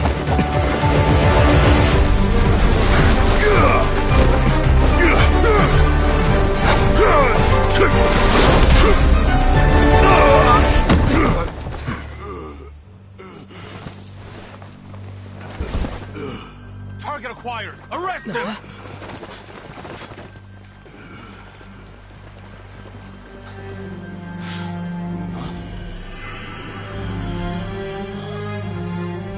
Do not impede our work. Is that understood, Al-Haytham? Of course. I was only trying to help. Take him away!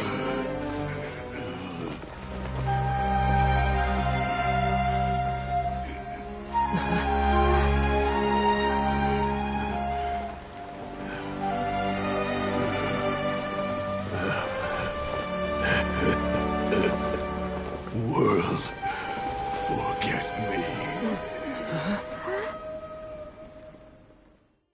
You won. What in Tibet just happened? It's like that big guy suddenly lost his mind. It looks like he used the Divine Knowledge Capsule. You mean the Divine Knowledge Capsule did that to him?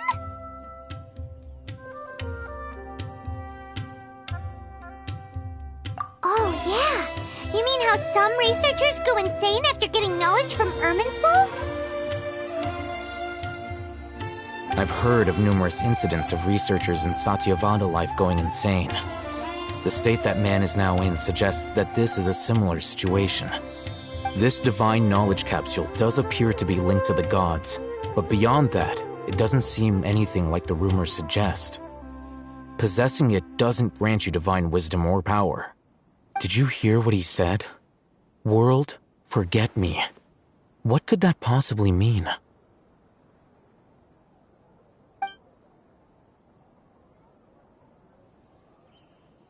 If the mantra took him away, then that means the Academia got the Divine Knowledge Capsule back too. What a shame. We were so close. Still, Paimon didn't expect the Divine Knowledge Capsule would be so dangerous. Imagine if we tried to open it. Oh, who knows what would have happened to us? As things stand, there is no reason for me to remain in Port Ormos. I believe our collaboration has also reached its end. Oh, we were so busy trying to find the Divine Knowledge Capsule that Paimon forgot to ask you something. Since you're a member of the Academia, do you have any idea how we can go about meeting Lesser Lord Kusanali? Truthfully, I don't. Lesser Lord Kusanali appears to exist outside of Sumeru's entire administration. Most of the time, you wouldn't know she exists at all. Moreover, since the Academia possesses the Akasha, a symbol of our deity's wisdom, scholars have no reason to desire to make contact with the deity herself anyway.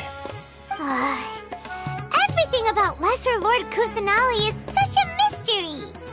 I'm heading back to the Academia. How about you two? It's almost the day of the Sub-Zero's festival! Maybe we should head back too. We've been rushed off our feet over the past few days, so maybe a little rest and relaxation will do us good.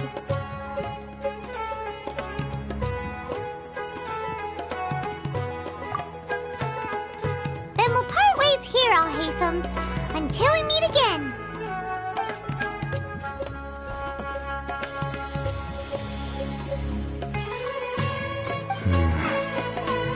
Now, do I deal with this thing first?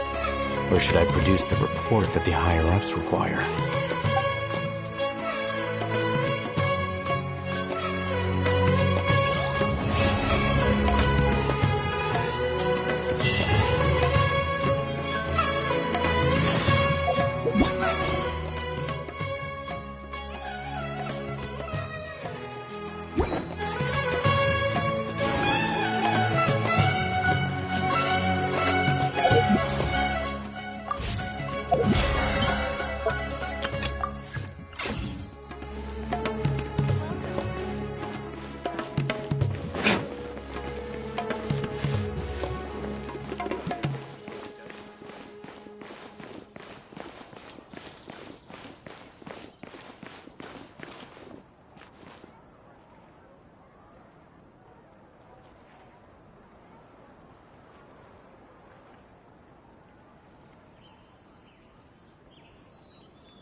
Fresh fruits and veggies, both quantity and quality.